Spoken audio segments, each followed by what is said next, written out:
Stay. Literate.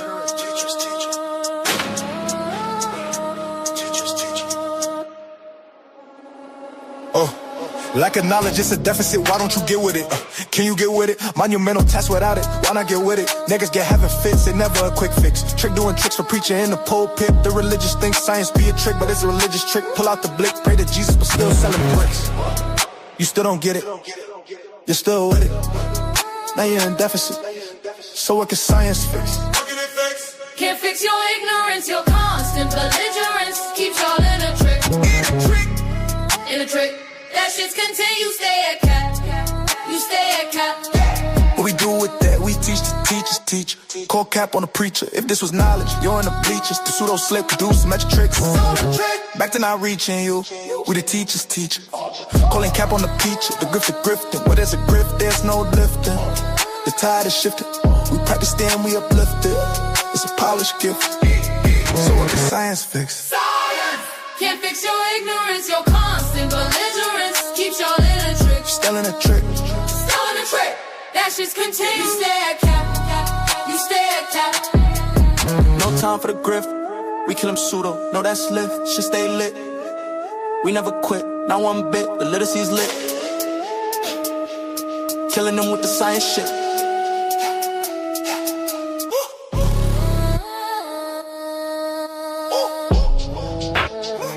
Teachers, teacher.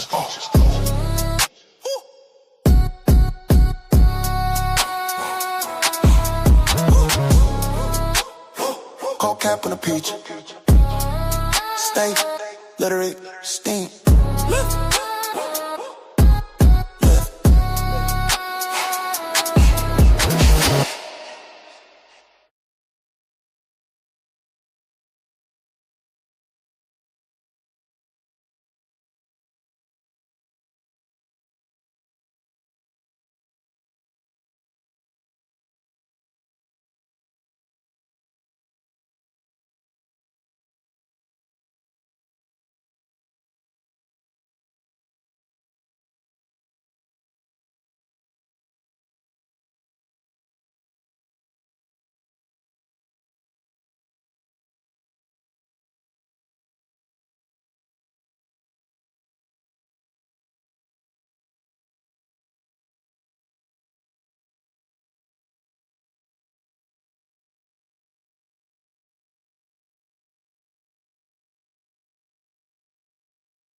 I'm going to share what I have.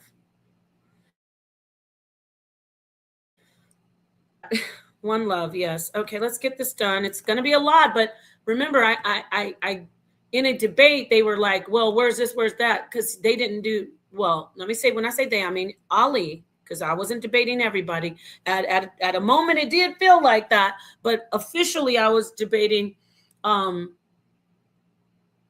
Ali. So let's get this. Okay, so first and foremost, I want to read this article, The Rise of Single Fathers. Why am I doing that? Because there was information that I referenced in the debate. This is Pew Research Center. People over here have seen me use data from, of course, who doesn't use Pew Research data? Like I said, I always pick up new stalkers when it comes to women. I have yet another Black woman who claims to be for people and for her people. Black is the other side of the moon, but she cannot stop talking negatively about me, and I don't even know her. But it's okay because she's just added to a list of dozens and dozens of other Black women who are supposed to be thinking of themselves in a sisterhood before they even think of me.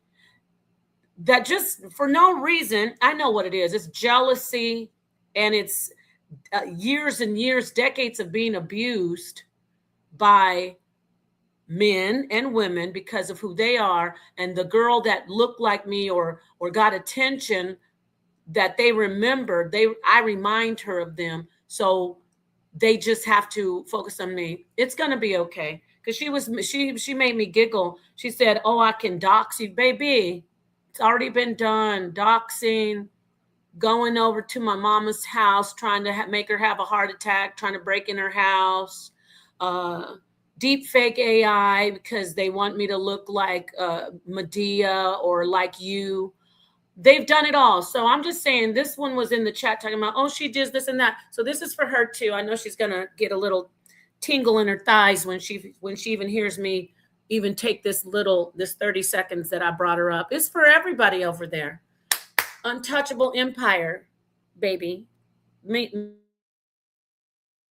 HOK. Actually, Napah Shadah, to be specific, and of the HOK. And this is what I do. So let me get, and another thing, all this shit about monologues and she talks too much. I am a debater. I do the John Brown style debating.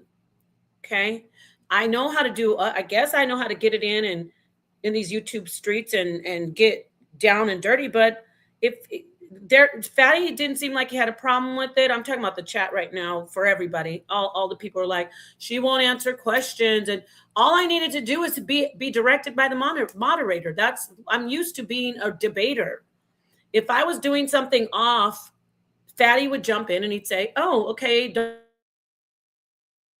do that," or give it. So no, anyway, I got that out the way because there's just some things, but I loved it. It was great because I felt like I was cooking Ali a la mode. And it's all love. I have Ali. He talked with Sonetter. My husband, they really got along. So they have a lot in common. They have a Muslim background. So they had a great time. So all this stuff that I'm saying, all this mess talking, it's just really in fun. It's just hubris. Okay. So, all right, let me get this and read it. The rise of single fathers. Again, I'm just going to run through this very quickly so I can get the data out there. Says that I did have, because they asked me to show some stuff and I didn't have it on hand. Let's see here. A record of, I'm sharing it. Yes, I am. Okay. Don't forget to, let's see here. All right. A record 8% of households with minor children in the United States are headed by a single up from just over 1% in 1960. According to the Pew Research Center analysis of decennial census and American Community Survey data. All right, let's move right on down. I can still read this too. The number of single father households has increased about ninefold since 1960, from less than 300,000 to more than 2.6 million in 2011. In comparison, the number of single mother households increased more than fourfold during that time period, up to 8.6 million in 2011 from 1.9 million in 1960. Okay, let's get down here. What do I want to read? Let's see. Here it is. Here it is. Here it is. Right here. Right here. For everybody, I want to read this first. I mentioned that the fathers are cohabiting, or I can say cohabitating. If people can say snuck as past tense for sneaked, I'll say cohabitating, but it's cohabiting. There are notable differences between single mothers and single fathers. Single fathers are more likely than single mothers to be living with a cohabiting partner. Let me read that again. There are notable differences between single mothers and single fathers. Single fathers are more likely than single mothers to be living with cohabiting partners. What are the percentages? Well, 41% of single fathers are living with a cohabiting partner. 41%. That means it is a grandma, a girlfriend. I'll put money on it that there's a woman there. There is a representative of the parent in the nuclear family. The issue is that children in the United States, in the West, are not faring well with the absence of one of the representatives of one of the parents, either the mother or the father, a representative, not the biological sex, not the actual identifying gender, man, no, the representative of the parent, which is mother. So can a same-sex couple raise a child, and is there research showing that the child fares better behaviorally and academically in a two-parent same-sex home and heterosexual home compared to a single father home or a single mother home? Yes, the data is out there. So single fathers are actually, some of them are solo, but 41% of them, that's a lot, are living with a partner and or a parent. But single mothers, only 16% are living with a and or a parent that may be a father, but I'm going to gamble that that's not a father there. Why? Because we have a cycle, I'm going to call it an epidemic of single mother households. The boy, the male, I should say, who's living and cohabitating, his mom is probably there because she probably was a single mother too, according to the statistics. We need to point this out. I brought this up in my debate. They said somebody, a lot of them are saying I lied.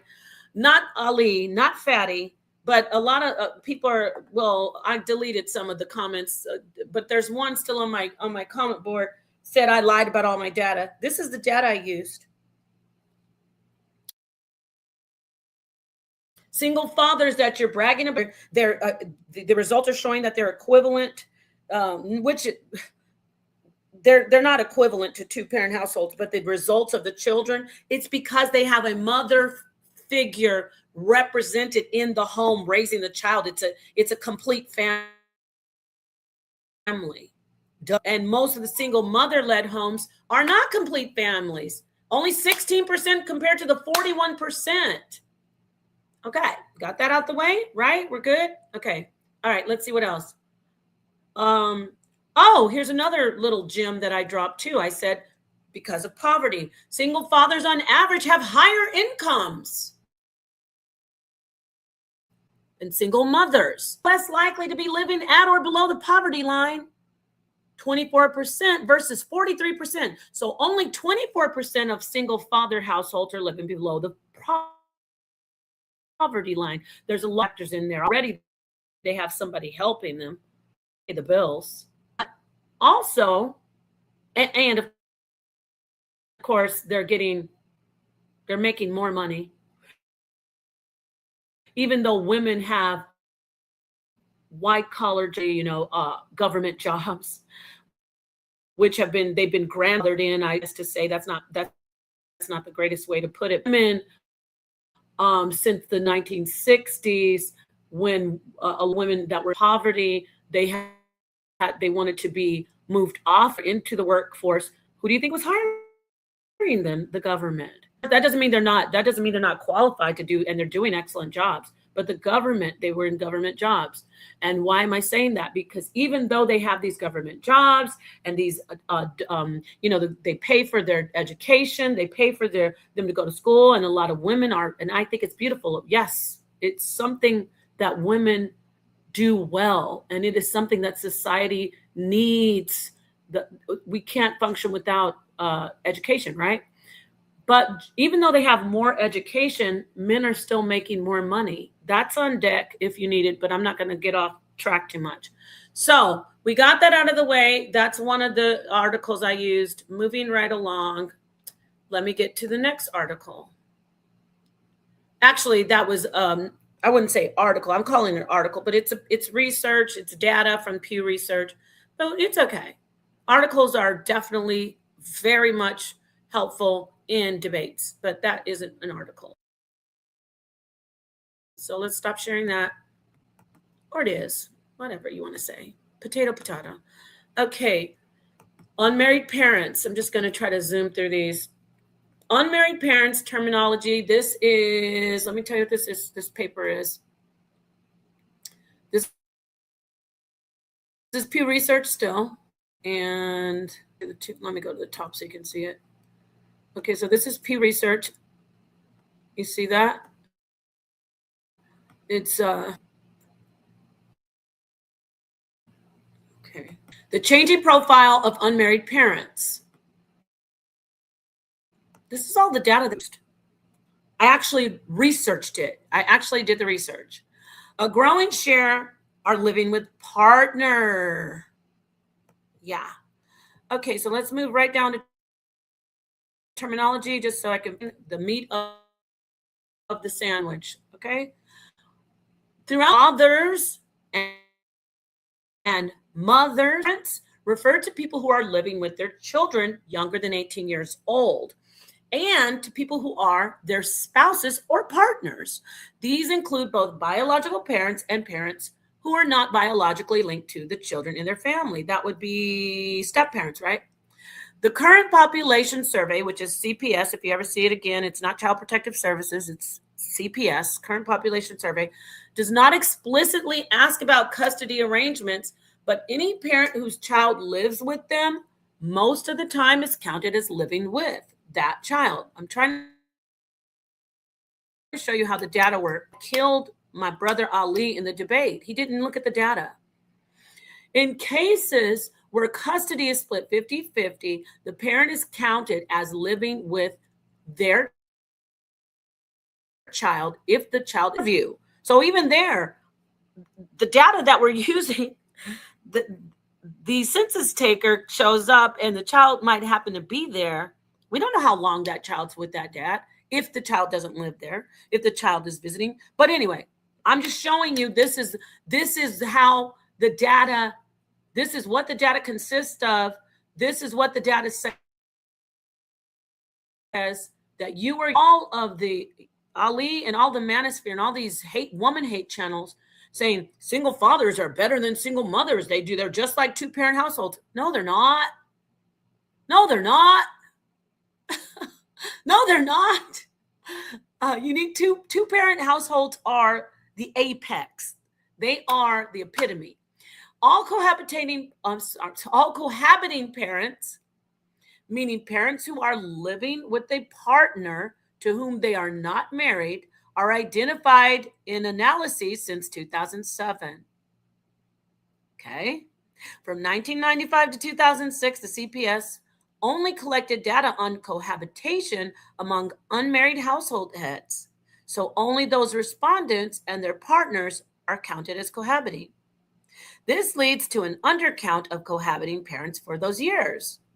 The size of this undercount prior to 2007 can't be determined, but in 2007, the vast majority, 93%, of all cohabiting parents were either the head of household or the partner of the head. Prior to 1995, cohabiting couples were not identified in the CPS. This is some of them. Let me give some of this out. Here we go. This is what I used right here. All same-sex couples, regardless of their marital status, are classified as cohabiting. They're in the study. Fatty and Ali, this is what you wanted. This is what I'm trying to find. Took me a minute. I couldn't find it. I have so many, think of all the Pew, it says Pew Research in my emails. So, because I was emailing, that's what I do. That's my method. I email everything to myself, then I read through everything. So, right here, all same-sex couples, regardless of their marital status, are classified as cohabiting, since that is the convention used in the CPS. For more on same-sex parents, see LGB families and relationships, analyses of the 2013 National Health Interview Survey. So I'm going to go ahead and got that out because that's what I wanted to show, the stuff about cohabiting and that LGB two parents are in the study. They're not excluded. They're actually in the study. And so now I'm going to move on to the next one. I'm going to try to knock these out. Okay, I did that one. Let's do this one. Okay, so here it is. This one is, I mentioned this, challenged him on this. Child well-being in same-sex parent families, review of research prepared for American Sociological Association amicus brief. Why did I show this? Because his position is men are better parents than women. He used without reading it thoroughly, he used that I just showed you in the study that was compiled by the U.S. Census Bureau, Pew Research, and a couple, I think that's the crux of it. And of course, the NIH, which I'm going to read that soon. So, there's some references to papers and research done and papers written that are in the data or actually he just parroted the information from an article that's been misused by some ex-sex worker, which she's now, I don't know why she wrote that article saying single fathers are better parents than single mothers. And they run with that all over the manosphere. I hope you guys will learn your lesson and not use that trash anymore. That's a lie. She's taking empirical data. Yes, she's taking the data, the sources, and she's twisting the information. That's why I said skewed information. I'm not disputing the source, but the manosphere, they're not even clicking on the source and reading the papers. I mean, even that nappy-headed chicken head over there, and I'm nappy-headed too. We'll be nappy-headed together. That chicken head over there, at least she seems like she's smart. At least I think she's half a brain. She's reading the article. Maybe not, because her dumbass was posting stuff up that was helping my argument, talking about I'm not ready. Girl, if you don't take several seats back in the back of the class with the boys who like to, copy off your paper. I love it. Okay, so let's see here. Child well-being in same-sex parent families. Review of research prepared for American Sociological Association amicus brief. Let's read this. The abstract, real quickly, I hope. Cases before. No, I'm not reading all that. This is just letting you know that same-sex people are getting discriminated against, and that's serious. I'm not saying that I don't empathize, but I don't want to. I know people have limited time and some limited attention. So let's get to the summary. To date, the consensus social science literature is today the consensus in the social science literature is clear. In the United States, children living with this is what he daggered himself. He committed seppuku. He took the katana, he got on his knees, and he committed seppuku when he used this data. Listen carefully. 2 different sex parents, residing with 2 different sex parents. Numerous credible and methodologically sound studies, including many drawing on nationally representative data, form the basis of this consensus. These studies reveal that children raised in same-sex parent families fare just as well as children in different sex parent families across wide spectrum of child well-being measures: academic performance, cognitive development, social development, psychological health, early sexual activity, and substance abuse. This isn't an argument. I don't want to lose some of my brothers and sisters. This isn't an argument that I'm saying anything about same sex or 2-parent or better than 1-parent. I'm not doing any of that. I'm using data this is the data that he used, like our brother, the priest, the Kemetic priest Jabari, Professor Jabari, when he gets in there, he says, I'll kill you with your own source. I'm killing him with his own source. I like to do that too. Shout out to Jabari.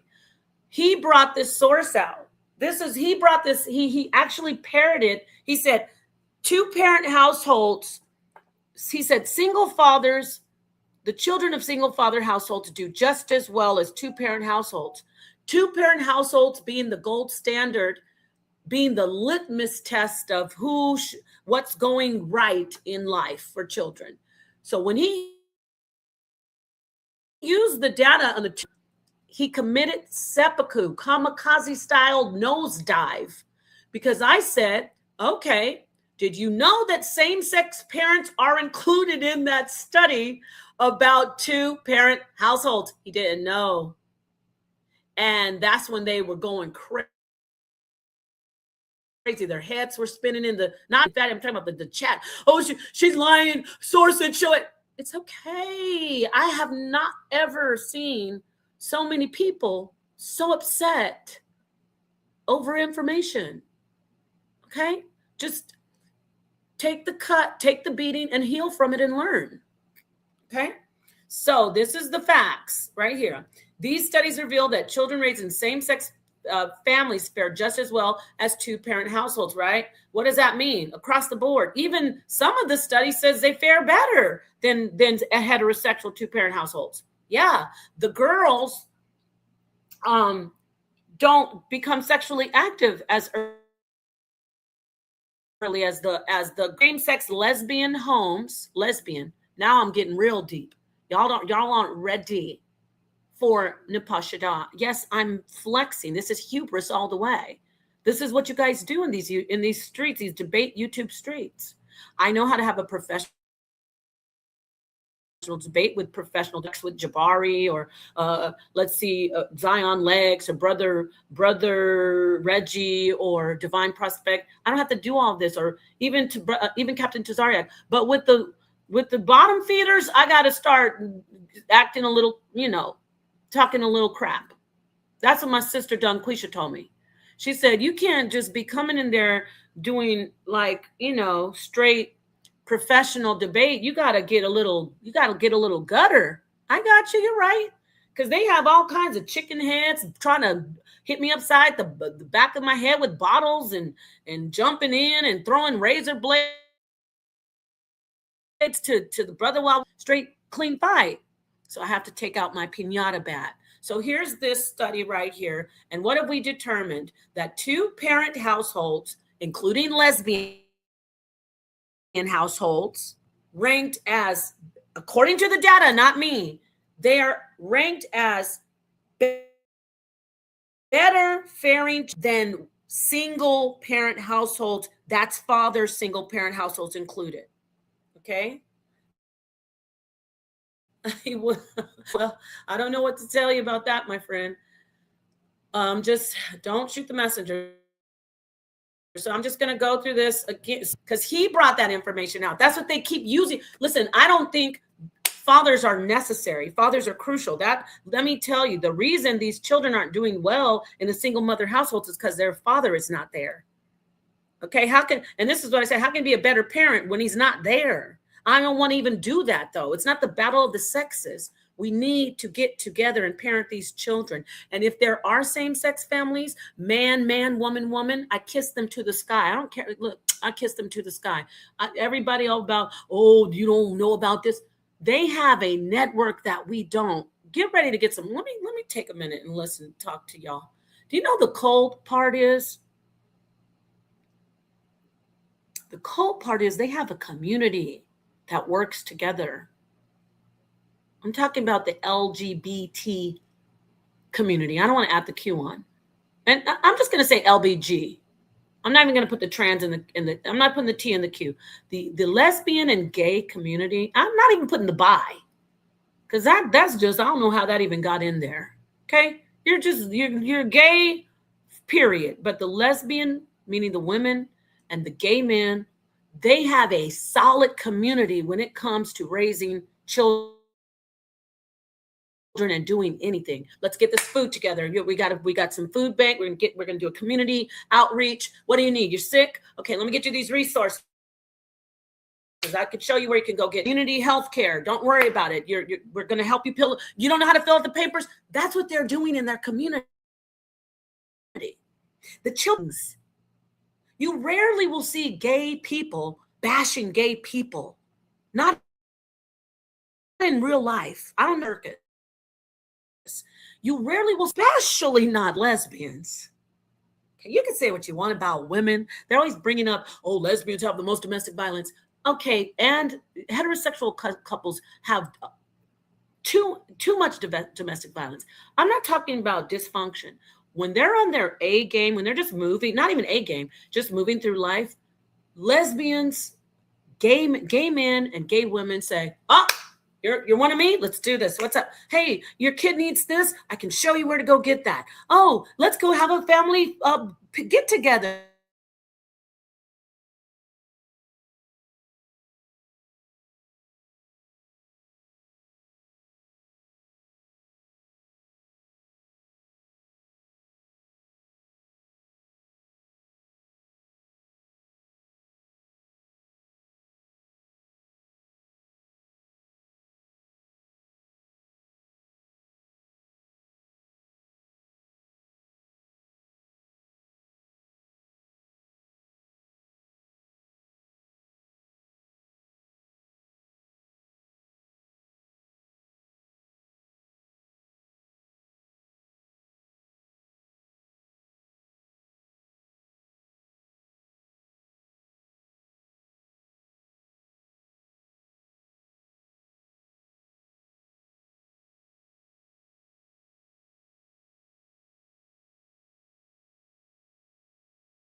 Okay, that always. I know. I know.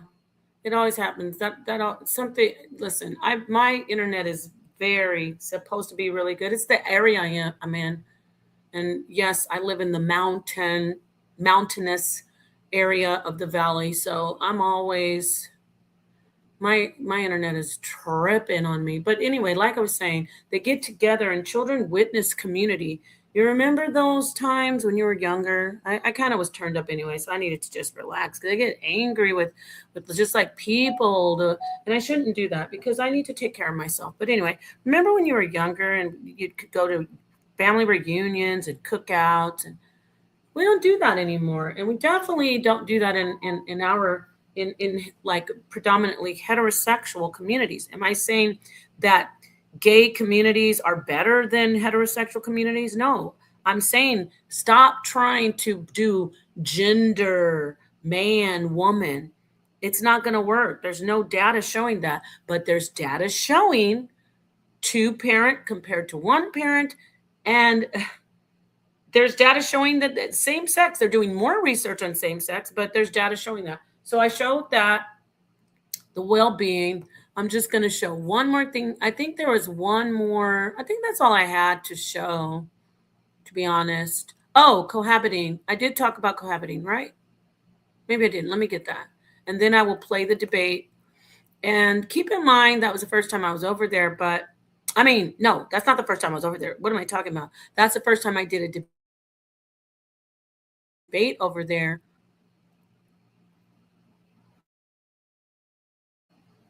Let me just see. Household, single parent and child behavioral problems, child and well-being. I got that one. What is a household according to the U.S. Census? There's a lot. I gotta bring them up again. Oh, I want you to see this one on the lesbians. I want to drive this home because it's like, if you say that two parent households, according to the study, because that's what he did, he said according to the study, if you say that, look at how great they are compared to single parent, then even single father.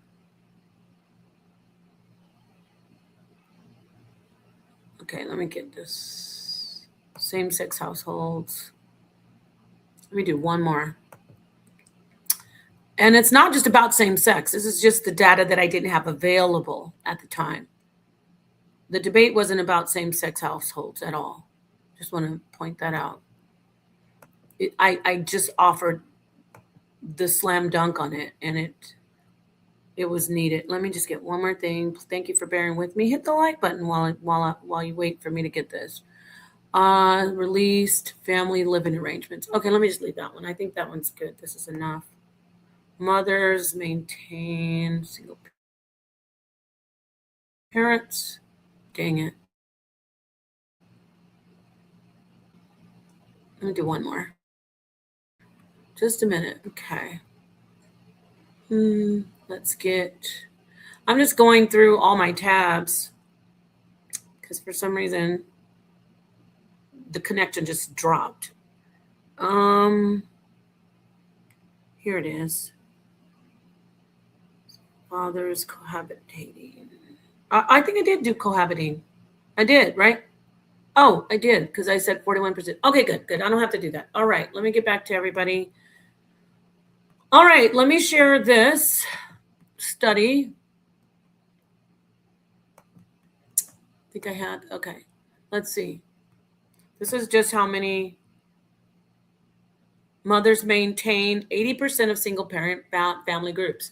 Now, single mothers, whether they're lesbian single mothers or heterosexual single mothers. This is a study from 2022, or actually, 2022. The U.S. Census Bureau released estimates showing that there were 10.9 million ones with a child under the age of 18 in 2022. Data from the annual release of America's Family and living arrangements also showed that 80% of one-parent family groups were maintained by mothers. The marital history of the parent who maintained one-parent family group differed for fathers and mothers in 2022. Among one-parent family groups, 41% of single fathers were never married and 38% were divorced, compared to 51% of single mothers who were never married and 29% were divorced. About 44% of one-parent family groups had two or more of their own children under age 18 in the household. Two-thirds, that's 67%, of one-parent family groups had at least one child under 12, and 51% had at least one child between the ages of 12 and 17 living with them. There were 37.9 million one-person households, 29% of all U.S. households in 2022. In 1960, single-person household represented only 13% of all households. So it's talking about how it rose, which I brought that up in the debate. I'm not trying to recap the debate so much. I just want to get this data. Let me see where I can get living arrangements. More than half, 56% of adults ages 18 to 24 lived in their parental, compared to 16% of adults aged 25 to 34. This is all consensus. Consensus. That definition of consensus. That we're all there, and in a consensus, we agree that this information is correct. This is the census where they took the survey and, pretty much population survey. So let's see, which has, okay, so yeah, this is what I just wanted to show about the census report. And then I think I got, oh yeah, one more thing, because I was telling him, and I promise I'll start the debate. Let's see what the audience is saying. Honest hold and the parents. Thank you. Because if you take a look, religious or cult family households like Mormons compared to Israelite groups might be doing better or worse. It depends on the household and the parents. Yes. It doesn't depend on the gender. But I do want you to be unbiased and watch the debate and see how you like it. Just to see the brother present it every time it comes. Well, you'll see. And the schools, gosh damn, these are bars. This is bomb drops. Mr. Wednesday, 110% correct. You get 10% for extra credit just because you're absolutely right. You get the 100% for this, saying it depends on the person, basically. Then you get the other for the saying it depends. It's the environment. Yes. Heesh. Okay, but our brother Ali doesn't think that, and neither does his horde of untouchables. No, the untouchable empire is cool. Neither does this chat over there. You'll see. I'm not going to show you the chat. They were going crazy. They were like, she's so dumb. Oh, I hate listening to her. Oh, she's dumb. He's cooking her. We'll see if he cooked me. I couldn't, for some reason, I couldn't play it over here. Fatty Gate said I could dual stream it, but it just went off for some. I can't even talk about technology right. So I was too busy, focused on my debate to try to troubleshoot it. So let me just show one more thing, and I will be. They're like, I can't stand her voice. I'm not up there for you to go to sleep. I wasn't doing ASMR. It's supposed to irritate you because I'm beating your butt. And now, again, I'm not talking about Ali. He didn't say that, but his followers were like, oh, I hate her voice. Yeah, thank you. Yeah. And a couple little girls, you guys, get with us over here, little sisters. You guys need to be around women who will empower you and build you up. Do not be over there all the time thinking that you are worthless. You can be over there. I'm not saying don't be on their channel. I shouldn't say that. Be over there. I go over there, but don't be over there thinking, yeah, women are not as good as men. No, go over there and start teaching them. Again, I'm not talking about Ali and Fatty so much more than I'm talking about the chat. Don't be scared to type in the chat because there's 900 people going against you. If you don't agree with what they say, get in that chat and start saying, you know what? You don't have to be disrespectful. Say, well, this is what I think. But they're such bullies, and I'm not, like I said, I'm not unfamiliar with that. You understand? People hide behind avatars. They hide and they say a bunch of crap, and you don't have to be scared of them. What we need to do on the internet is drive the bullies off the internet. People say, well, get off the internet. How about we get the bullies off the internet? How's that? Or we all just coexist and people can say whatever they want without being beaten up if they're not popular, right? Okay.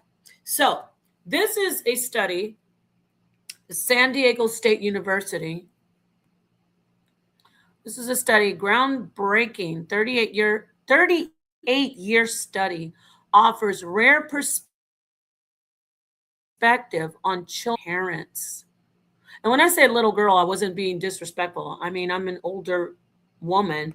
If you are 18, 19, 20, 21, I'm not trying to be disrespectful. I'm saying very, very young women that are young enough to be my children. So that's what I meant by that. So I just want to make sure, because I don't want to sound like I ain't no little girl, I'm grown. Okay. Groundbreaking 38-year study offers rare perspective on children of lesbian parents. Esther Rothblum, emerita professor of women's studies, is a collaborator on the largest and longest running study on planned lesbian parent families in U.S. I brought this up. Single mother by choice. I briefly brought it up. Their children are doing better, much better than single father homes and single mother homes. You say, well, how come if it's not gender? I get that. I agree with you, Napah. It's not gender, but why are we talking about lesbian? If fathers are necessary, well, I know this is from so far from what we're seeing in the studies. I'm not saying women. It is the representation in society of men. Do you sisters and brothers know where I'm going? Do you ladies and gentlemen know what I'm talking about? It is the representation that's of what society says men are. Biologically, of course, and even I'm just going to say biologically. Of course, they're only going to be female in sex ascribing. We cannot ever get past biology. However, when we get into psychology and sociology, now it's a very, very gray area, and there's some things, some curves and turns, because there are women and men who move in society very effeminately or in an effeminate way. If they're some men, not all, some gay men, and they act just like Auntie. I mean, there's a guy I subscribe to on YouTube. Again, please don't get in your feelings and say that I'm saying anything I'm not. I'm just saying facts. I'm about to give my opinion about the Auntie thing and the guy on YouTube about this study. Now, I went off for a minute. The guy that I watch on YouTube, he does all the Auntie things. He acts like Auntie. He does these little skits about aunties, and he's a guy. So in these family studies, they're seeing the children faring better, not that a mother isn't needed or a father isn't needed. It is the symbolism or the posturing, the functioning, even if, dare I say, mimicking of a mother or father in these relationships. And they are clear cut usually have the mama who in the lesbian situation, there's one who's more mothering. She takes the mothering role, and she also takes on the you know, the wife role and the girly role in the relationship between the two of the women. Then there is a man who, there's different labels. People say, just more masculine, uh, uh, more masculine presenting. So why am I pointing this out? That is there for the children. And then we have community. No, let me back up. They're presenting as father, mother. One is presenting male, doing male things, wrestling. Let's go throw the ball. No, you got this. What you need, let me show you how to make this money. No, save your money for this. And, moms do that too. But I'm saying just the roles. Can you take me to the store? We're going to go get him a haircut. Then she's like, oh, I got you these sneakers, let's go shopping. You can just male presenting. If it's who's that boy, he better back off. I don't play. Even though it's a woman, people, okay, they say the word stud. Male presenting, more masculine. So the representation is there. Does that mean that a biological male is not needed? No, because guess what? They also have a strong community. They have actual biological males, whether they are gay or straight. Of course, the see how I said it's a gray, very nuanced situation. The males come in, and because of the wiring, the biological male side, they give that representation of a father figure. Don't worry, we're gonna have Uncle Ed come over. He's gonna go and fix this and that. And oh yes, and oh, I love Uncle Eddie. I don't think he should shave his beard. Well, he already shaved it. Oh, Uncle Eddie, don't shave your beard. I like it. Oh, you do? Okay, for you, I'll do it. But you got to give me a kiss first and feel this fuzzy beard on your face. These are things that I'm little examples that I know from my childhood with my dad, that these things, see how it stayed with you up. It securely attaches you to men. Vice versa. Boys and girls need to securely attach to women in their neurological developmental stages and behavioral development. These are very present in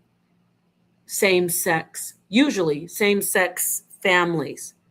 They have that, where I'm not saying heterosexuals don't, but there is, and there is also usually not an issue of being, usually, I'm saying the percentages, they don't have as much poverty going on. Of course, at two parents they don't, because it's two parent. But there's not an issue of poverty and environment and things like that. So I got that out of the way. Oh yeah, see, this is the thing, my friend. This isn't about my religion or yours. Goes against all your religious platforms. I'm saying that in a positive. I just want to let you know. I'm just showing the data and breaking it down. So thank you for your comment. Yes, it does. Definitely goes against religious platforms.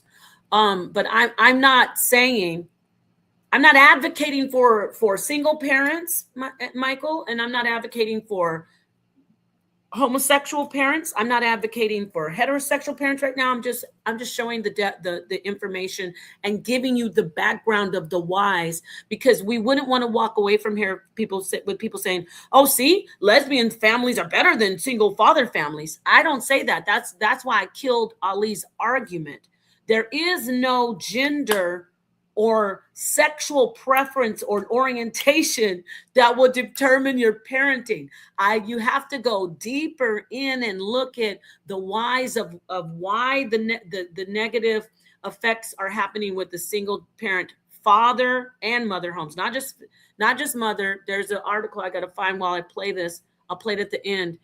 Single parent home children are not faring as well as two parent homes. And Ali said fathers are better parents.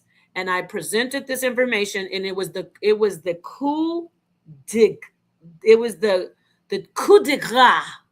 It was the last strike that caused him to fall. It was I saved it for the end. It was like he didn't even know what to do. He's running around with his head chopped off. So some, the gargoyle face, troll lady that's over there, the resident troll of them was sending him hurry up and look through it. You should have looked through it before the debate. Okay. And I'm not trying to diss anybody's look. So hit dogs holler. I could just be making up somebody. But what I don't like to do, I don't like when women, you're a woman. Why are you trolling me? Why are you focused? Why are you hyper focused on me? Because somebody hurt you, because men didn't pay attention to you when you were younger throughout your life, and they paid attention to somebody who I remind you of. I'm not her, baby girl. I can be your friend. Okay? Now just let's play nice and let me get to this debate. All right. And no, I don't think I'm the finest, but I know that women seem to think I'm the finest because they cannot leave me the hell alone about my looks. Maybe I gotta just, what do I gotta do? You know what I want to do? I want to do like a disguise. Maybe like, I don't know, put on a beard and put on like maybe 40 more pounds on and just sit around and just be left alone. Maybe I should do that, huh? Should I shave my head and just look as unattractive as possible? I'm trying it sometimes. Sometimes I just let you guys I just say, you know what? I'm just going to look like crap and come on here. But it doesn't seem to work. It doesn't seem to work. And I know it's not just about looks. It's about my mind, baby. You can't, you get mad that somebody might say to a woman, you look good today. That bothers you. But what bothers you more is when I get in here with this information. That pushes you over the edge. You don't mind if I was a dumb airhead. You wouldn't mind that if I had just, big chi-chis and a head full of space and nothingness and echoes. Hello. But when I get in here and I put this work out here, that's when you want to fight me. Let me get the debate now. But don't fight me. Don't fight me. Just get the information, right, guys? I'm a lover, not a fighter, but I will fight back. Let's just get the information. Shout out to Jackson and everything that he said. I'm a lover, not a fighter. I love Michael Jackson. Okay, let's see here. All right, without further ado, I'm going to play this debate, and you're going to see wrong. Let's see here.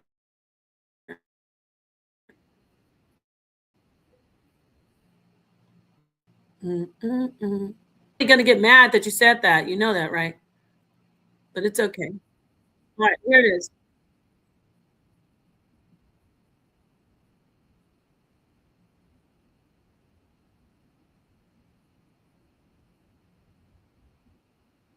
I'm built for the kill. I take everything you got. Okay, let's get straight. Okay, all right. I want to say thank you so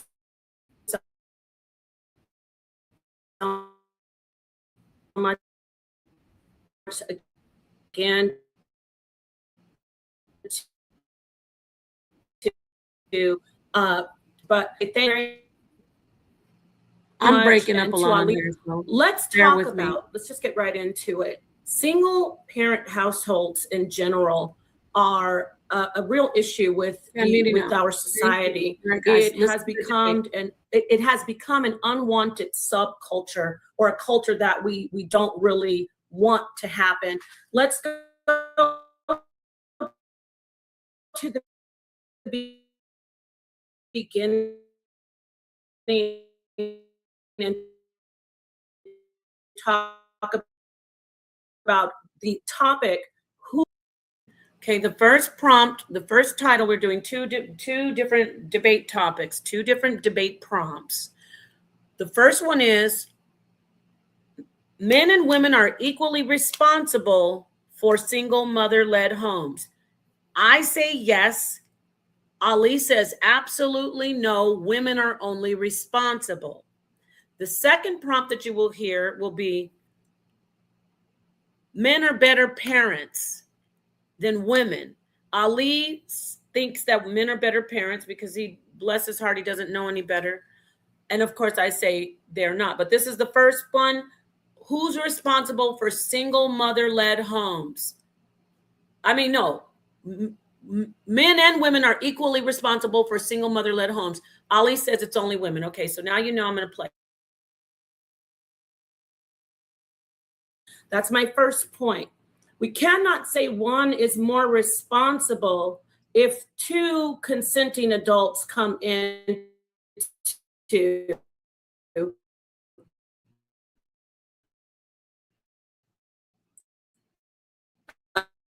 a union and make the children parties. So that's my first point. Second point is, when we look at the dynamic of a single parent household, we have to look at the history of it in society. We can go back to the rise or the onset of single parenting, and that would be in the 60s, when families were suffering from abject poverty and they were hungry and homeless.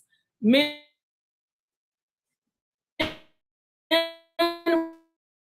were told, if you found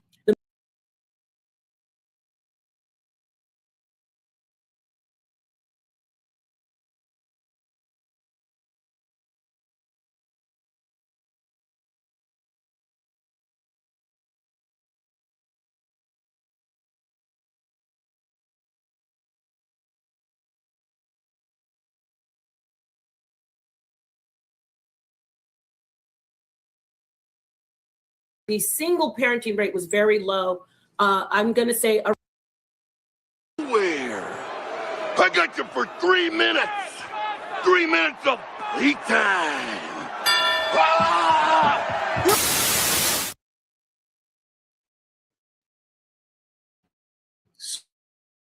So tomorrow at 5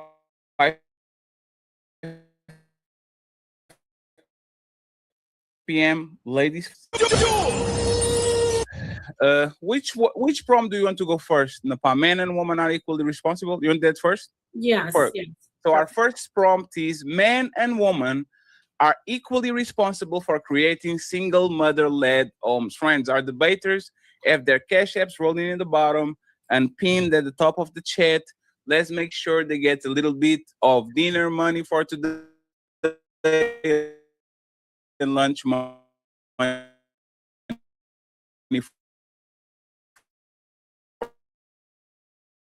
for tomorrow, okay? And Chubb Sama on Napah's side, okay? Go ahead, Napah, uninterrupted. Good luck. Okay.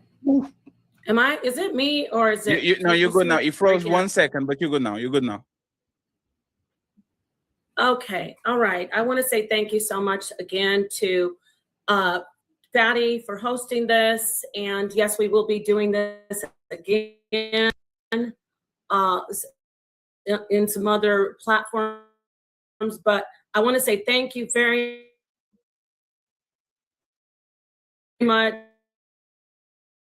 And to our, let's just get right into it. A real issue with our society. It has become an unwanted subculture, or a culture that we don't really want to happen. Let's go to the beginning and talk about the topic. Who is responsible? There are two people responsible, men and women, because men and women come together equally in consensual sex. That's my first point. We cannot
extramarital sex, consensual sex is two equal parties. So that's my first point. Second point is when we look at the dynamic of a single parent household, we have to look at the history of it.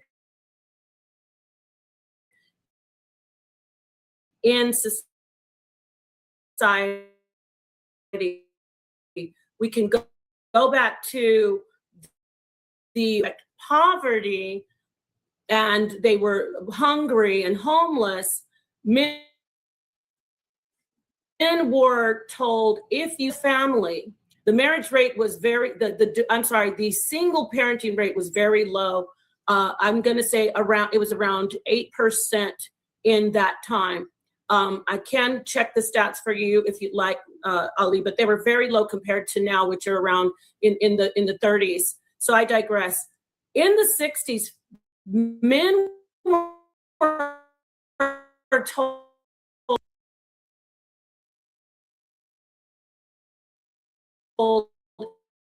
if you leave your lives, that's equal to make that very tough decision to leave their homes. This brought on a sad, I want to say epidemic of parents not being in a nuclear family. We had single mothers starting at that time. What is similar, blaming women, I'm going to go and say blame women.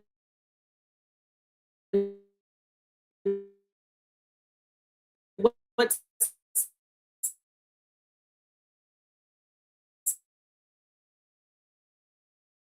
similar to now, around 2000. By the way, the feminist movement was pushing, you can do it by yourself, you can go your own way, you can be a woman and be alone. That's the fault of women, right? Well, single parenting was at an all-time historical high. These are facts. All-time historical high in 2000, the 2000s, around 2010-ish. Why?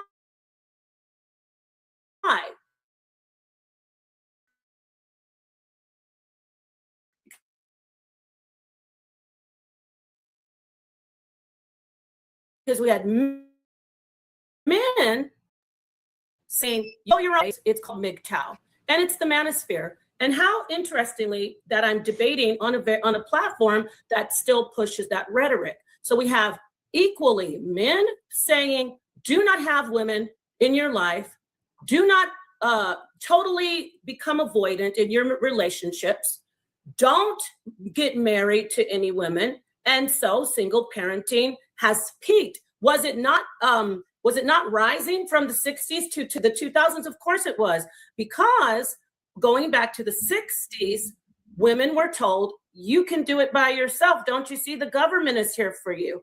The government can do it for you. Get the man out. Remember, they both made the choice. The debate is not, I'm not blaming men only or women only. They are equally responsible. They, as a family, made an equal choice, and women and men continue because of the culture from the 60s going into the 70s and 80s. More people said, let's not get married because we don't want to lose that welfare check. So let's just cohabitate. And what happened? More children were born out of wedlock. More children are born without marriage. And when you see the stats taken by the U.S. Bureau, the Consensus Bureau, they are actually measuring single parent households by marriage certificates. I want you to keep that in mind when he comes in and starts talking about it's the woman, it's the woman. A lot of these women and men who are doing these, logging into the census, they'll be cohabitating. Now, we will be able to distinguish between solo parenting, which there is no cohabitation, but guess what? 80% of solo parenting is the women, and then the rest, the smaller percentage, are men. We're going to talk about that later, and he says men are better parents. But let me get back to the facts of equality. We have two consensual adults. We have systems that have been, unfortunately, sociological influences and societal issues that have affected us as individuals. You cannot, there is not one single stitch of empirical data, and this is a debate, Ali. I'm not talking about my feelings, I'm coming with facts. There is not one stitch of empirical data that says that one gender for single parenting homes, not one. And if you can bring some facts to me, like I just brought for you about the welfare movement, the second wave of feminism in the 60s, the MGTOW movement, I brought you facts showing that is equal, men and women on both sides, because we are in a society that pushes us to survive, to function. And that is what is going on with single parenting. Not one gender. We're not lopsided. We are in this together. We have to figure it out. And the last thing we want to do is sit down at a table and start blaming each other. Radical feminists blame men, and we get nowhere. What we create is a boy crisis, men being mistreated, men being treated unjustly by the judicial system. And then we cannot correct it by bringing in MGTOW in the 2000s. Remember, I told you the spike, the highest rate of single mother homes come around 2010-ish, in the 2000s. And that is the same time when the MGTOW movement, men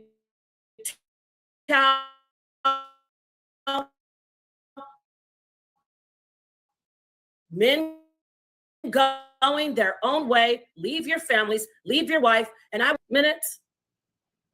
I can't hear you. You're muted. 1 minute and 50 You can talk as long, seconds. hey, Napah, Great. Napah, you can talk as long as you would like to. Thank you. So I'm going to park my car and say this. Ali, MGTOW is telling you to go your own way.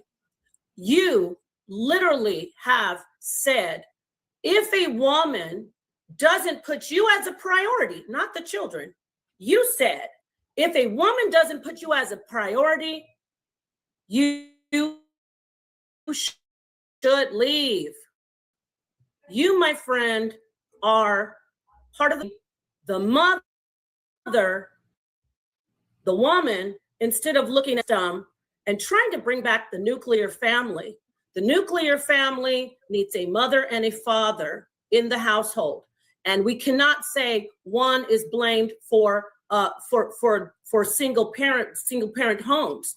I just laid out the facts. Let's hear from you. Thank you very much. So, Ali, you have 10 minutes, but if you want to only take seconds, you can do it too. Go ahead. So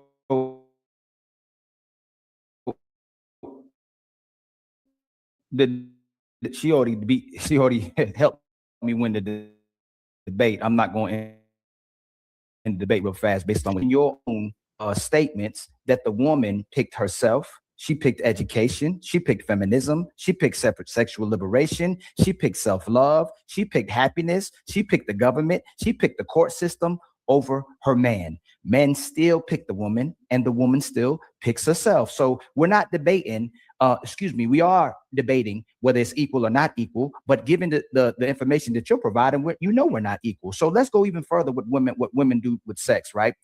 A woman uses sex to leverage control over a man, or she's going to use sex to be the wife. 2026 is not to be much stronger wife. She'd rather lead herself to a life of single motherhood, healing, and having to find God instead of having a family and cooperating with the man. Okay. Second, women are the gatekeepers of all the interactions, especially the women who claim that women are God and women are. Don't let the preacher voice fool you, but it does help. I gotta jump in. I was gonna let you hear the debate, but what is he talking about?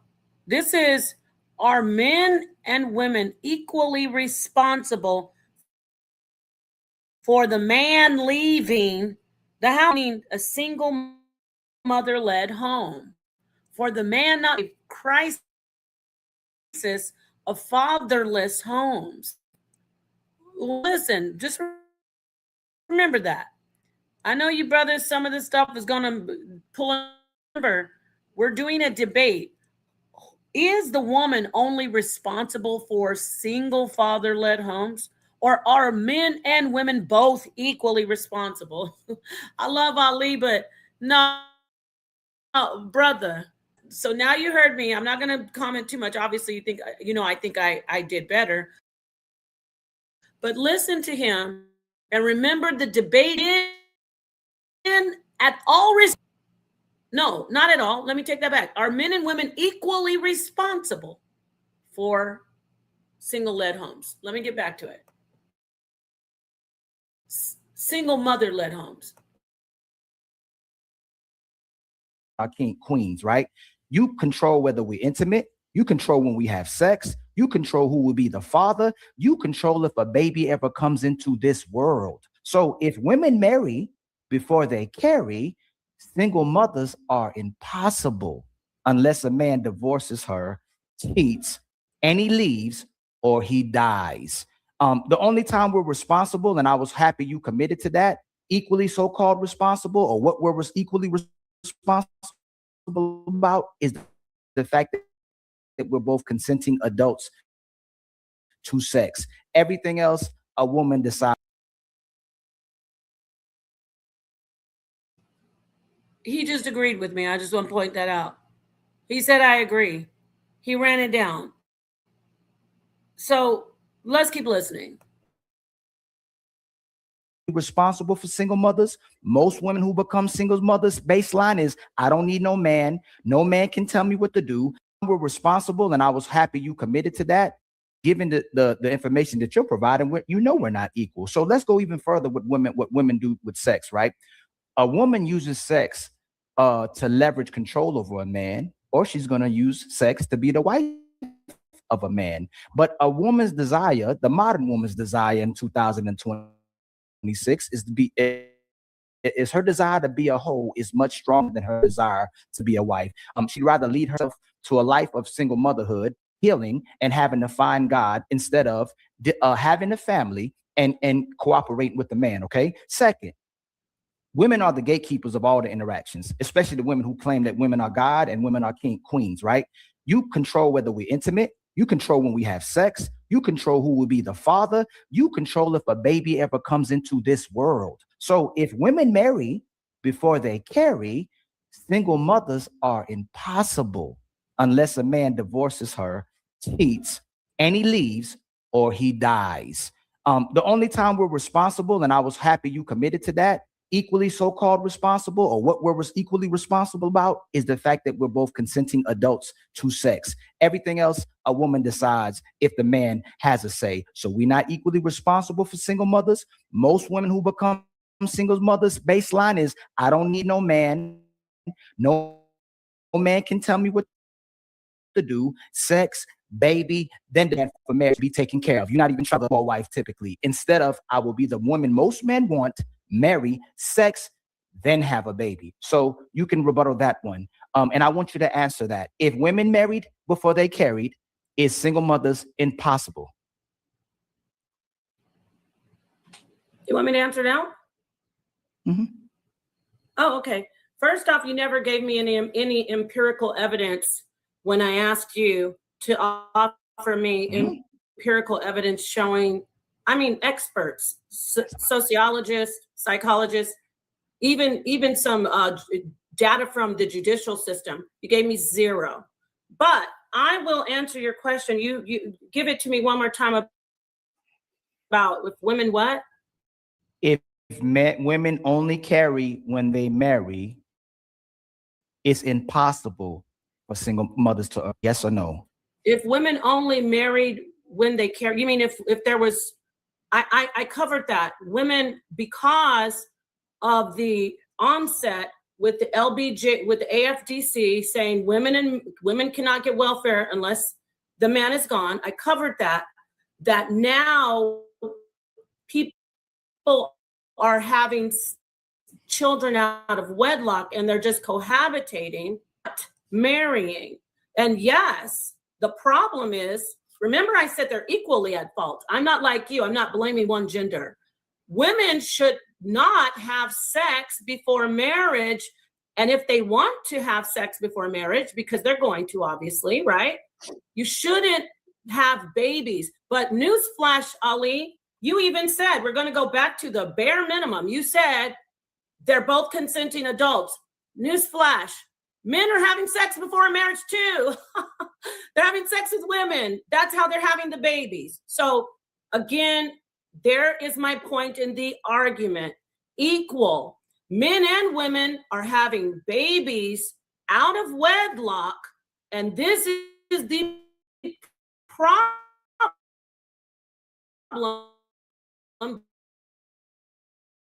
This is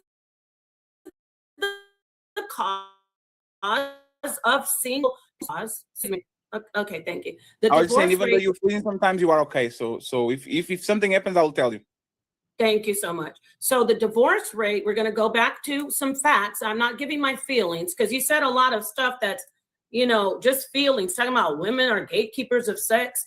This isn't some great Castle Grayskull, Masters of the Universe. It's relationships.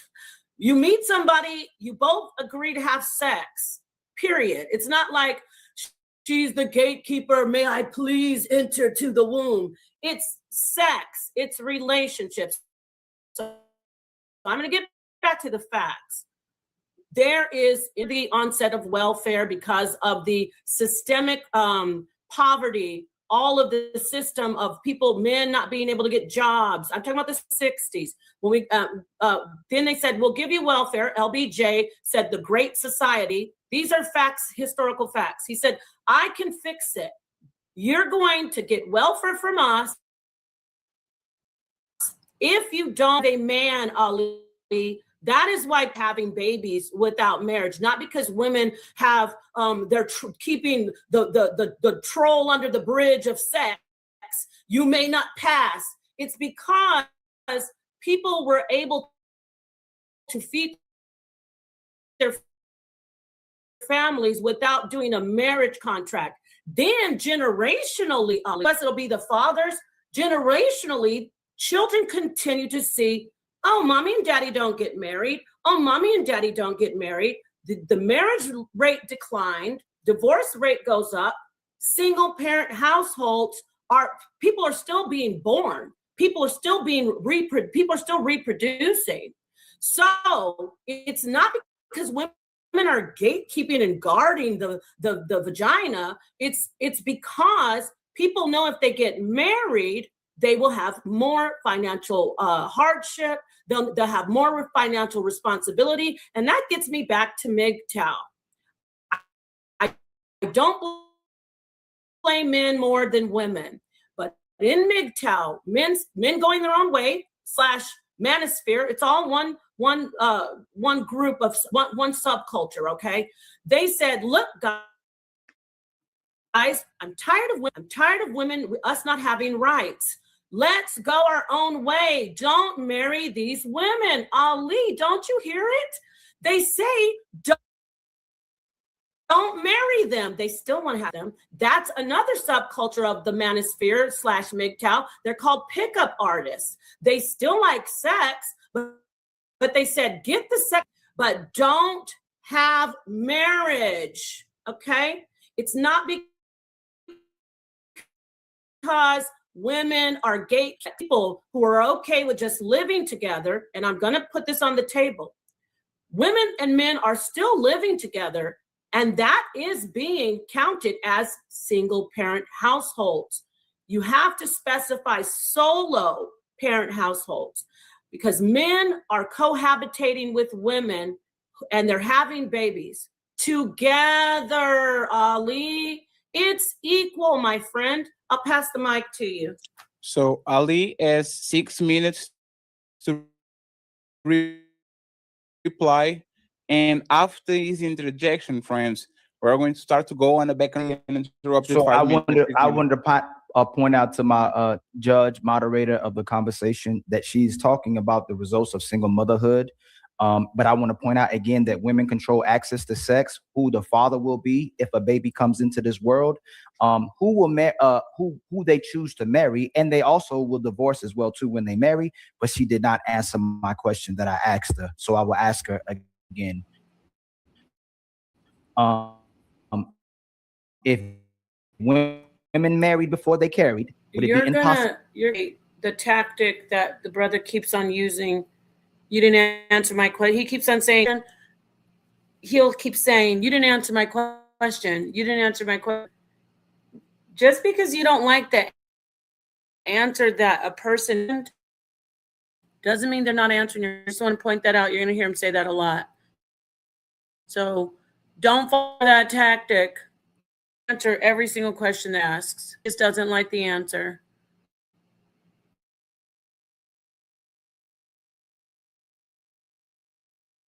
For women to be single mothers? Yes or no? Unless the man marries and leaves, or she marries and leaves. If they married before they carried, would single mothers be impossible? Yes or no? Single mothers would not be impossible if they married before they carried, because there's something called divorce and men leave. You said men should leave if women don't put them as a priority. Would women start out as single mothers or wives if they married before they carried? I'll help you out a little better. Okay, neither men or women would start out as single parents if they're married, according to the Census Bureau and according to society and law. So neither men or women. You want to make it just about women. I'm telling you, it's equal. A man would not be a single father if they married, and a woman would not be a single mother if they married. That is a thorough answer. Do women desire to get married first, or they desire to have sex first in modern society? Are they going to have sex before they get married, or are they going to be in modern society? Okay. You notice you keep saying women. This is consensual sex with two people. So both men and women, I already mentioned that, we're in a type of culture now where women and men have seen for generations that people don't get married. So now it's not looked on shamefully like it used to be before the 60s. It's not looked at as something that you don't do. It's a societal norm, unfortunately. Responsible, not just women. I don't know where you don't. Are these men ghosts to you, Ali? Are they like imaginary friends? These women are in relationships with men. There's two people. It's called consensual. So the answer again is women and men having children out of wedlock, unfortunately, because the societal influences, not just women, So I want That's to point the out debate. again, The debate I will is point it out, equal? I will give a little bit more context on something else. I will point out that you're not answering my question, and you're refusing to, and you're derailing I and am deflecting answering from your my question. question. So my second point, you've come to it, but you're being disingenuous. You won't say the actual answer. Women have over 20 methods using contraceptives or birth control, where men have 5. Women have a patch, the vaginal ring, implants, hormonal IUD, copper IUD, diaphragm, cervical cap, sponge, spermicide, Plan B. Y'all have over 20 forms of contraceptive or birth control. Men have 5. We have the male condom. Yeah. We have we can get a vasectomy. We can do the abstinence, like you can do abstinence, or we can do the pull-out method. Your 2 favorite ones that you can also do is deletions and putting kids up for adoption. And I want to point out to that as well too. So again, women have as much kids as they want to have, and women will get pregnant, or they're choosing to not get pregnant when they want to or don't want to. Most women have. If women don't have no kids, they chose to have no kids. If a woman has 2 kids, she chose to have 2 kids. If a woman has 2 or 3 baby daddies, she decided that, and she made the decision on that, and she dictates that. Men don't have equal say. We may have equal say when it comes to consent and having sex, but we don't have say on the rest of everything else. So again, I will ask you again, if women chose to marry before they carry, is there anything men can do about it if they couldn't take it? Okay, I'm going to answer your question, but for the audience, the debate is. You didn't. No, I'm going to answer your question. In fact, you could repeat it, but I need to let the people know what the debate is. Are men and women equally responsible for single mother-led homes? That's the debate. Now, you're asking me, women. I'll let you repeat I'll give you the mic back. Repeat your question, and I will answer your question. Again, I've been answering your questions, but repeat your question. You just don't like the answer because nobody likes like the piñatas with the bat. But if women, the truth, ask me the question again. Ask me the question again. If women married before they carried, can men do anything about it? If women marry, you keep saying married before they carry. Are you saying have babies in matrimony? They marry before they have babies. Because I've already said that probably a good dozen times that men and women both are choosing married.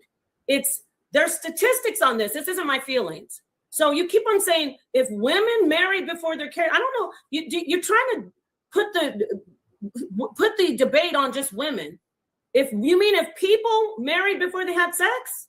Because that's more accurate. Napah, can you answer both? Napah, can you answer both? Answer the first. Can woman get pregnant out of wedlock if they decide to get married first? And then you can answer the second one that you're trying to introduce so we can clear it up. Okay, if women had marriages before they got pregnant, we wouldn't have single parent households when they have the baby. Am I missing something? Okay. And now you can introduce the thing that you were saying about both. We wouldn't have them. Yes. Is that okay? What? I am having a serious delay. I think I have too many tabs open. Yeah, try to close a couple of ones because you are freezing. Yeah. Okay. So, yeah, Ali, this is the issue. Having sex without being married, and they have the autonomy. They're the ones that control having the baby. Let's say that women and men are having a single parent household. On the other hand, men who with those 5 birth control methods, they consented to that out marriage. So they are also responsible. What the differences are, we can suss that out. But women decide to go ahead and have that baby, and men said, okay, I'm going to have sex with you. There's still equality there. You're trying to make it like, I thought you're anti-abortion. You know that people live together in marriage. It is very common. This is the problem of why we have single parent households, Ali. A man saying, "You're pregnant, baby?" You want him to say, "Have an abortion?" What is it? You're so basically your logic, even though you're anti-abortion, is she could have had an abortion to stop that single parent household. The baby's there. They consented to have sex. Then they don't decide to go get married. They decide to live together. Those are a part of the statistics. They cohabit. In fact, more single father households are actually cohabitating with another person, usually a woman, and or their parents, usually their mother, because their mama was a single mother. It's a cycle. So again, you keep saying, "Oh, the woman has 20 different birth control methods."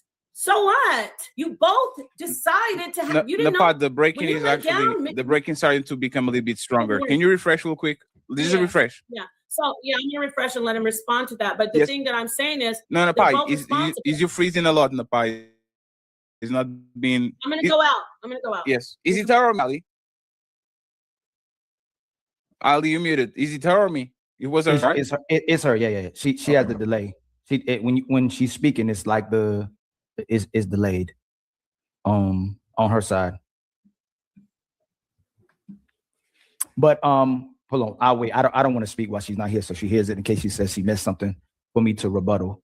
But I want to point out to the judge and the moderator that she's not answering my questions.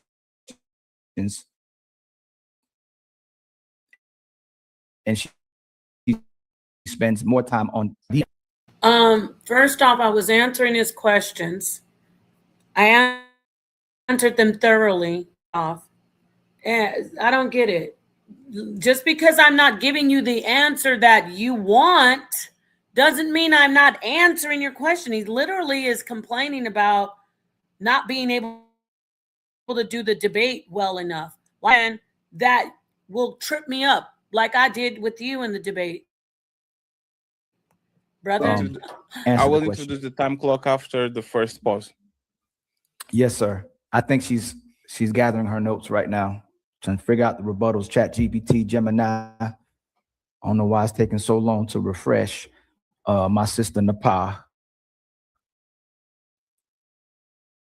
But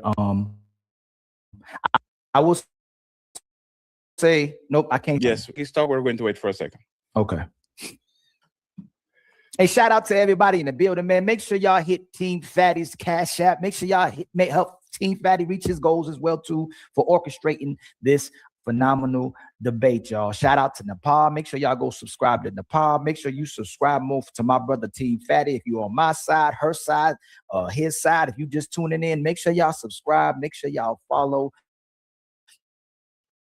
Make sure y'all help the brothers and the sister reach our goal. Y'all are learning from this conversation. I hope you can have power and leverage in most of societies, regardless of narratives that's created, propagandas that are created, and information that's being put out to society. There goes my sister Napah. It's time to do. am I better? Yes. So the first one. Now it's black. All this, it's breaking.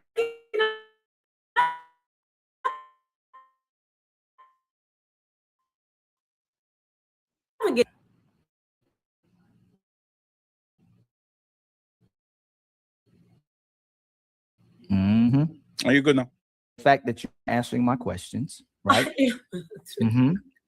I want to point out that you won't concede to the fact that they have to marry before they carry. I want to point out that even though you have 20 more contraceptives and forms of birth control than men do, you still won't concede to the fact that you're more responsible over your body, and women have the most power over sex and baby making. My third, I would say, insight on this topic to add is that women perpetually claim that they don't need marriage, they don't need babies, and they don't need men, and they continuously fight for their independence away from men. Women fought for and still fight for liberation from men, even though men still fight to take care of them. Men still fight for them to be women. They're still fighting for their own control and their own independence from women with the type of liberation that women are using. Their form of rebellion saying you can't tell them what to do with their body while they can showcase it to the world and have sex with whoever they want to. And then they want men to marry them after they decided to do that for most of their lives, right? So again, I will point out women only enter relationships today for temporary or long-term provisions, not for the actual need for the man to lead her life and the child's life. So it's going to complicate relationships because they claim they want leaders, but they won't leaders who follow them. She will put her interest over the child, the man, and the family for self. And men have to fight continuously for women to listen to them and cooperate with them. And men have to fight for their kids as well too. So not only do we not have to fight for our women, we have to fight for our children as well too, because women will get in the way of the parenting as well too. So in most cases, women will pick her way, control, her feelings, the last word, being a thought, showing her body to the world, sexual liberation, and independence over a man, more so than having the man and a family. I will concede on that point, my sister Napah. You can respond to that. And I will ask, and regardless to the end, when I'm conceding my time as well too, can you answer that question to me again? Do women pick themselves or the leaderships of men in 2006? What is her priority?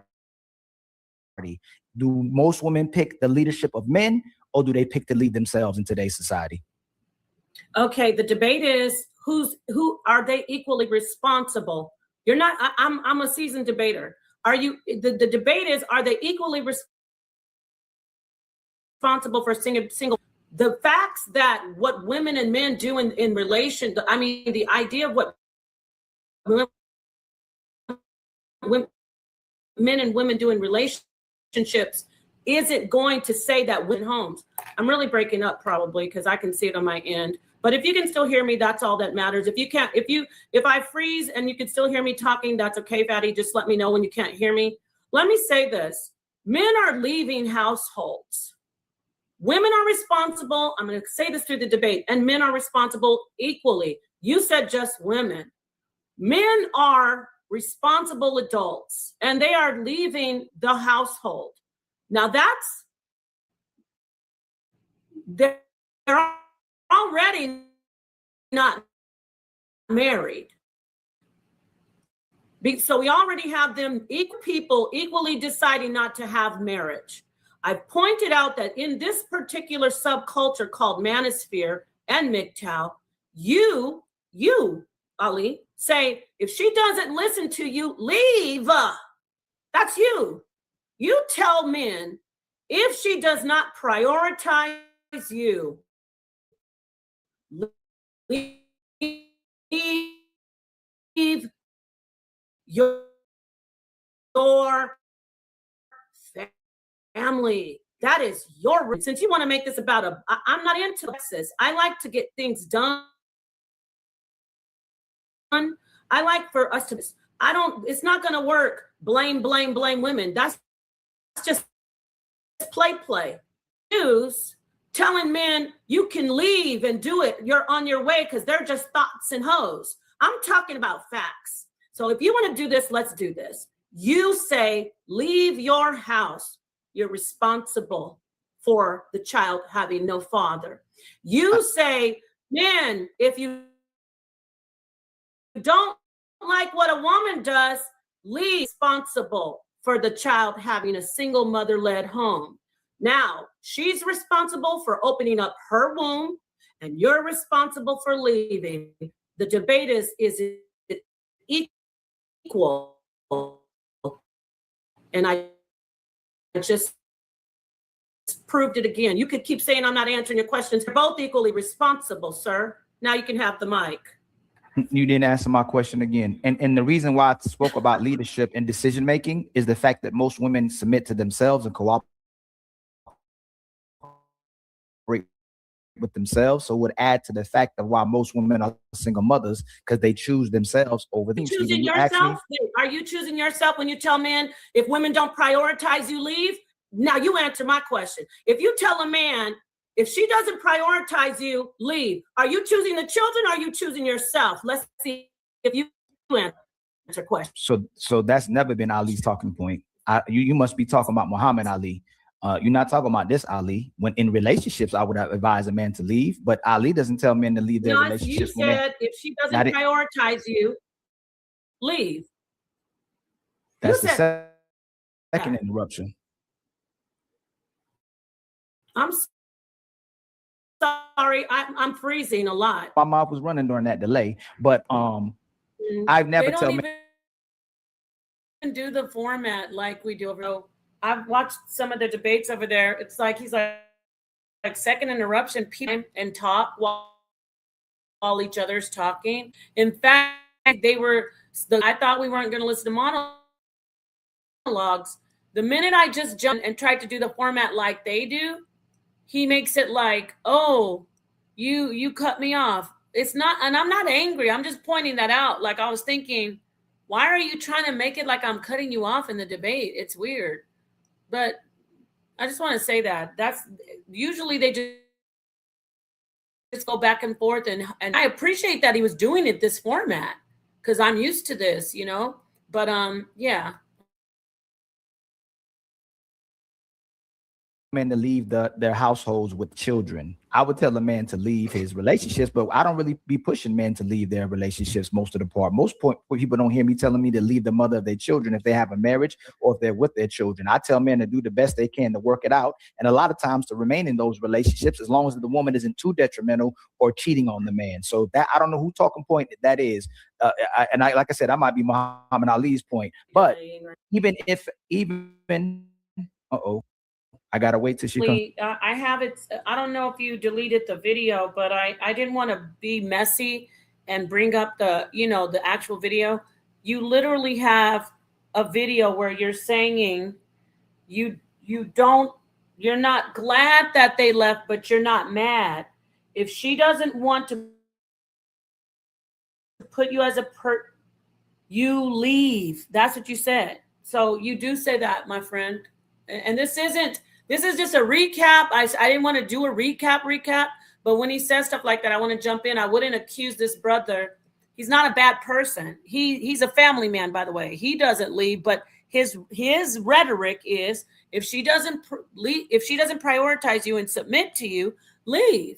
And so that is what you say, my brother. It's not Muhammad Ali. It's Ilkhan Ali that says that.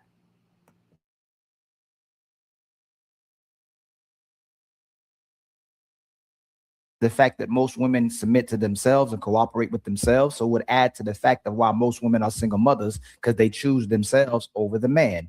And I'm pointing out, are you choosing yourself? Are you choosing yourself when you tell men if women don't prioritize you, leave? Now you answer my question. If you tell a man if she doesn't prioritize you, leave. Are you choosing the children? Or are you choosing yourself? Let's see if you answer question. So that's never been Ali's talking point. You must be talking about Muhammad Ali.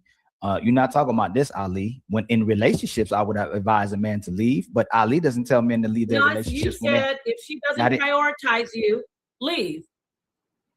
That's the second interruption. I'm sorry, I'm freezing a lot, so it's a delay.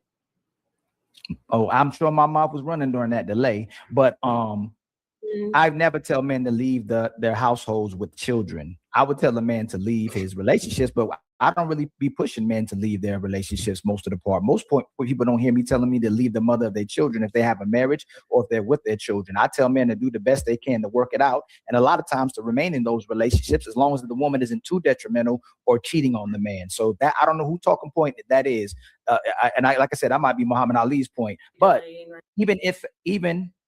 I gotta wait till she comes back, right? Yes, let me stop the clock. I was freezing for a second too. Ali, can you put on your notes the questions that she didn't answer? Just write it down. Just write it down. All right.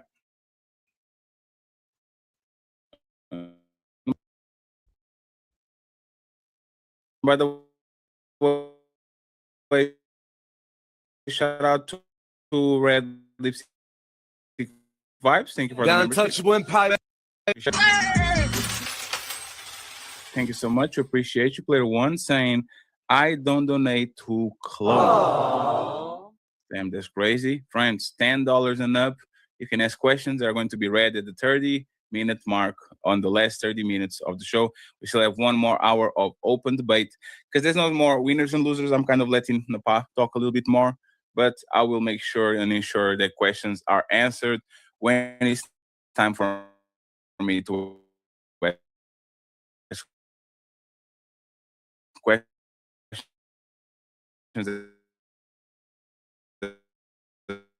That's why I said, Ali, if you think the questions are not being, it's lunch money and dinner money. So I'd appreciate it. Thank you very much. And remember, when the clock runs out, the people that are in the chat will have the opportunity to challenge our debaters, okay? So make sure if you think the debaters didn't close the door and did a good job, pull up and make sure that you are here to challenge the debaters, okay? Lastly but not least, Cool Calf says, Ali already cool. Kim, thank you very much, sir. I appreciate you. And Napah changed phone. She has 7 phones. I don't think it's the phones, Napah. Maybe it's internet connection, but let's see if we're going to get it That- now. Can you give me a 1, 2, 3 testing real quick? 1, 2, 3 testing. It's a little bit froggy, Napah. I think it's more of the Wi-Fi. Yeah, we cooked the other internet connection. This one hopefully is better. It's better. You can see her. She has clarity, and she's moving. Everything's good. Everything's good. Okay, so Napah, do you know where you were with the point? And then please, Ali, Right. go ahead. Thank you. The point was that it's not about a battle of the sexes. When we talk about single parenting homes, we're talking about the people getting together, not valuing the nuclear family, people not valuing the nuclear family due to decades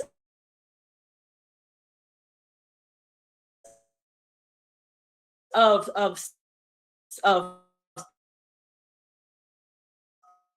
people not getting married, decades of women saying, so they're like, what do I need a man for? And then the man gets fed up and he's like, okay, I'm going my own way. I'm talking about society. But at the core, when we're talking about microcosm, the man and the woman, it's consensual. Whether or not she has more birth control options, they both decide that they want to have sex and they know that sex makes babies. If you want to talk about it's her womb, well, doesn't he know that if he does a certain act, be childish? The fact that you're trying to say that it's just women at fault is the issue and the problem, Ali. I mean, you can ask me more questions, I'm answering it, but you still haven't proven that women are the only one at fault for single parent homes. You said men should, if she doesn't prioritize herself, you said, I'm not glad that the child doesn't have a father, but I'm not mad at the guy. If he doesn't get her to listen to him and submit, he should leave. Those are your words. That's your rhetoric. So there are more single mothers. You like that? There's more single mothers statistically than single fathers.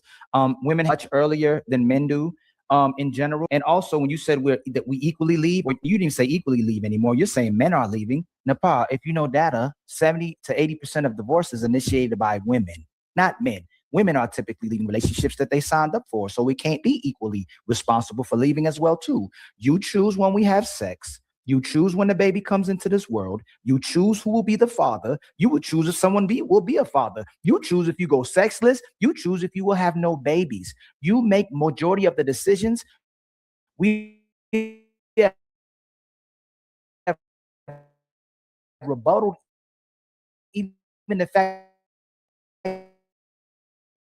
the man control relationships, because even if he's all about the woman, even if he isn't happy, but the woman will over and over and over compromise herself for her own delusion and idea of happiness, because she's even miserable when she's single again as well too. So most women, whether they single or in a marriage, are typically still miserable, and instead of putting the family and the men first, they choose themselves. So again, whatever way you want to go, the women are controlling and dictating the market. There's a great philosopher named Fatty that said yesterday, and I will concede to this. I'll say this first. If men said we like women who be quiet, women will talk more and talk more aggressive. If women said we only want to talk to one-legged men in mass would get rid of their legs to be with women. That's how much men love men. Whatever terms y'all create, whatever standards you create, men try their best to adhere to that, and it still isn't good enough. Whatever terms we want, whatever expectations and standards we want in families or without families, single or in relationships, y'all run from, because you believe self-empowerment and freedom is controlling your own body, your own thoughts, and your own leadership. Again, this is not equally responsible for single mother households. Women are picking to run themselves. They're not picking for men to run them. And now children flourish better under the control of men. Okay. I'm going to address everything you said, and I'll start with your question. Do women and men flourish better under the control of women? Do women and children flourish better under the control of men or under the control of themselves? Okay. I will answer that question if you answer this. Who runs society, men or women? Is this a patriarchal society or a matriarchal one society? second, Napah. We can't do that. We can do the thing part. We can do the thing Okay, part. then I'll answer his question. This is a the question, patriarchal. and then yes, Got answer it. and then you can answer. Would women and men flourish better under the women or men? This is a patriarchal society, number one. So we're under the control of men. You decide how well we're flourishing. Number two, that question, it depends. It depends on the person who is leading, not their gender. And guess what? That's not according to Napah Shadah. That's according to experts, sociologists, psychologists, people, and even people who've studied throughout time, anthropologists. There is no empirical data showing that gender the answers, because they hurt your feelings. They hurt your debate as well. Women and men are under a patriarchal society right now. Women and men are under a patriarchal society right now. How are we doing? That's rhetorical. Don't jump in. When you start talking about do they flourish better under men or women, guess what? If we're going to get back to the conversation of the debate, they flourish better when children have two parents. Two parents. Gender isn't even always relevant, because new studies are coming out saying that we're talking about bad parenting. They're measuring LGBTQ two-parent households against heterosexual single-parent households. I'm going to leave that out there on the table for the next part of the debate. Let me get to some of this rhetoric that we need to knock down today. I'm tired of it in these forums that you guys are in, doing play, throwing out that women have 70%. They are the ones that initiate divorce. Guess what? MGTOW came around in 2010, and they told people it came to a head. It came to a complete head. Everything that was that train was coming from the 60s when they said you couldn't have a man in your house. It all came to a head in the 2000s because women have been told, you don't need a man. You don't need a man. You can do it. They're poor. They're broke. Let the government help you. I said that. Remember, it's equally. I'm not taking the blame off of women. Men said, fine.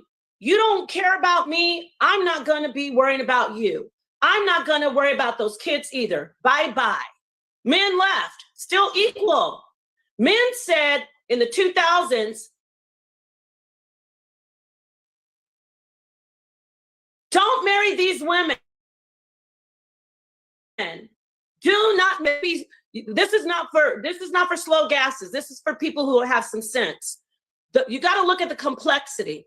Because these men said, we don't mess with the government, but we don't give a damn about you women, and we damn sure don't care about being married to you when we're already married.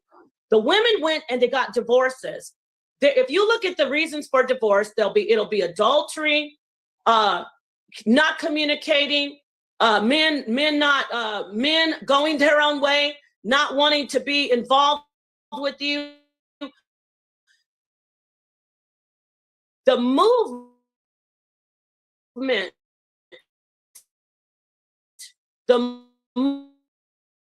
of men is, I'm going to know, okay? They know they're going to have more headache with the government. They know that the judicial system is against them. Let me say that 3 times. They know that the courts are against them. One more time for slow gases. Men are not initiating divorce more than women because they're not stupid.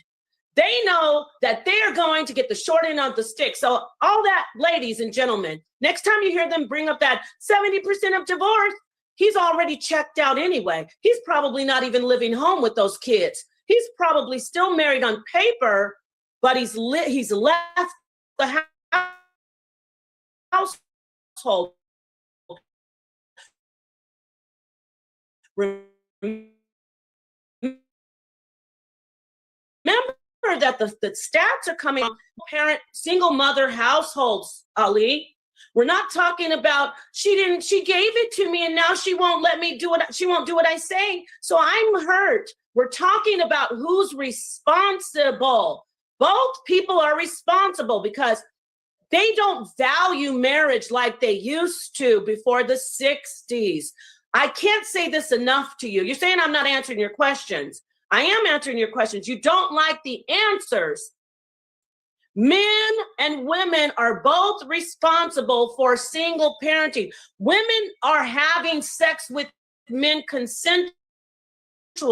You make it like men are little that just follow behind women. She doesn't want me to do that. Okay, I want men are autonomous, responsible beings.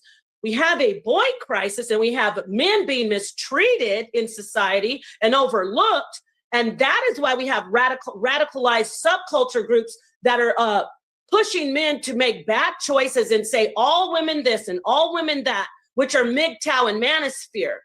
Instead of saying certain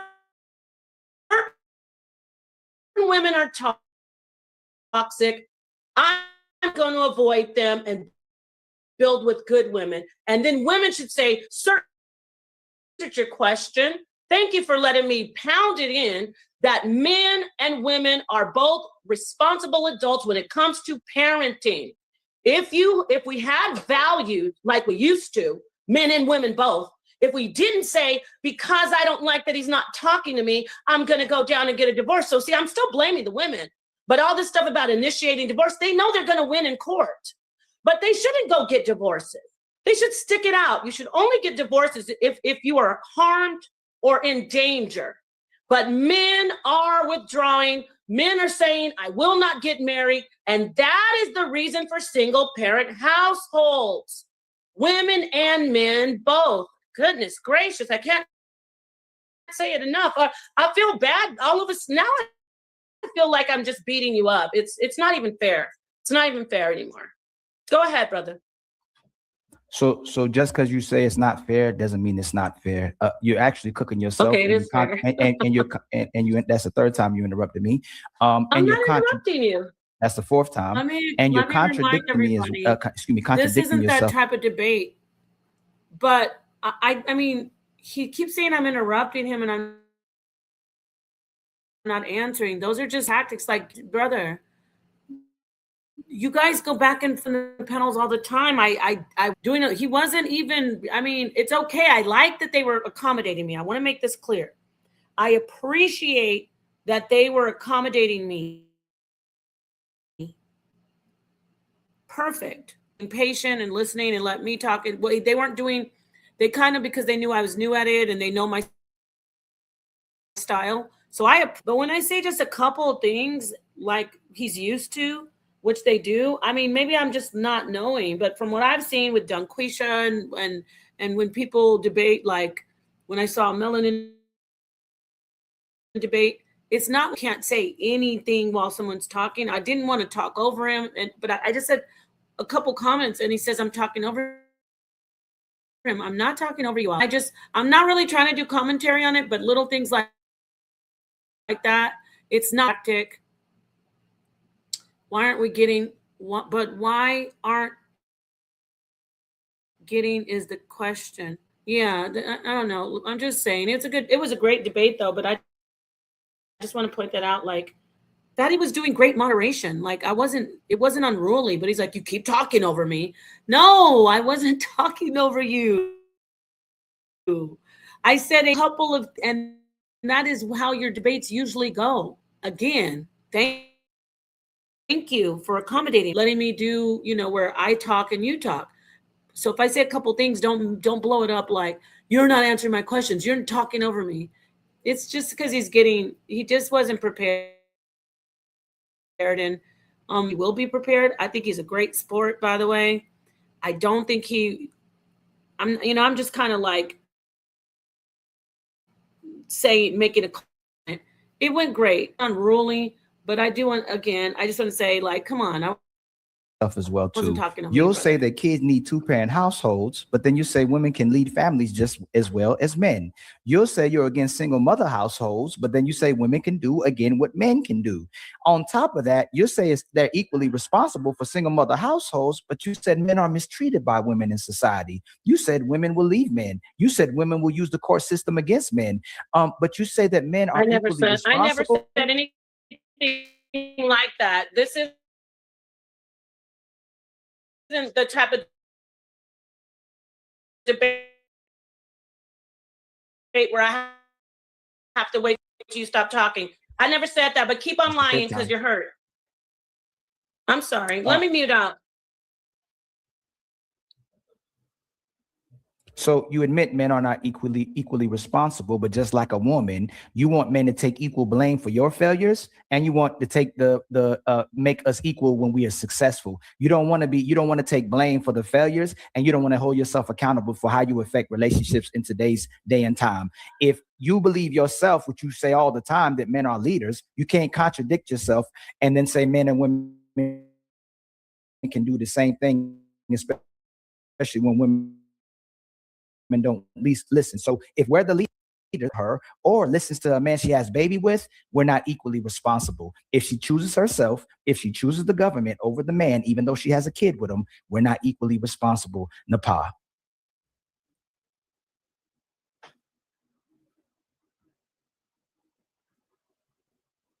I didn't want you to accuse me of talking over you, because that would be a tactic, because I whip your butt in this debate. You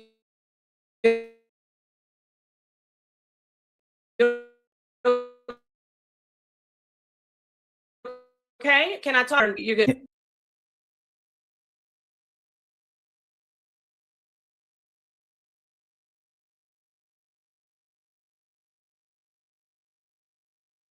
Retract or backtrack, Napah, and walk it back. You did it 6 times, 5 to 6 times. It's too late, so it's okay. Thank you.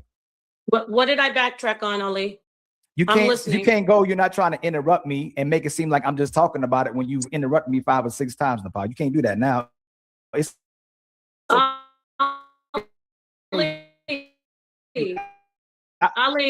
it's okay. Ali, that's your tactic. We're not going to do that. I mean, I said, I know your tactic. You like it's called Darvo. You act defensive, then you say that I attacked you, and you try to get people on your side. Brother, the debate is going just fine. Don't worry about we have a moderator. We have a moderator. Nobody's interrupting you that much that you can't get your points across, and your points are invalid.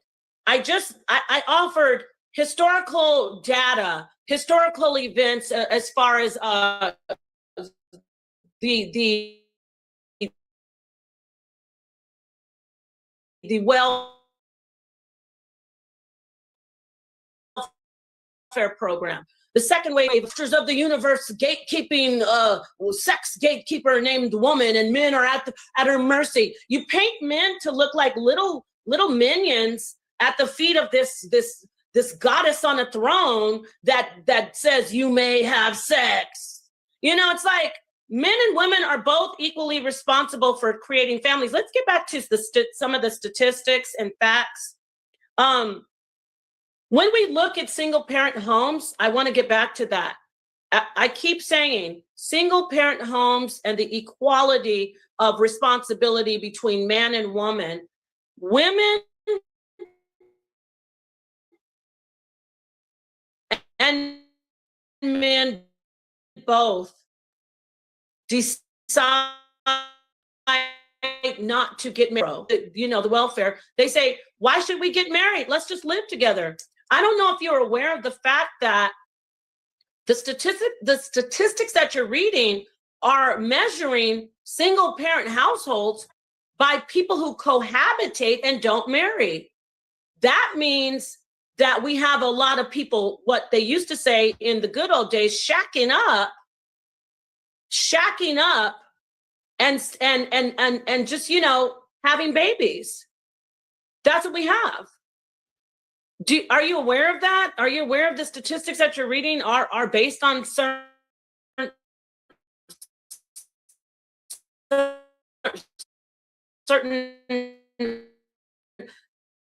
aspects of people shacking up, about solo mothers compared to single father households who may be solo or single father? And the majority of single father households, by the way, are cohabitating. Do you know what that means? Are you aware of what that implicates? Yes, you're not marrying before you carry. You let me bust you down. You let me have my way. You're without willing to cooperate for what it takes to get a ring. And then you want me to turn back around and buy the cow after I milked it. Instead of you know what's crazy is that you're being contradictory on this panel because you tell late. Now, this is your talking point. You get mine wrong just to argue something that I've never said while you're losing.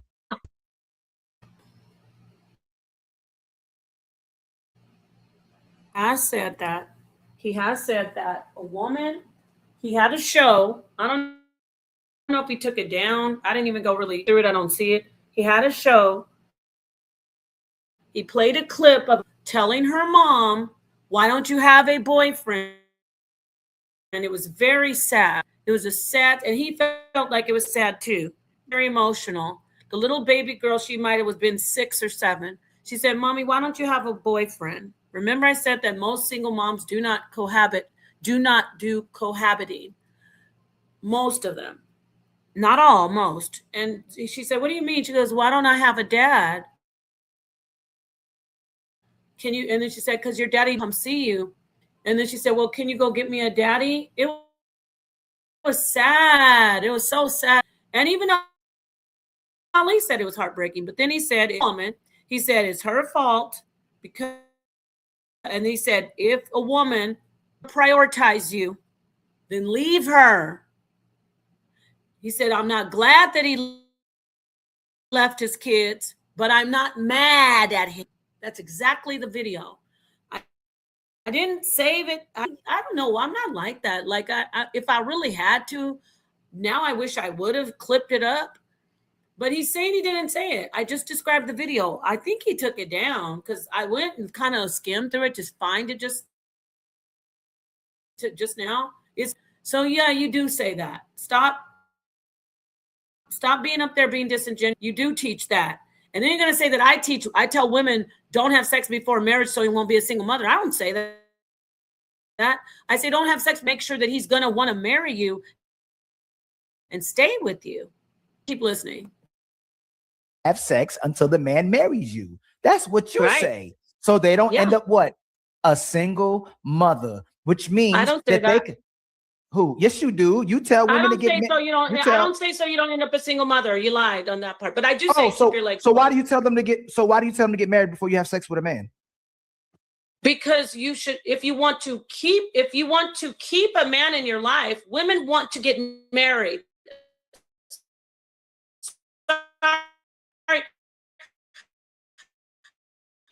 I know that's your talking point with the manosphere. Women homes. I know you want to paint this weirdness about it's like a witch hunt. Women only want broken homes. We're the heroes, brother. That's MGTOW talking points. Go on your own way. Women and men both want to have stable nuclear units for their children, for their lives. So I tell women, if you want a man to stay with you, don't have sex with him before marriage. You just admitted that men are having sex. That's consensual. Men are having sex. Do you think men are little babies without responsibility? Or do you think men are actual responsible individuals? That's rhetorical. Obviously, men are going into relationships, having sex, knowing that they can possibly get a woman pregnant. When she gets pregnant, they don't, it's not like they're shocked. They may be on. When a man gets a woman pregnant, they both should decide, let's stay together. Let's have a nuclear family that loves and puts children first.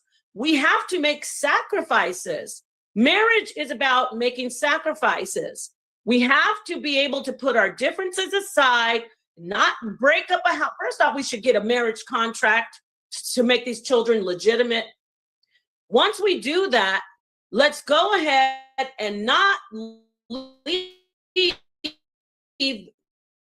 this family. Let's work it out. I'm talking about if there's no violence or abuse. Of autonomy or responsibility, we can just, you're not babies, you're men. You have the responsibility to get married before sex, just like she does. She's not the boss of everything. You actually, ironically, want to make it like women control everything. You control your body as well as she does. Just because she can carry the baby, you control if you decide to have sex with her, Ali. You do. You decide if I put myself inside of her,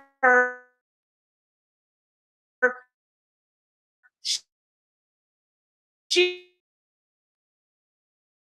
could have a baby. And what they used to, before the 60s, they saw marriage families, nuclear family, nuclear family. After the 60s, they saw mom and daddy don't live together. Mom and daddy didn't get married because mama needs welfare. So they just continue. Let's just have babies without marriage. So you are blaming one side, and that's why we're not getting anywhere. When we look at both men and women, we say, you don't have sex before marriage and you don't have sex before marriage. And if you're going to, you both are responsible for that child having a single parent household. I'm trying to hammer both responsible. So Napah, you are outside of the fact that you I love you, Napah, right? You are the representation. I love you too. You are the representation of most women. You think just because you say something, you're right, and it ends up biting you and nipping you in the bud, right? So the problem is women have a fun phase. Women have a whole phase. They put babies and put their careers before having a marriage and having a family as well too. All we have to do outside of that is focus on the people who are doing it the right way. Even if a man marries a woman, she still find a way to leave him. She'll still find a way to divorce. And most of them will find ways to become single mothers and look at the people who doing it wrong. All we have to do is look at the people who doing it right. So even if women are still leaving men that put a ring on their finger, that actually do a contractual agreement to take care of them for life and take care of their families, Instead of keeping their families together, women will pick that self-love and self-love and happiness rhetoric and self-empowerment, self. Everything is me, I. So I would concede to you, if when men got married, that they would leave women and divorce women. The problem is, even if men put a ring on their fingers, the women still divorce, Napah. And stat wise, they're still leaving men, and they're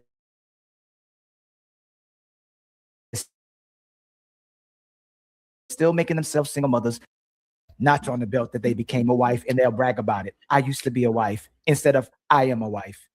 Napah and Ali, final thoughts about this prompt. We're going to read super chats and we're going to the second one, okay? Okay. You want me to go? Yes, first, and then Ali close it up. Okay. I want to say this has been great so far. I'd love to engage with very, very heated debates about very important topics. So this topic is important. I want to say that first and foremost, but I want to point out that you brought out a lot of points about women and why they're responsible. And kudos to you. I want to give you a round of applause. The debate isn't just about women. It's about men too. Who are they equally responsible? In this debate, I pointed out things that women have done and things that men have done. I'm sticking to my my premise where I say they're both are responsible. I pointed out that the government had a hand in it because unfortunately, poverty, a lot of hunger, homelessness. And so LBGA came in and said, I got an idea. Let's give them, let's get the society together by giving these women food stamps, welfare checks, but one thing, we got to make sure we reinforce that they can't have a man in the house. That was already a part of welfare before the 60s, but they really drove it home. And they misused the system to harm men, but to ultimately harm families. It's AFDC saying aid for families, but it's not aid for families. It broke it was the onset of single parents, single mother homes. Men decided, hey, I want my kids to have food. I'm recapping. Kids have food, so we're not going to marry these women. Then they started shacking up. Marriage rates went down. After that, women said, I want to do it too. They divorced. Men went along with that because they said, look, baby, we'll still live together, but we will be able to get a check. Getting to the 2000s, men said, you know what? Leave these women. Don't marry them. Who cares? If you get them, as what you say, bust down, which is really highly offensive, but I got you. You say bust down, you bust them, both responsible. She let herself get bust down, he bust down.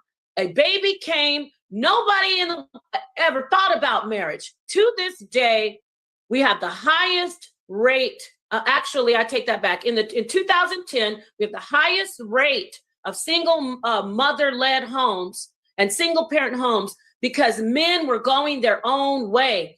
Just like with feminism in the 60s. Women with the second wave of feminism, I'm going to do it by myself. I don't need no man. Men said, you know what? It's fine. We don't need no woman. Don't marry these women. Don't give them a ring.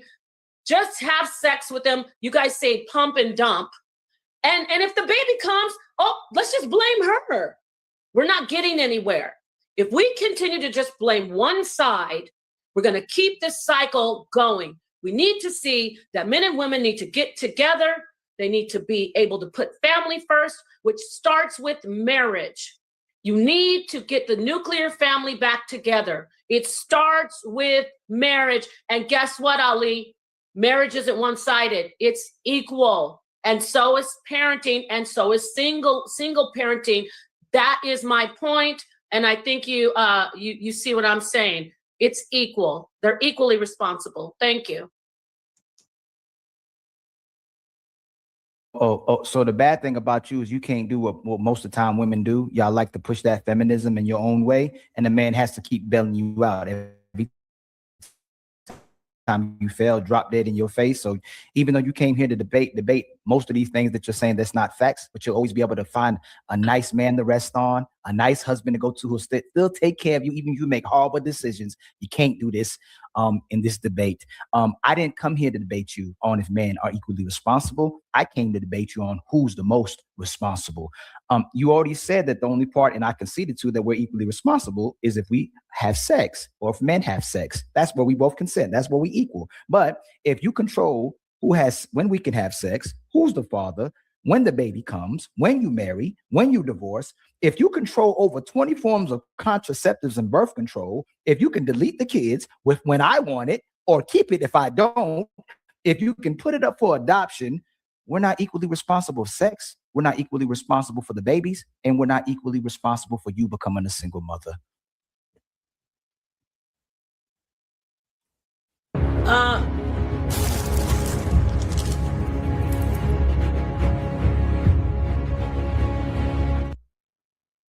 Friends, thank you very much once again for being here. I appreciate y'all. Thank you very much for all the people watching the show on all the platforms. Please make sure you subscribe to them. I want Ali and Napah to have a little bit of dinner money and a little bit of lunch money. So please, eat their cash apps. I would truly appreciate it. It's not my day today. So please make sure that they get a cash app and a PayPal. You want to say something, Napah? Yes. What was the title of the debate that we just did? I want people to hear, because he said we didn't come to. What was the title of the debate? You're talking about the prompt? Men Yes. and women are equally responsible for creating single mother-led homes. And thank you. So thank you very much.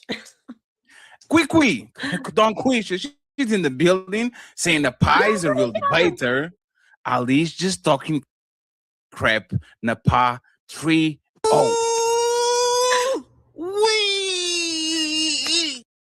Damn, that's crazy. And she just saying that because I made her a single mother. Damn, that's crazy. Stop hating on Don Quisha. And by the way, Carl Anderson with 10 Untouchable memberships. Thank you so much, Carl, for supporting the Untouchable Empire. I appreciate you, sir. I believe that there's multiple so-called Black leaders who believe that they are untouchable. The Untouchable Empire, baby. Thank you very much. And they live says, women and children can come last, just like modern woman put family last. Thank you very much. We have Mr. Zero Fallout saying, Napah kept so much.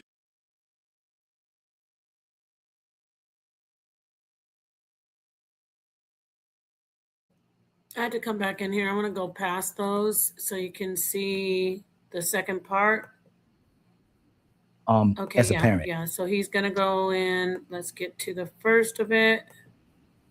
Rule focused. Fathers are more disciplinary. And I do want to say again, shout out to Ali. He's a decent guy. This is just about the debate. He's a decent brother. The rhetoric isn't decent, but he did get a chance to sit down and talk to us to Sonetter and myself for almost 4 hours. Sonetter talked to him. He's a good family guy, good father. He got along really well with Sonetter. He does get along with pretty much everybody from what I've seen. So when I'm talking about the debate, okay, because I don't want anybody to get it wrong. When I talked about the rhetoric that he pushes, I don't know if people sometimes when you get on the internet, you just start getting in your bag and you start just saying stuff. But I heard that before. He says he didn't say that. He doesn't teach that. However, you hear a lot of men teaching it, not just Ali. That's the rhetoric. Leave her if she doesn't. If you can't have your peace, leave. That's not an unpopular teaching. So, yeah, I'm just saying that. Fathers are more likely to enforce consequences consistently. Gathering some questions. I will make sure to ask y'all. Okay, great. So this is the second part of the debate. A few, okay? Second prompt for the last 30 minutes of the debate. Men are better parents than woman.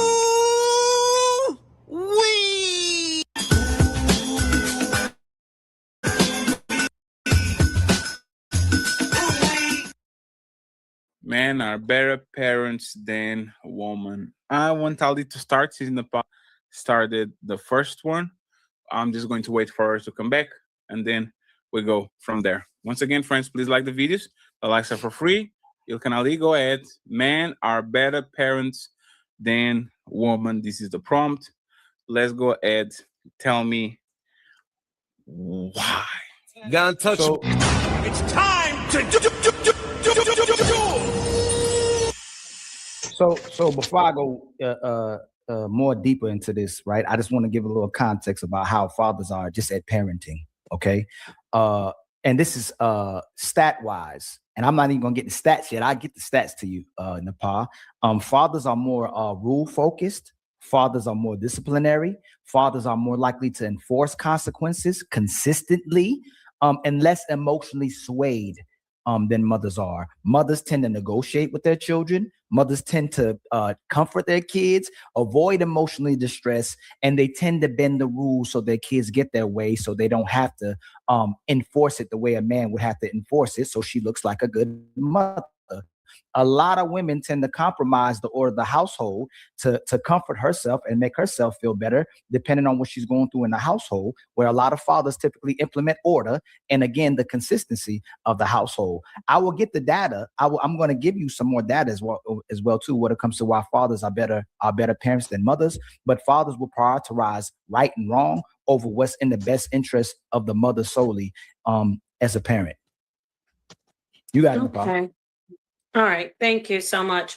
As I did with the last prompt, with the title that I'm going to do this again. There is none whatsoever, I should say, none whatsoever. There is no data. There is a gender attached to good parenting. Not at all. Not at all. In fact, the statistics show that two-parent households, right, children fare better than in single-parent households. Why am I adding this to men aren't better parents? Because two-parent households can definitely be and have been measured woman. So a lesbian mother and mother, statistics, not your feelings again, statistics show, and that data, I'd like for you to give me the source. No, let me say this. I'm not doubting it, because you did say some things that make sense, but again, you're lopsided. Statistics show that two-parent households, children fare better than one-parent household. A father single household, according to statistics, does not fare better than a mother two-parent household. That's the statistics. So we're going to put that on the table. However, when you want to talk about mom and gender and women, yes, fathers function. That's why you need a nuclear family. Fathers function in a disciplinary way, which is very, very helpful for the child's development, and risk-taking. Fathers are the ones that let children take risks, which really help them build in social issues and behavioral issues later in life, where mothers are more protective, nurturing, comforting. And yet, so see, we need both. Again, you're saying fathers are better. There is no better. You can't say, well, dad disciplines better, and so he's a better parent. Mom, she gives me hugs and kisses when I fall down, but dad tells me, suck it up. You need both. You don't need imbalance. That's the problem today.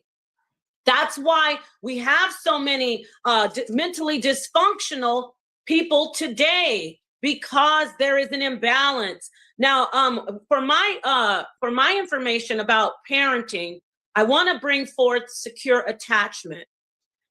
Again, I don't believe either sex is better, but I will say Ali went on and on and on in our last interaction about women in their birth, women in the womb. You carry the baby. You're absolutely right, Ali. The first interaction that a child has is with the mother. How can she be less of a parent when she is the first interaction? She is the first. Everything that affects her, even while the child's in the womb, affects the child. She is the first parent. So how can she be the worst parent? How, Ali? When she takes the child out, she nurtures the child. And I'm not talking about dysfunctional. I'm talking about just biology. She gives the child nurturing in the womb. So she's giving the child life. That's your rhetoric. It's coming back to bite you in the ankles. Your rhetoric is she gives the child life. She chooses life. That's a plus. She feeds the child in the womb. That's a plus. She takes her prenatal vitamins. She makes sure her baby is safe. She sings to the baby. When she has the baby, she holds the baby. Secure attachment, according to the psychologist Piaget, secure attachment is vital in forming the neurological scaffolding of the mind, literally.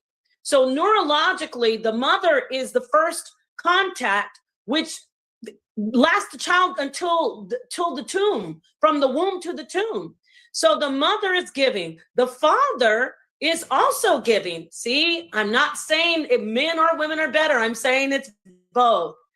The father gives the semen, the sperm, and the sperm creates the placenta. The dad is a part of the process as well. There's no one better or worse. When the child is born, dad lets mom nurture more, but he starts when the child starts to want to toddle. He helps the child learn how to walk. They both cheer. Mommy, when the baby falls, oh my God, the baby. Daddy says, no, baby's okay. There is no one better or worse. You will not be able to show me any hardcore empirical data that says only men are better than parents. Now, if you want to start getting into all the dysfunctional stuff, I'm ready for you. But I put it on the table again. There is no gender that says parenting is good. It's about the quality of the person, the quality of the care, the quality of the character, and if it's men and women in the dynamic of a nuclear family. I'll hand it back over to you. So there's data that shows that a single father household is equivalent to a two-parent household. What's crazy is the only thing that you showed us just now for women being better parents than fathers, and then you'll turn right back and say that they both are equally needed, is you're saying that the mother gives birth to the baby and feeds the baby. That's what kind of could possibly make her a better parent, because she nurtures. Women typically raise babies, men raise children and families. But I'll give you some more data, okay? Fatherless homes, right? Households without fathers are 4 times more likely to live below the poverty line. Children of fatherless households are 2 more times likely to drop out of school. Infant mortality rates are 2 times higher in fatherless households. Adolescents from fatherless households are more likely to commit crimes. Children growing up without a father are 2 times as likely to commit suicide. When it comes to teen pregnancy rates, they go higher when fathers are not in the household. Children lacking interactions with their early development interaction with children and development behavioral problems. It comes from not having the father around. 90% of the children that are unhoused or runaways come from fatherless households. 80% of all rapists and children with anger issues or people with anger issues were raised in fatherless households. If I can remember some more, I'll give you some more. But you have not given me what makes mothers better in the household. No stats, no data, but imperative data shows us that majority of the issues, whether it's cognitive, social, psychological, comes from single mother households typically. Not saying that the mother can't raise these children, love these children, nurture these children, provide discipline or structure to these children, but majority of people who got issues is coming from single mother households. What imperative data are you showing me that where the mother can do it better than the father can do it? Okay, thank you so much. And it's empirical data, not imperative. Yeah, thank you. But it is imperative that I let you see what's going on. I made one mistake. No, it's okay. I'm just saying for the audience. this particular rhetoric, I'm so glad you brought it up. This rhetoric that's been spewed around, the skewed data that you're going around saying, because we found that single parent households, children don't do well, we're going to juxtapose that to the gender war agenda of MGTOW. When you go to that article that all of you've been grabbing, but from Medium, where this sex worker, I don't know if you know that, but she was a former sex worker. She wrote that article, y'all, in Medium. Let me read this article for you, a little bit of it. Alicia Jane decided for shits and giggles to write an article and say, single father households fare better than single mother households. Every bit of that data that she used, she skewed the argument that fathers are better.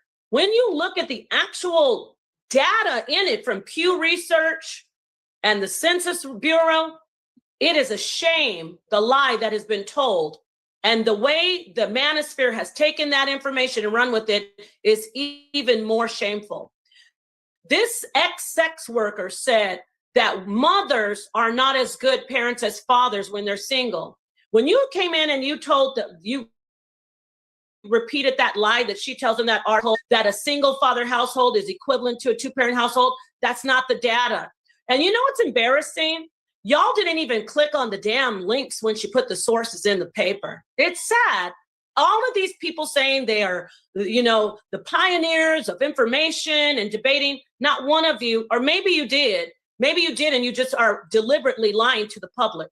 Single father households are not being, they're not equivalent to two-parent households. What you're seeing is this particular data from the census report, the Census Bureau is measuring, listen to me carefully, it's measuring men who are raising children solo and in cohabitating households. I don't think you heard me. This data is measuring men who live alone and with a partner who's a woman. And the debate is, are men better parents? Because that data that's the data that was measured, you've lost this argument. You've lost this argument. That particular census is, I said it in the first part of our debate, that when you define single father, you're defining men who cohabitate with a partner, or the mother even, or solo. Those three. When you look at the stats, most of the fathers, single fathers who are classified as single fathers, they are cohabitating with a partner and or living with their mama, who was a single mama too. If you look further into the research in that with the sex worker, that Alicia Jane, who gave you guys that information about single father households are better. If you look further in the research, you will find that 81% of the mother homes are solo. What does that mean? We don't have anybody else in there. There's no daddy. And guess who left that house? The man did, because according to Ali, if she doesn't listen to you, you better leave. I thought he was a better parent, because the woman has and this isn't a battle of the sexes with me, but I got to give you the facts. The woman said, you know what, I'm going to do this. I'm doing it by myself. Of course, a broken home. Fathers are needed. They must be there. It's not an option. You must have a father. You must have a father in the home. But guess what? You must have a mother. So the data that's been reviewed for the mother, we're looking at most of it, an actual single parent home with no one living there. You can get the stats, but I have them on deck. I got them on deck. So don't use that information about, yes, there's more teen pregnancy. Yes, there's more suicide. Yes, there's more of everything negative because their father is not in the home. That doesn't mean that he's a better parent. he made a mistake for leaving because he listened to MGTOW and he listened to Manosphere and he listened to Ali saying, if she don't do what you say, if she doesn't prioritize you, leave. That's not a better parent. No parent is better because of the sex or gender of the person. So yeah, I want y'all to stop using that skewed information. Fathers are, one more thing. The data that you brought out is used by, let's say, sociologists and psychologists who say fathers are necessary. So they're looking at it saying, you need to have a presence as a father. You have to be there as a father. When we're looking at these single mother homes, it's because the father isn't around, Ali. He won't come see the kids. When you're looking at those stats about doing poorly in school, getting in gangs, and also poverty, of course, poverty and the father not being around. Riddle me this. How can he be a better parent when these stats are coming from him not being around? Interesting. Checkmate. You just checkmated yourself. All the issues that women are complaining about, where their children are failing, where their children aren't disciplined, where their children are committing crimes, where their children have self-esteem issues and social issues, is because the daddy isn't around. If the father is raising the kids by himself, he can implement all those things and implement discipline, and most of those kids are going to comply. They're not going to refuse because they have to listen to the father. If there is a two-parent house where children can fail, or a daughter is becoming over-sexual, or the mother is pushing her to use her body as leverage for attention in society, where she's emasculating the father in front of the son, it's typically a woman who don't allow the man to be a man inside the house and allow him to enforce that type of incentives and that type of household regulation as well too. You checkmated yourself and admitted that the problems are happening because the father isn't around. Go look at single father households. Go look at households where the father has his children, whether it's a son or a daughter. Most of those kids comply. And a lot of times they want to go back and live with their mothers so their mothers could enable them, so they can do what they want, and so they can get away with everything that they want to do and step out the house as much as they would like as well too, and sneak little boys in the house as well too, dress how they want, talk how they want, and act like they want. When you have a man in the household that's allowed to be a man and a father, when you have a single father household, when the kids come over and stay with the father, you have a better household where a father is typically a better parent. You admitted yourself, and I'll use that as a checkmate, that the problems are happening because the father isn't there. It demonstrates the value of men, and it demonstrates the value of the man being a father.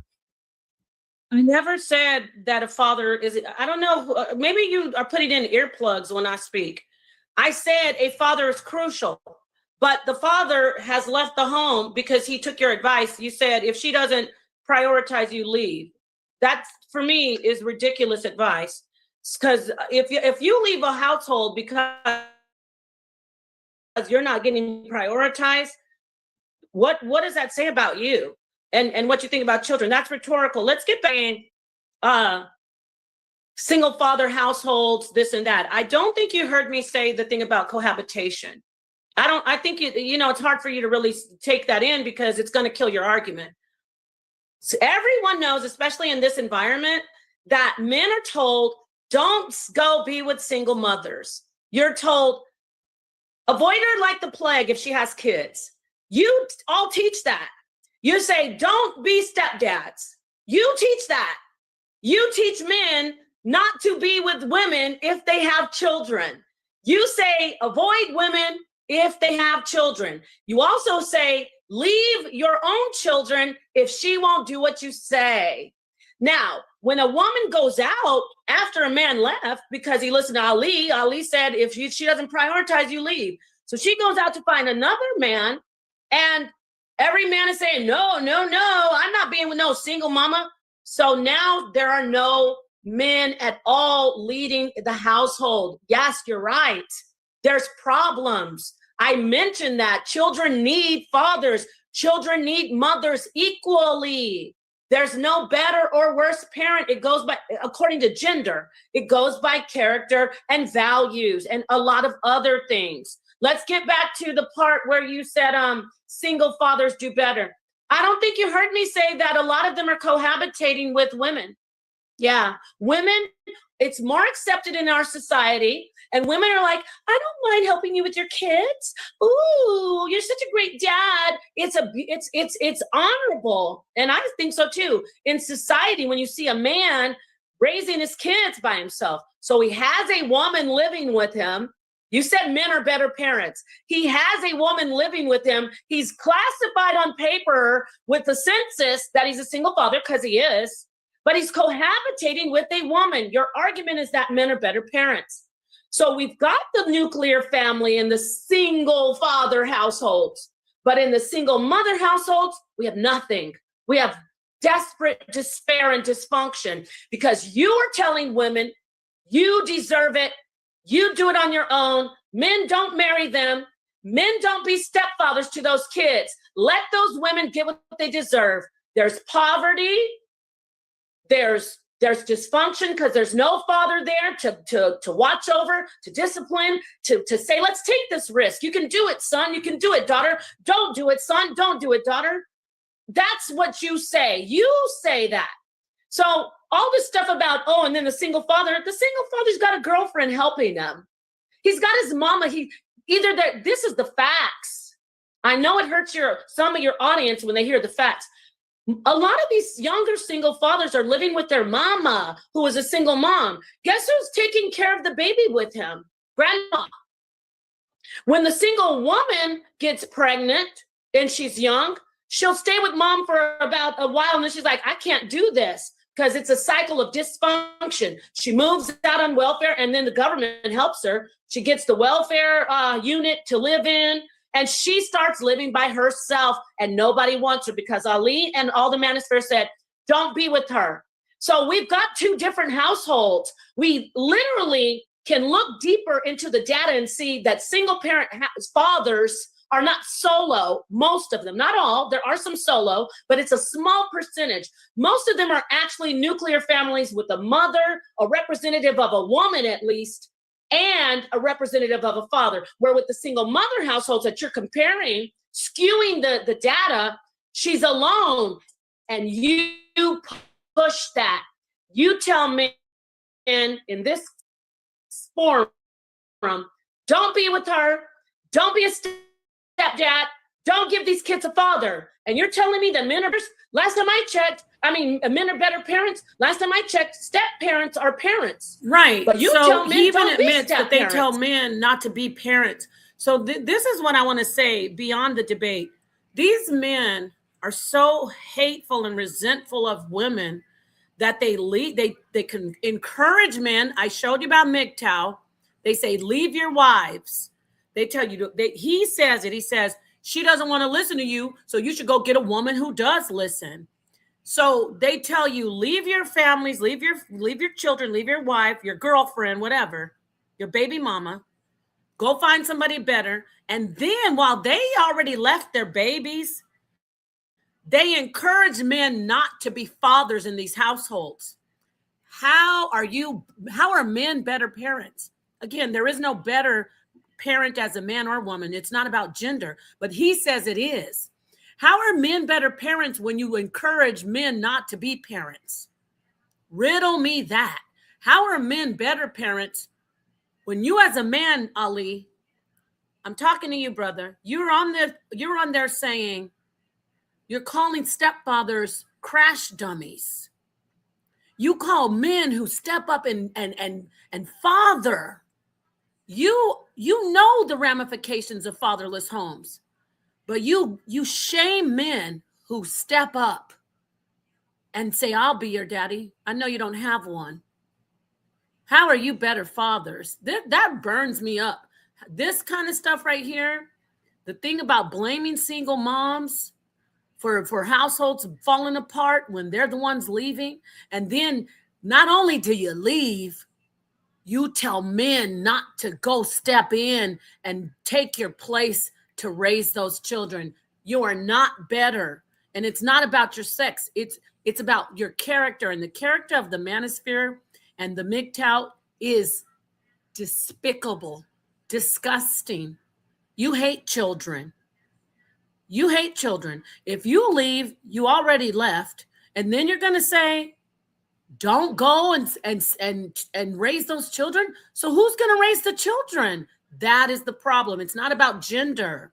It's about the rhetoric of the MGTOW. It's about the hatred. And the women are to blame because they continue to lay down with men without true commitment and without vetting their character. So there is no gender that is better or worse. I'm going to start it again. You tell men, you are a fool to be a step parent. How is that better? I thought you said it was bad to be a stepdad. You're not ready, but you're getting this work, Ali. I'm going to give this question to you when you come back in here all beaten up and tattered because I'm busting your piñata. Let me ask you, are men cohabitating with women but putting it on paper that they are single parents according to the Census Bureau? Since you're pulling in empirical data, which is imperative, let me know. I honestly have no idea about that, but it's a moot point because we're debating who's better. I know you parents. have no idea. I don't, but we're debating who's better parents, not if fathers are cohabitating with women that listen to them because the biological mother doesn't listen to them. And you just cooked yourself, by the way. Most of the time, these men are leaving dysfunctional women who don't cooperate with them in a dysfunctional household. Men avoid single mothers because she puts her needs above the kids, a man, in order in the household. Napah just admitted, y'all, that these mamas are creating not only the problematic girls, but they're creating the problematic boys who still live with their mamas. Napah, why should a man take care of a woman that wouldn't listen or value the biological father? Why doesn't a woman value the father of her children more than being a single mother? And Napah, should a man leave a disorderly woman? These are all rhetorical questions for you, Napah, as well, too. But this one main thing I want to ask you, because on top of all the other questions you won't ask Napah, who are typically raising emotionally disorderly, disrespectful kids, Napah, men or women? I just need to do that. There is no gender. You heard that? He admitted, he said, why should a man not leave a woman who won't listen to him? Busted. You said you don't teach that. You just said you don't teach that. I saw you taught it. I saw it on your channel. So you just told us it is valid for a man to leave his family just because she didn't listen. That's why I said it's women's fault too. Stop having sex with these men who don't value family. You know how many fathers are out there? Shout out to Sonnetter. Shout out to all the fathers who stick around, who raise their children. You think that there aren't problems between couples? So just because somebody won't listen to you, you're going to abandon your whole family, your wife, your kids? This is what he teaches. How does that make men better parents? Again, it's not a battle of sexes for me. There's no gender that says you're a better parent. There are bad parents that are men, and there are good parents that are men. There are bad parents that are women. There are good parents that are women, but it doesn't matter. It's not because they're biological sex. This man just said, I'm going to run it back. These men are leaving to go be with women who listen to them. And you know what they're doing? Leaving a trail of baby mamas behind them. Because the minute she don't listen to you, you leave her. The minute the next one doesn't listen, you leave her. And you just keep all these children with these broken homes. And you're the reason. You brothers that do this are the reason. Because you didn't like, I need my peace. I'd rather be on a rooftop than in the house with the lion, quoting the scriptures all wrong. You're leaving your children behind. Listen to what he says. He says, why should she? He kills himself in the debate, and he also shows his character when it comes to this topic. Stop saying this stuff, Ali. I mean, I think you're better than that. Maybe you'll come to your senses. That is terrible to tell a man to leave his family because it's called for better and for worse, richer for poor, sickness and health. You're not supposed to leave because she won't listen to you. Work things out. Shit. Stay in another room. Set up a man cave. But your kids need you there. Let's go back and listen. Ask Napah, who are typically raising emotionally disorderly, disrespectful kids, Napah, men or beaten up and tattered because I'm busting your piñata. Let me ask you, are men cohabitating with women women, but putting it on paper that they are single parents, called data, which is imperative. Let me know. I honestly have no idea about that, but it's a moot point because we're debating who's better I know you parents. have no idea. I don't, but we're debating who's better parents, not if fathers are cohabitating with women that listen to them because the biological mother doesn't listen to them. And you just cooked yourself, by the way. Most of the time, these men are leaving dysfunctional women who don't cooperate with them in a dysfunctional household. Men avoid single mothers because she puts her needs above the kids, a man, in order in the household. Napah just admitted, y'all, that these mamas are creating not only the problematic girls, but they're creating the problematic boys who still live with their mamas. Napah, why should a man take care of a woman that wouldn't listen or value the biological father? Why doesn't a woman value the father of her children more than being a single mother? And Napah, should a man leave a disorderly woman? These are all rhetorical questions for you, Napah, as well, too. But this one main thing I want to ask you, because on top of all the other questions you won't ask Napah, who are typically raising emotionally disorderly, disrespectful kids, Napah, men or women? There is no gender. That's the answer. There is no gender. And guess what? This is the clincher. You just said who is typically raising. So are you implying that a woman is alone? No, you're not implying it. It's the facts, right? A woman is alone raising a child. Now, riddle me this. I'm in a relationship and I'm married or cohabitating, and I don't like the way you made me feel. I didn't prioritize the children from get jump. If I didn't prioritize the children from get jump, I must be not a great parent. I must not be the best parent if I'm the one who left because you're not prioritizing me. That's your rhetoric. If you don't do what I want, which happens in relationships. If you don't do what I want, I get to leave. You're saying women do that, but no. When we look at the facts, men are the ones leaving because there's more single parent mother-led households, 81% to be specific in society today. So who's leaving? How are you the better parent and you're the one who left? Dun, dun, dun, dun, dun, dun, dun, dun, dun, dun. You're not the better parent. There is no better parent when it comes to gender. I'm not doing the battle of the sexes, but I'm not going to let you sit up here and lie and say women are not better parents. She's literally staying with the child. Now, if we're looking at the single father households, I'm not saying all are cohabitating, but a very small percentage compared to how many are cohabitating. So I killed that argument because there's women involved when you compare the dysfunction to the balance. But for the solo fathers that are living by themselves, they're getting told, hey, you're doing a great job. Yes, you got this. Where the women, and that's building up their morale. That's my point. When we're talking about dysfunction, well, for the women, you're being told, you're garbage. You're the reason these children are suffering. You're dysfunction. Oh, you just want these children to be you don't care about yourself. What do you think that does to the psyche of a woman or a human being in general? Women are being mistreated because they are alone in situations of raising their children, and you're not helping as men and as parents by saying, don't be with her, don't be a stepdad, don't be there, leave if she doesn't listen. You literally, I just wrote it down. You said, if she doesn't listen, that's your issue. You are so worried about being the parent to a woman and governing and having her submit. You're not worried about your own children and the consequence of you leaving. The fact is that there is no, I'm not saying both, I'm going back to, there's no gender that tells you if you're a good parent or not. Men make mistakes, women make mistakes.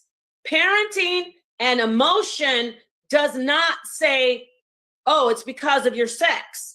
Oh, it's because you're a man. Because I'm going to go back. I'm going to, well, you asking me questions. I want to ask you a question.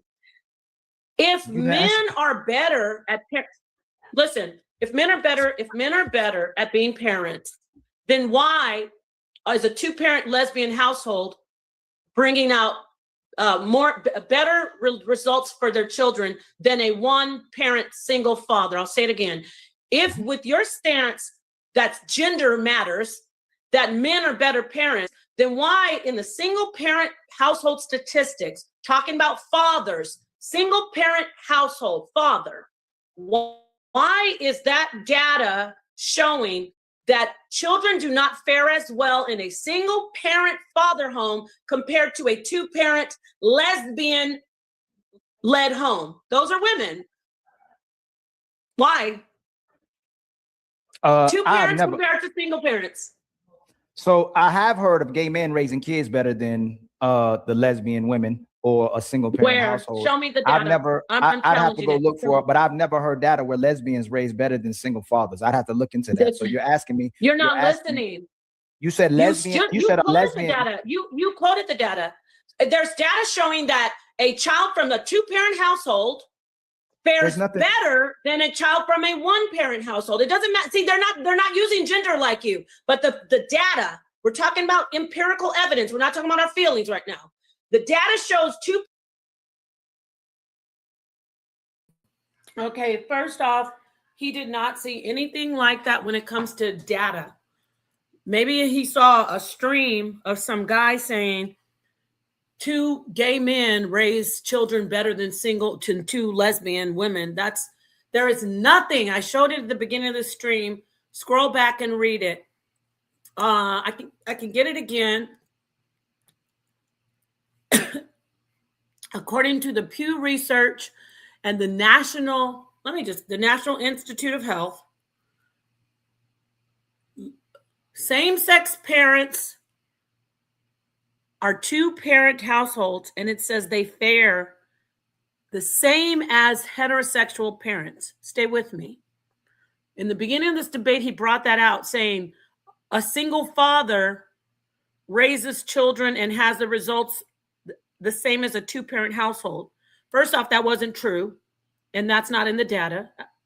But secondly, you notice he used two-parent household as the gold standard and as the litmus to say, oh, this is what we measure it by, because that's the ultimate.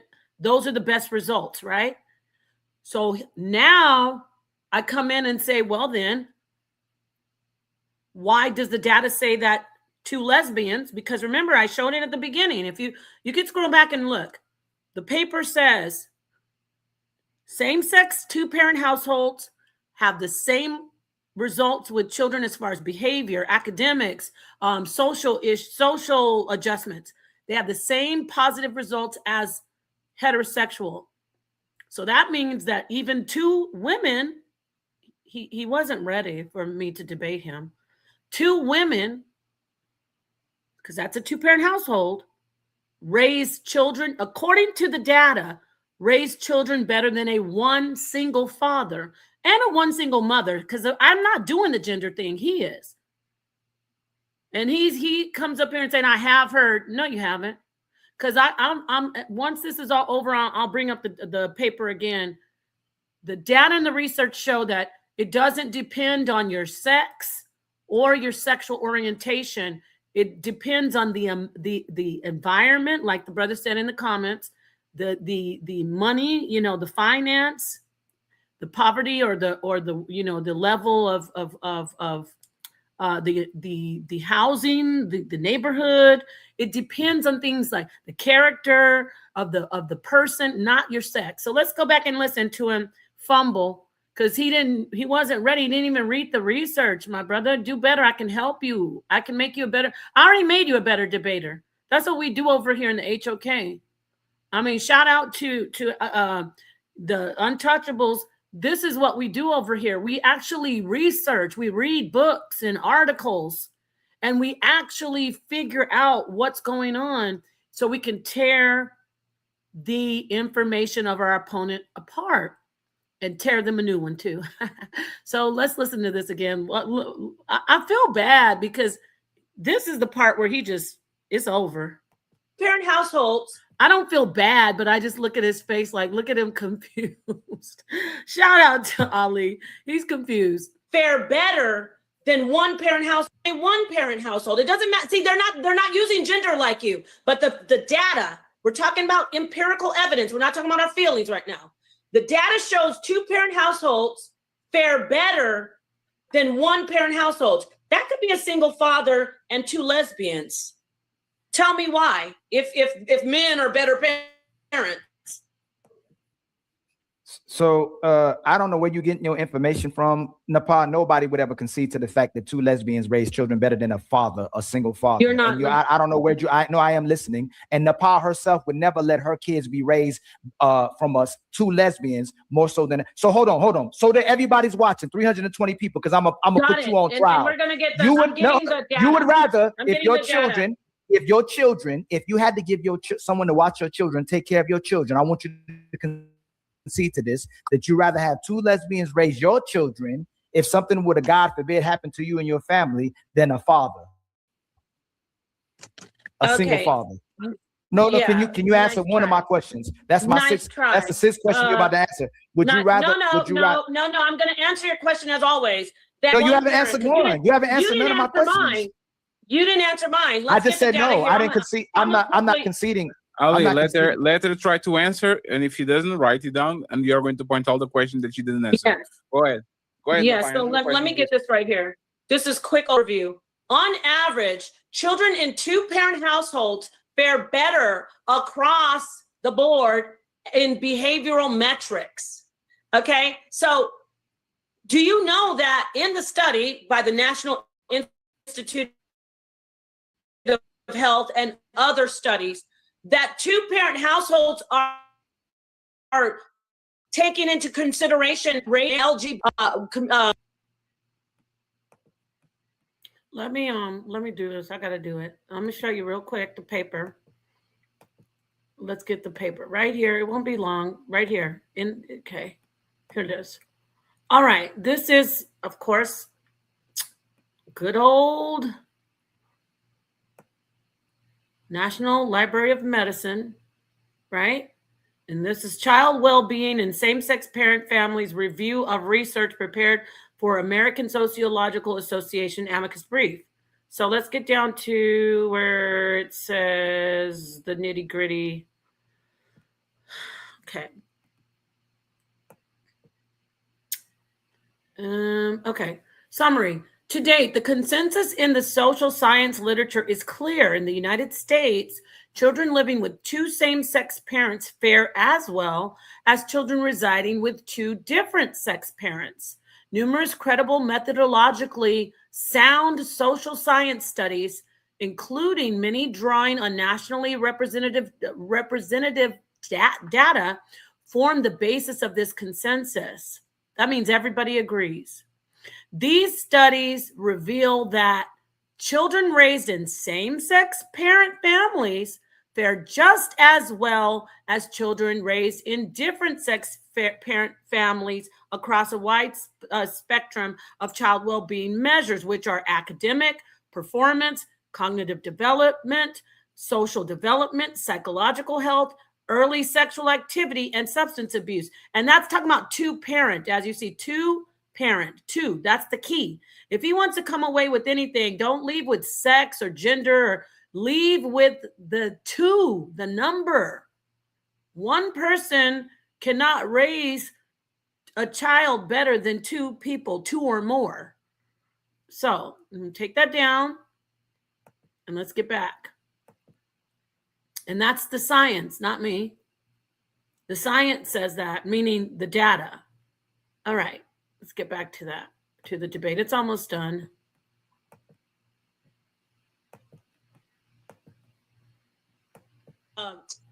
Families, that's the data. It's data that we have. There are lesbians and gay men being measured in that study. Whether or not it's a small percentage, which is it's not the majority, but when I was over there, the entire chat was saying she's lying. That's not true. And of course, you know me, like I said, I'll get books and send the papers to my email, download them. Sometimes you have to even buy the PDF. I had so many tabs and things in my email. I couldn't really get straight to it. So I'm really doing them a service. And I feel, as for sportsmanship, I wanted to bring out this information and also share this debate with my audience, because unfortunately I had text situations yesterday, so I couldn't. So anyway, yeah, that's out there.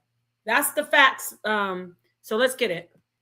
In the census, the data that we're using comes from the Pew Research Center. It comes from the Census Bureau, and it's coming from places, like I said, the National Institute of Health. Different sources of information are showing that 2-parent households, it doesn't matter the gender. I'm winning the debate. It doesn't. Men are not better, because my premise is that it doesn't base on gender. So according to you, men are better parents. But the data that you're pulling, which you said single fathers, which was wrong, single fathers match 2-parent households. Why is 2-parent households the litmus? It's the litmus because children fare better in 2-parent households, regardless of of gender, not orientation, regardless, orientation too. So you are not looking at your own data. The data that you're using and the measurement is that 2-parent households, children fare better than 1-parent household. I didn't do the research. The data's there. My argument is that it's not based on sex. You are hitting a wall because the data you're using is showing that 2-parent is the litmus. It says children do best in a nuclear 2-parent family. Well, fathers are single fathers, and that means that sex does not matter. And that's according to you, because you're saying lesbians and that homosexuals aren't good parents. You want to do that debate next? I would love to. I'm having a good time beating you up on this information. Ali didn't say it. We're talking about better parents. I would never concede to the fact that a lesbian household will do better than a single father. Absolutely not. Maybe fine. Okay, well, guess what? They may get more financial. Fatty. I gotta do this. Ali, are you saying that the data that you were just using is now invalid? No, so there's no research. Hey, Napah, you have the same thing you have, right? There's no research where 2-parent household was lesbian household was compared to single father. There's no research that has yes, that. There is. No, yes, there is. Where? Go read the data again. That's what I'm saying. And we'll do the debate. I hope he still wants to debate me after he got this terrible butt whipping yesterday. Yes, I just read it. Yes, there is data saying that, sir. Did you do no research? I mean, I guess because he's used to just the audience just here. As long as you bash women, you're the king of information. No, you got to do better. You have to do better. I killed that rhetoric. They can no longer praise the Most High. They can no longer go around the manosphere and pull any woman or man who listens to them, grab this information and throw it back in their face. They go around saying men are better parents than women. That's silly. Because you're male, you're a better parent. That's silliness. That sounds silly. Even children don't say things like that. A 5-year-old, you say, who's a better parent, a mommy or daddy? Kids will go, I like both. Exactly. Because they're equal when it comes to their capacity and how they can parent. Or if it's a child who's abused by mommy and daddy, who's worse, mommy or daddy? They both are mean to me. Duh. So yeah, he didn't even do the research. Bless his heart. For that. No, where's it from? So she pulled it up. Sir. The data includes lesbians and gays. Can we get the link, Napah? Yeah, what's the link that says that sure, lesbians? I'll get it right now. I'll pause the clock for a second. Yeah, if you can send me the link, I'll appreciate it. Yeah, I will. I'm gonna get it. And friends, I'll open the panel, friends, in 25 minutes for y'all to come up and to challenge our opponents. If you have questions, I have questions too. Right now, I have 5 questions, 3 for one person and 2 for the other. I'll try to see how they fare with my questions, okay? So once again, there's 323 people watching. Please like the video, likes are for free. And if you can, I would appreciate it. Help Napah and Ali get some lunch money and some dinner money today, okay? So we're going to have fun. Please subscribe to Ali, subscribe to Napah, and leave me alone because I don't need more subscribers. I have 20,000 now. I'm an important person. Let's look at, because I to be honest, Napah, I didn't know about that either. I didn't know that I didn't know that it was overall across. Even lesbian couples had better results than a single dad. I didn't know that. I knew gay men. We knew about gay men. Fatty, I'm looking it up because I had to turn my camera off to look it up. But let me say this. The thing that I'm pointing out, which is valid, is that gays are accounted for in the study as two-parent when they're married. In two-parent households. They're not excluded. Yes. They're not excluded. So let me get it. Sure, but there's a thing. But how do we know in specific that the lesbian couples actually are outperforming single men instead of just the bulk of, imagine, gay parents? That's a great question. And the reason we know is because the two-parent same sex are determined in the study to be at the equivalent to the two-parent heterosexual. This is how we know, because a two-parent nuclear family, the heterosexual family, is said they fare better than single parents, fathers and mothers. So that question that he asked, that's what I was so turned up off the debate. I don't know if I'm sure I wasn't really getting my point across and articulating as well. So right now I'm saying the answer to that is, in the study, it was determined, and sometimes the girls in two-parent lesbian families, the girls fare better than girls in two-parent heterosexual families because they wait longer before they lose their virginity. That's part of the study. So they studied and saw that the two-parent same sex are doing, the children do just as well and sometimes even better compared to the two-parent heterosexual. Taking that information, right, we now put the two-parent lesbian and or homosexual man in with the data with the same sex. I mean, with the heterosexual two-parent. So now it's two-parent across the board. They fare better than single parent. And when we go to single parent, we have single parent father, single parent mother. Both of those are losing against any dynamic, any kind of makeup of two-parent. And so I'm answering his question thoroughly. I didn't really get across. That was a good question. Yes, that is how we know. Let's go back. Let me scroll back a little bit. Bulk of, imagine, gay parents doing great, heterosexual parents doing okay, and lesbian parents kind of doing below average, but because they are put together with the two groups, now their numbers actually look better than they're supposed to be. Like, we need to find an individual. But Fatty, I think it becomes moot too, though, because we were comparing men being better parents to women, and she's moving it to the two-parent household of lesbians to a single father, when we were comparing if a man or a woman are better parents. I gotta say this. Duh, Ali, did the coconut just drop on your head? Because it doesn't matter. You said two-parent household when you pulled the study. If you guys saw this part, he says, I'm gonna show you. Let me just go back. The timestamp is for this one is 5158. Okay, so look. When he first came in, and he was saying his information, mistreated because they are, I must to say, let's take this risk. You teach men saying they are well. However, men are better parents then watch our brother Ali come in and quote. He's really parroting. He's repeating what he just heard. He didn't even go read on it.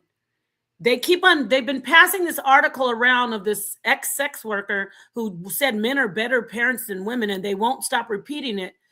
But I went and looked at the actual data and the information, and that's how I figured it out. So watch him talk about 2-parent households are equal to one single dad. That means, see, the 2-parent is the gold standard. It's like the best. So watch him say that. Listen. Woman, this is the prompt. Let's go ahead. Tell me why. Got untouchable. It's time to do. So before I go more deeper into this, right? I just want to give a little context about how fathers are just at parenting. Okay. And this is stat wise, and I'm not even gonna get the stats yet. I get the stats to you. He said this is stat wise. Remember what our brother Jabari says? You kill them with their own source.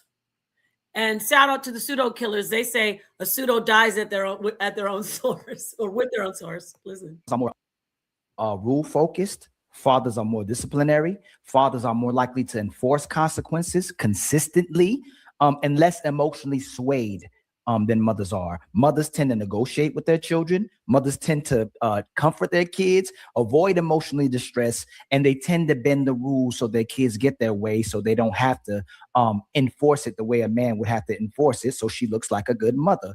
A lot of women tend to compromise the order of the household to comfort herself and make herself feel better, depending on what she's going through in the household, where a lot of fathers typically implement order and, again, the consistency of the household. I will get the data. I'm going to give you some more data as well too, when it comes to why fathers are better parents than mothers. But fathers will prioritize right and wrong over what's in the best interest of the mother solely as a parent. He's going to get the data. Let me fast forward. All right. Thank you so much. Are more protective in the womb when the child starts to. Fathers are 4 times more likely to live below.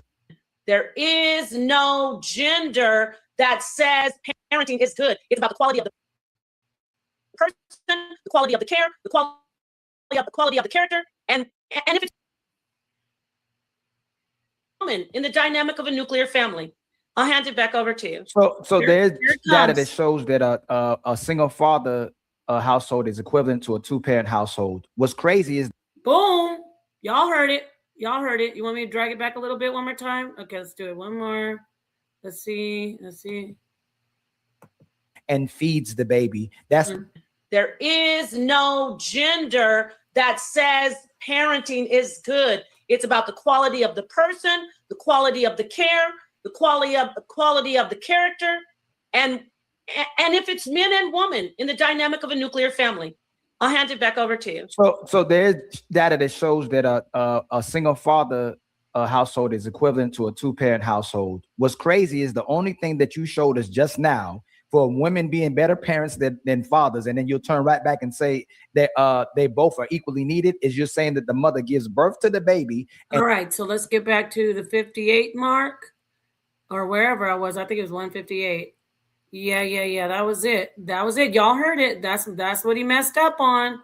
And so he died at his own source. Let's get it right here. I knew gay men. We knew about gay men. Fatty, I'm looking it up because I had to turn my camera off to look it up. But let me say this.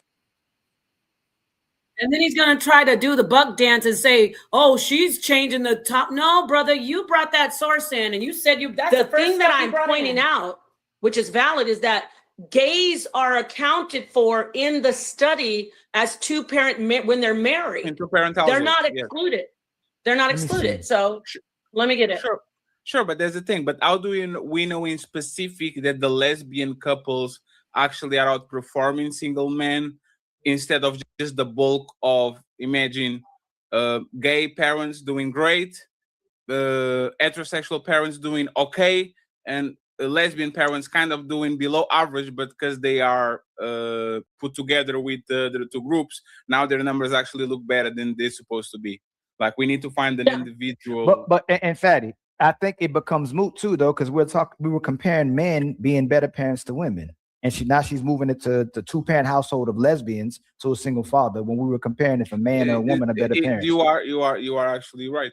She's it's moved the not. goalpost. It doesn't No, go. I'm not. No, he's not right. No, he's not right. Because let me get in here. I got to turn my camera because I was getting the data. No, he's not. This is the thing.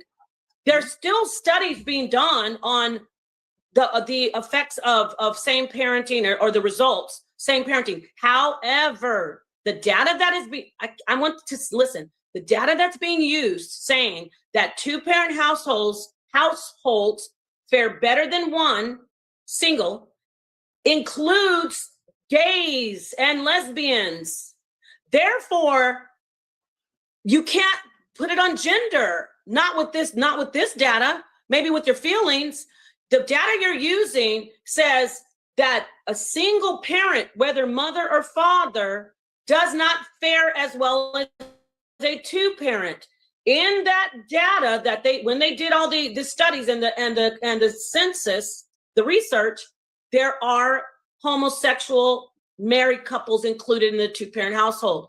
Now, I'm getting that for you. Can you tell me the topic? Can you tell me the topic of what we're debating, please? Yes. What's the topic is are men better parents? Then are men better parents than women? Then a woman. Is a man better parents than a woman, right? So while we comparing my premise we're comparing is a woman that there to a is no gender. I said no because there's no gender. No. So it's not based on gender. No. So the prompt is: are men better parents than women? How do lesbian couples that are two people being better than a single parent that is a man? How is that relevant to the prompt?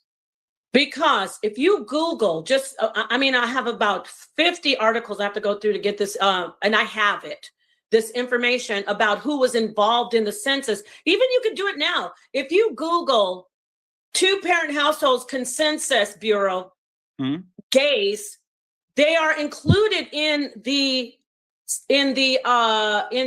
data. So if they're included Fatty, if she wants to do this, we can do it. Just one second. This is a one-to-one comparison. Man versus woman. Okay? Either we do single man versus single woman, either we do lesbians versus gays. Yes. Like no, it doesn't work that way. There's the only. It doesn't work that way. Napah, one no, second. It doesn't work that way. Napah, one second. Napah, one second. Napah, stop. He needs help from Fatty. Napah, stop. What? I'm going to read the prompt. Man, yes. Y'all, 1 second. Y'all can call me biased because y'all decided the prompt. I'm just here to hosting it. Y'all let them meet and y'all decide. Men are better parents than women. There's two possible ways we can debate this topic. Single male parent better than the single female parent, or two male parents, which is a gay couple, better than two lesbian couples. How am I wrong, Napah? Okay, now let me get back to this. Fatty. Napah, stop. What happened to the prompt? Because can you tell me the topic? Can you tell single father when we were comparing? We know in specific that the lesbian couples actually are outperforming single men instead of just the bulk of, imagine, gay parents doing great, heterosexual parents doing okay, and lesbian parents kind of doing below average, but because they are put together with the two groups, now their numbers actually look better than they're supposed to be. Like, we need to find an individual. But Fatty, I think it becomes moot too, though, because we were comparing men being better parents to women. And she's moving it to the two-parent household of lesbians to a single father. When we were comparing if a man or a woman are better parents, you are actually right. She's moved the goalpost. It doesn't go. No, I'm not. No, he's not right. No, he's not right. Because let me get in here. I got to turn my camera because I was getting the data. No, he's not. This is the thing. There's still studies being done on the effects of same parenting or the results same parenting. However, the data that is being, I want to listen. The data that's being used saying that two-parent households fare better than one single includes gays and lesbians. Therefore, you can't put it on gender. Not with this data, maybe with your feelings. The data you're using says that a single parent, whether mother or father, does not fare as well as a two-parent. In that data that when they did all the studies and the census, the research, there are homosexual married couples included in the two-parent household. Now, I'm getting that for you. Can you tell me the topic? Can you tell me the topic of what we're debating, please? Yes. What's the topic is are men better parents? Then are men better parents than women? Then a woman. Is a man better parents than a woman, right? So while we comparing my premise we're comparing is a woman that to a there is no gender. That I said no because there's no gender. No. So it's not based on gender. No. So you guys get what I'm saying? Like, he said men are better parents than women. Last time I checked, lesbians are women. Lesbians are 100% women. They only like women, no men involved. If, according to him, two-parent families, he used the data. Remember, he's like, I'm getting this data. If the data that he pulled says 2 lesbians, 2-parent home is better than a 1-parent home, which can be a man, a father, it says that the women are better the children are better. It doesn't say better parents because they're women. It says because their household dynamic and their community. I already talked about that earlier. So do you get what I'm saying? Now he's trying to say this is irrelevant. No, I'm showing you that you're wrong, Ali, because even according to the data that you referred to, lesbians are better parents than a single parent household, whether it's a man or woman. So if it is a man, you cannot say that men are better parents because the data and the research on the actual families and the children say that no, sorry, 2 women raise the children better than 1 parent that is a woman or a man. You said men are better parents, but 2 women can raise children better, according to the data that you said you pulled. According to the research, 2 women can raise children better than just 1 man. You killed yourself with that source. Now, that's what I wasn't really saying in there because I was kind of, flustered. The data says it doesn't matter if it's 2 men, 2 women, a man and his grandma, a woman and her uncle. When 2 or more people raise that child, that's what the data is that's what's pretty much showing. The children fare better. And especially if the people step in, I have to say this, as parents, they have to step. I shouldn't have just said grandma. Sometimes grandma can be looked at as a parent, but it can't be just like a friend saying, hey, I came by to bring you some groceries. It has to be someone who lives with a child, lets the child know you belong to me. You're valued. I love you. I protect you. I care about your feelings. How are you doing? You can do this. Let me show you how to do right thing. Get what I'm saying? It has to be somebody that is present, acting as a parent. And so he killed himself with the source. I'm going to go back because this was the coup de grace. This was the last strike. He did seppuku, but I just, basically either he did seppuku or I hit him with that last strike on that piñata baton, and it was over. I want to drag it back a little bit, and then you can listen. Are men better parents than women on gender? Not with this, not with. We know in specific that the lesbian couples actually are outperforming single men instead of just the bulk of, imagine, gay parents doing great, heterosexual parents doing okay, and lesbian parents kind of doing below average, but because they are put together with the 2 groups, now their numbers actually look better than they're supposed to be. Like, we need to find an individual. But Fatty, I think it becomes moot too, though, because we were comparing men being better parents to women, and she's moving it to the 2-parent household of lesbians to a single father. When we were comparing if a man or a woman are better parents, you are actually right. She's moving the goalpost. It doesn't go. No, I'm not moving. No, he's not right. No, he's not right. Because let me get in here. I got to turn my camera because I was getting the data. No, he's not. This is the thing. There's still studies being done on the effects of same parenting or the results, same parenting. However, the data that is being, I want to listen, the data that's being used saying that 2-parent households fare better than one single includes gays and lesbians. Therefore, you can't put it on gender. Not with this data, maybe with your feelings. The data you're using says that a single parent, whether mother or father, does not fare as well as a 2-parent. In that data that when they did all the studies and the census, the research, there are homosexual married couples included in the 2-parent household.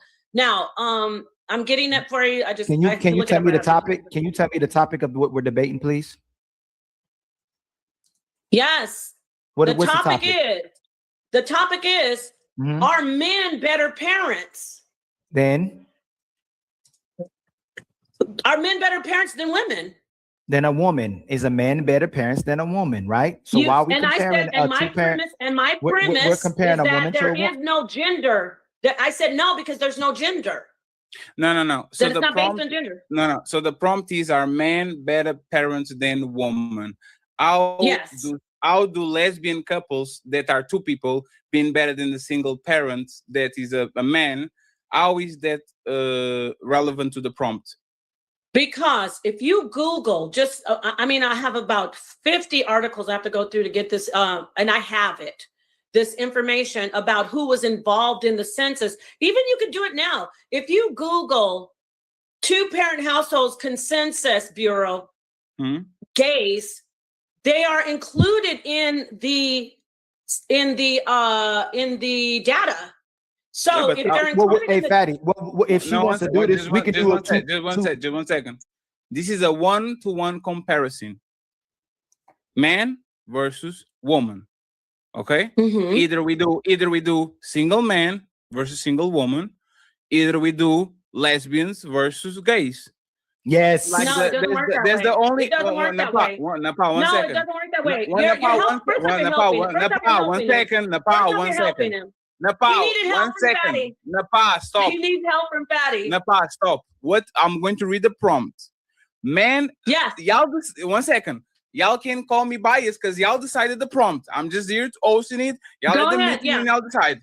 Men are better parents than women. There's 2 possible ways we can debate this topic.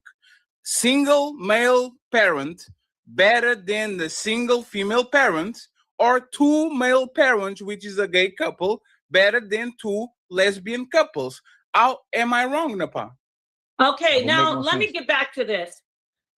Because you're wrong, because you're trying to take it to another debate. I'm not debating if 2 lesbians are better than 1 man. Oh my God, this is crazy. Don't cut me. I feel like somebody's gonna cut me off.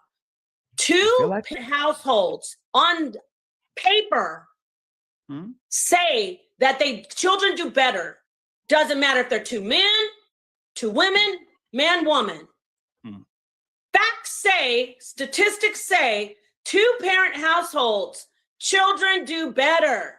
My argument is doesn't matter sex, but he says it's men. Doesn't matter gender. He says it is. The facts don't say, well, if it's a lesbian, it says 2-parent households. Compared to what? Compared to 1-parent household. It doesn't matter if it's a father or a mother. These are the facts. The facts say that when children have 2 parents, they do better. There's still research being done. If that is the facts, I can argue, which I am, that if there's 2 lesbians facing 1 male that's a father, then the facts say that 2 parents, even though they're 2 women, are better. That's why you don't do gender. What's wild is that's what our brother Ali pulled from the beginning. He said, I'm going to pull the data. Well, he didn't pull the data actually, but he quoted it. Or maybe he did. He said 2-parent households, the children do just as well as 1-parent households. He was trying, and that wasn't true. he was using that the same data, and now that it comes back to bite him in his ankles, he's like, you're doing the wrong debate. But it's all good. I just wanted to say that. That's why my debate is that he's wrong. That's my premise. You cannot say men are better than women as parents, because no empirical data will show you that anybody's gender makes them a better parent. However, the data that he's using data that measures homosexual parents in a marriage as two parents, and it says they are, the facts, the research is saying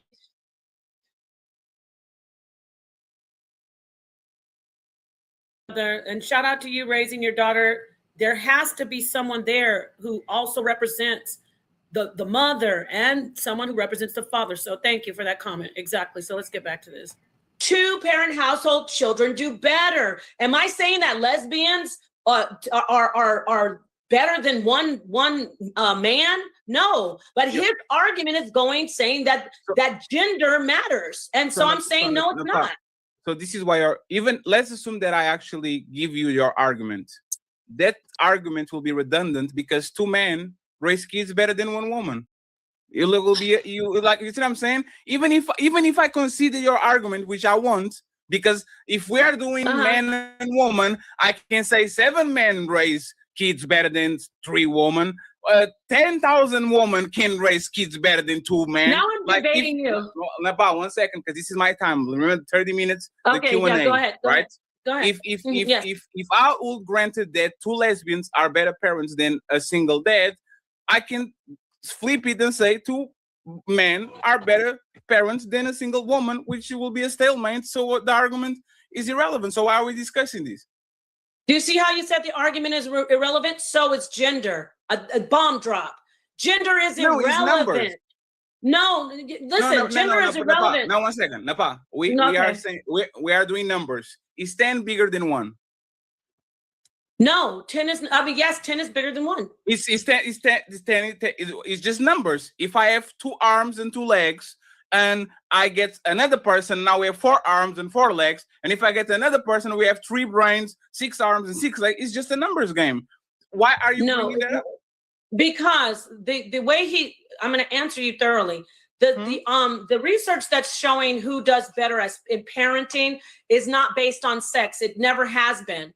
It's not based on you're better if you are a man or woman. They're looking at the dynamic and the nuclear family, which has been broken due to what we've talked about, welfare, MGTOW, people not wanting to be married. So they're looking at the actual base when people did better with a nuclear family. When they do the research, nuclear family means 2 parents and a child. Traditionally, it's been mother, father, child. But now there is 2 parents, mom, dad, child. In the research, it's saying that 2 parents, that's why we're doing the numbers, do better than 1 parent.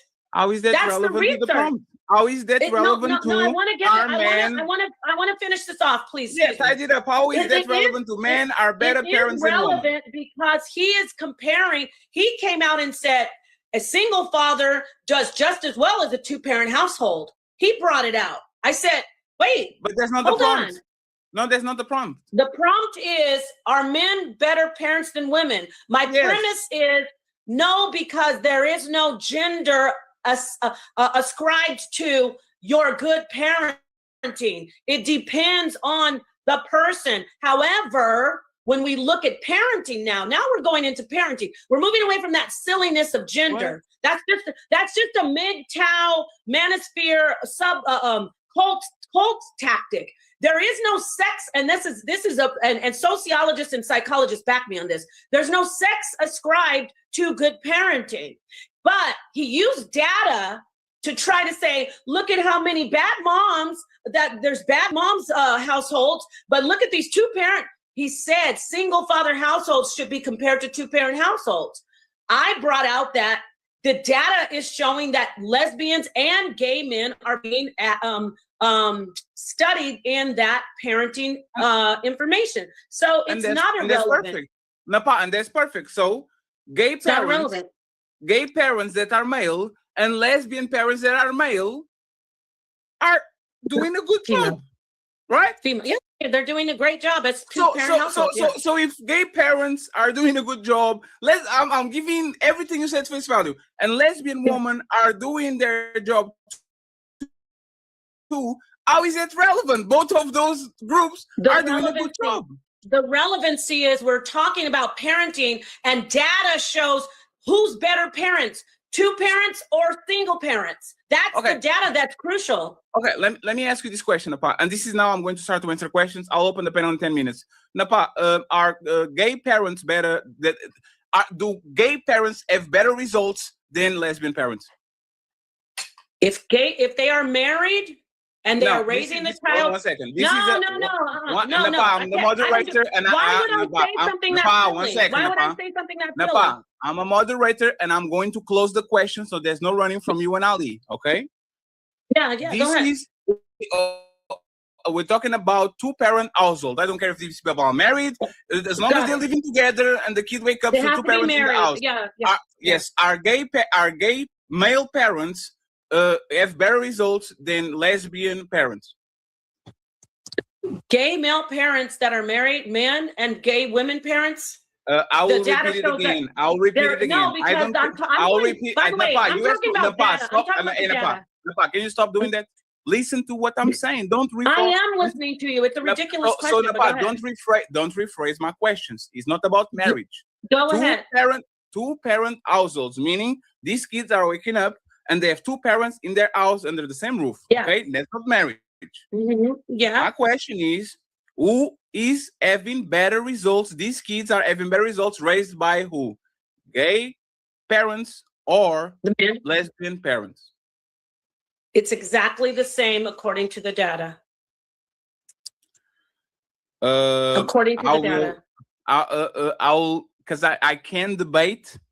I will leave it at that. Okay. Ali, question on this situation too. You value statistics to prove that men are having better results than women when it comes to raising these kids. Is that correct? Is that a correct statement? More about the quality of the human being. I think overall the stats show that the heterosexual families and gay families overall have the same amount of success in relationships based off of the support and the financial success in the household. But they're not speaking on the quality of the people in the relationships. How do you measure that? So there are studies where they did with biological kids versus the adopted kids, and they were saying that there was different in outcomes with the way the kids had identity issues, trust issues, or the feelings of belonging, like different ways they were impacted. As you heard him, so he just conceded. He went in, and I'm happy for him. He went and got the information. I hope that's what he's reading. He said he's reading it. And he admitted that they do better, but then he said it's because of the financial situation. Notice that? But Ali, do you know that the same thing goes for single mothers and single fathers? They fare better, single fathers, because they have more of a support system in general in society, because MGTOW and Manosphere has set it up to where single mothers are looked at as, I'm a doula, and I work with midwives and under midwives as a midwife myself. Okay. You know how many women we have discouraged from doing a deletion of their children? And a lot of them have said, and some of them we haven't been able to discourage. They say, you know what? I don't want to be a single mom. Nobody wants to be with single moms. The guy doesn't want to be with me. So it's a big problem, this rhetoric that you guys push. A single mom, women are sometimes ashamed to say that they have children when they meet a new guy. I know a woman who has 5 children. She told the man that she met that she only had 1. It's because in society, single moms don't get the support that single fathers get. And I'm not knocking the single fathers. It's a tough. I have a friend, he passed away, but he was a single father. There's a lot of beautiful single fathers out here and beautiful single mothers. We cannot do this to people. We cannot, they're already struggling. It's a hard thing to raise your child without the other parent or without that other person, that other parent. So, yeah, listen to how he sees it when he goes and looks up the homosexual information. He starts to put the pieces together like, oh, because he can't fathom. He's like, what? How can two women raise children better than one man? Then he says, oh, it's because of financial situations and it's because of the environment. Bingo, my friend. Bingo. It's not just about me beating you in this debate. I really hope, I'm going to even say a little prayer like Aretha says, that he will sit back and go, hey, you're right. It's not about gender. It's the situation that the people are in. Let me go back and let you listen a little bit. I just wanted to show you that he starts to say, no, I looked it up and it does say they do better, but yeah, exactly. In these kids. Is that correct? Is that a correct statement? More about the quality of the human being. I think overall the stats show that the heterosexual families and gay families overall have the same amount of success in relationships based off of the support and the financial success in the household. Y'all heard that, right? Look at me giving it a thumbs up. I was happy as hell. I was happy to hear him say that. Now, if you could just do that for single moms compared to single fathers and everybody else, we will be so happy. We will have overcome a milestone. And then if you could go to the manosphere and be brave enough to teach that, you scared the mess out of me, girl. Be brave enough to teach that, then we'd really have things going better. But they're not speaking on the quality of. Yes, they are speaking on the quality. I read the study. They're talking about the quality of life, the children socially, academically, the children don't abuse drugs, more than single parent children. But at least we got him to admit that, yes, it's fine. It's something besides their sex and their gender. I'll go back and I'll leave it alone. Just want you to listen to it without me interrupting.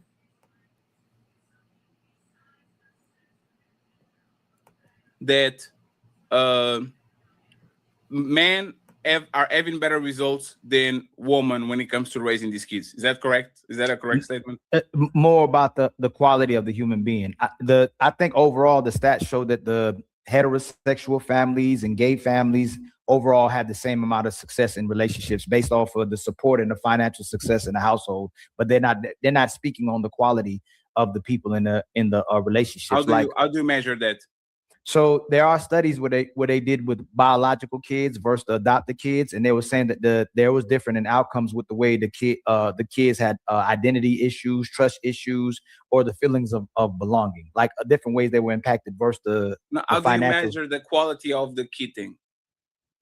No, so I'm using the wrong word when quality, when I mean by the way that the life impacts the kid that doesn't have the biological mother and fathers versus the kids, the way they view on life and how they react to life based when they have adopted parents. Parents weren't their adopted. How do you measure that? So when they did researches on kids and the way they view themselves as adolescents and how they look at life, of how they're looking at life at the current moment. I'd have to look a little bit more on the. So let me go ahead, so you can understand, right? We say that male fathers have better results than single mothers because their stats show that these kids have better outcomes. Is analytics.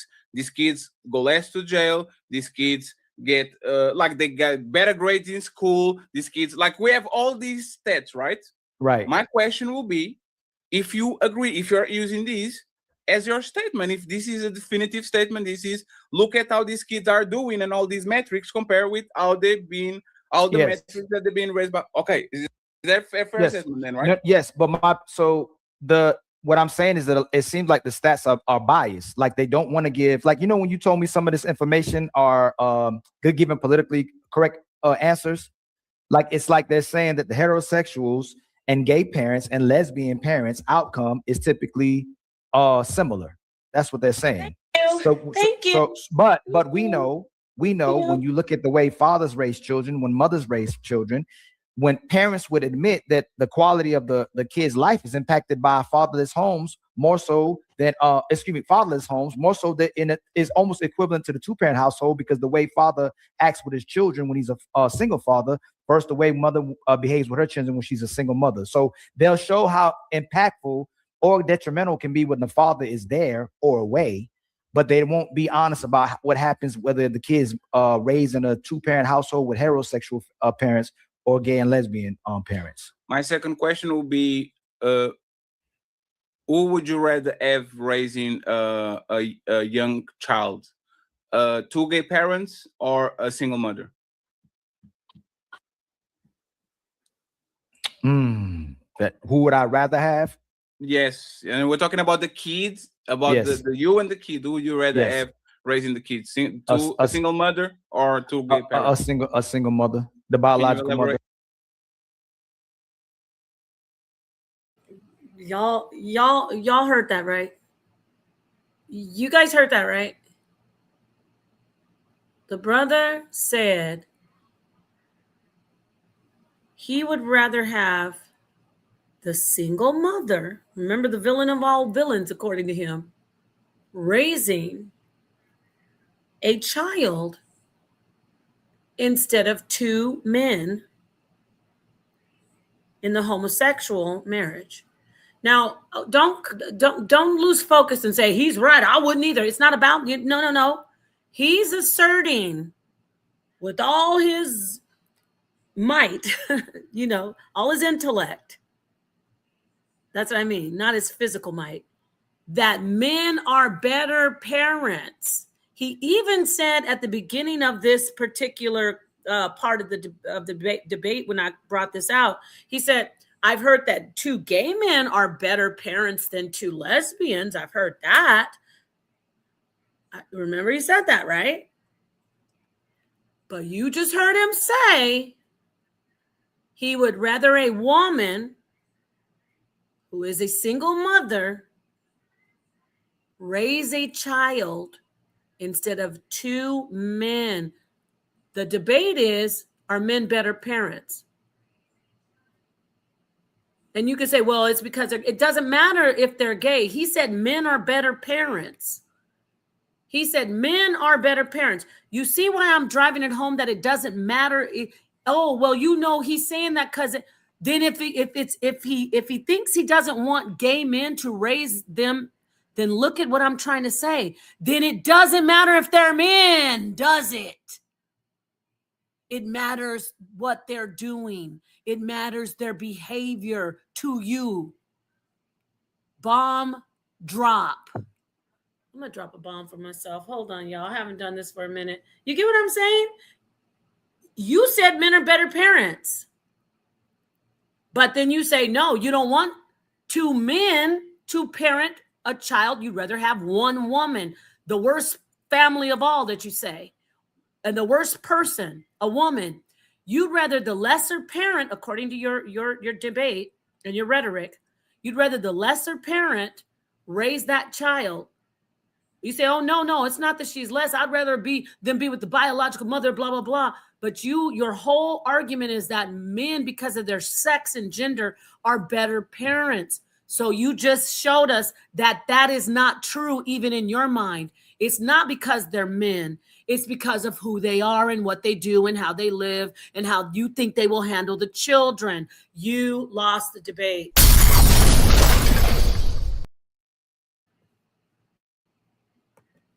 Can you elaborate that? So this is what I mean. Who would you rather have raising a young child? Two gay parents or a single mother? Who would I rather have? Yes, and we're talking about the kids, about the you and the kid. Who would you rather have raising the kids? A single mother or two gay parents? A single mother, the biological mother. Can you elaborate that? So this is what I mean, right? Kids tend to, when they base success on the kid's life, that's not the same thing at all. Napah. Oh my God! the kid's life is impacted by them having their biological mother or father in their life, or they don't have them in their life. So I'd rather the kid have their actual biological parent in the house, at least one of them, than two people in their life that aren't their biological parents. And that's what I mean by when they're looking at a lot of the people that's going in mental health, a lot of people that's receiving therapy, a lot of them have traumatic experiences because they don't have they don't have the biological one of the biological parents in their household or two of the biological parents in their household. So can the kid be successful when it comes to education, when it comes to getting a job, when it comes to being successful in the future? You know what I didn't catch? You know what I didn't catch till right now? They can be gay and a biological parent can be there. That's why in the study they have to do more information because the child could be the person could be divorced from being in a heterosexual marriage, which a lot of women do that, and men, and they could have moved on to a gay marriage. So what is he talking about? I would want them to be, he's just capping right there. He's grasping for straws right there, and it's all good. He's gasping for air, fish out of water, because you weren't ready for this debate. I hope you'll be ready for the next one, though, Ali. The child could be with the biological parent if they're in a gay family, a gay parent family. I just caught that right there. Let me go ahead and mute up.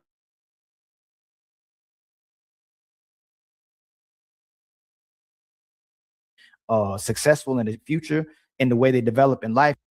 Kids tend to, when they base success on the kid's life, that's not the same thing at all, Napah.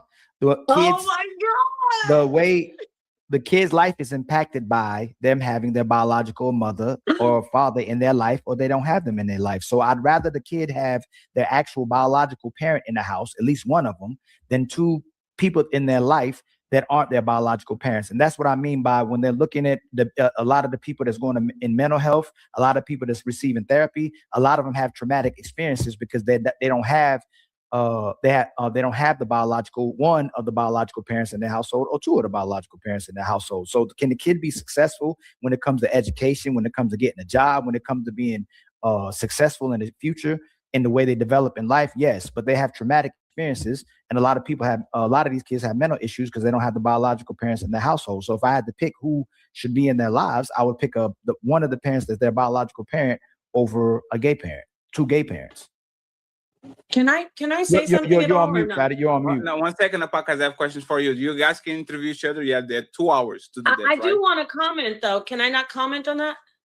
You are going to comment, and he's going to reply, and then you're going to reply, and then it's going to reply. Okay, I'll comment during my answer. And let me add one more thing. Y'all will have a chance to do closing statements. Please write it down. Let me add one more thing too. In being in mental health, most of the kids would rather, even if they're going through struggle, even if they're living check to check, even if there's things they can't get in their life, that they're with at least one of the parents, one of their biological parents. Most of these kids that I come across, teenagers, adults that have issues, was the fact they didn't have the actual family members in their lives, the mother or the father. And when I come across these kids, when they're asking for who they want in their life, it's never two mommies, it's never two daddies. It's always, I wish I had my daddy in my life if daddy wasn't there, and they wish they had their mother in their life if their mother wasn't there. Most of the things that's pushed on the kids is societal to make a lot of LGBT parents comfortable with raising a kid. And not saying they can't help with raising a kid if people are abandoning them, but most people having issues, traumatic issues or mental issues, because they don't have the mother or the father in their life. So my question to Napah is a stepdad more important than a stepmom? No. Can I elaborate on something or no? Yes, and if you're going to talk about the outcome of the child, right? Because we're talking about what our opinion about men and women. This is about the child. Is a stepdad more important than a stepmom? You said no. Why do you say that, Napah? Okay, I will, but can you repeat the topic, the prompt of the debate? The prompt is men are better parents than women. Okay, great. Okay, my premise, no, a stepdad is not better than a stepmom and a stepdad. But in society today... One second, just 1 second. I said more important. Importance a lot of times is not better. If a baby is born, your importance as a woman is more because you give titty to the baby, right? So you Right. might not be better than the man, but you are more important. So is a stepdad more important than a stepmom? Go ahead and interrupt. Right. A stepdad is not more important than a stepmom, and a stepmom is not more important than a stepdad. Children need both. They need two parents, and they need more. It's more complex, but they need a. I know this sounds cliche, but it takes a village to raise a child. That is why we see a lot of success rates with gay parents, because they have more community involvement. Like they get together, they have male, female, father figures, mother figures coming in and helping. With the single mother household, with this data that we're looking at, she's literally on her own. And she's become a pariah in society because all this rhetoric pushed, because the resentment about women in the feminist movement saying I can do it myself, men started just abandoning them, and now they are impoverished, they're alone, and they become pariahs, and people are saying stay away from them, avoid single moms as like the plague, to let them do it on their own. That's why we have single mother by choice now, with a lot of successful, mostly Caucasian women going to sperm banks and getting children, having children, because men are saying leave them alone, don't be with them. That's the issue. And then these women, by the way, these women who are single by choice, single mother by choice, the stats are coming out that the children are faring better. So it's a community thing.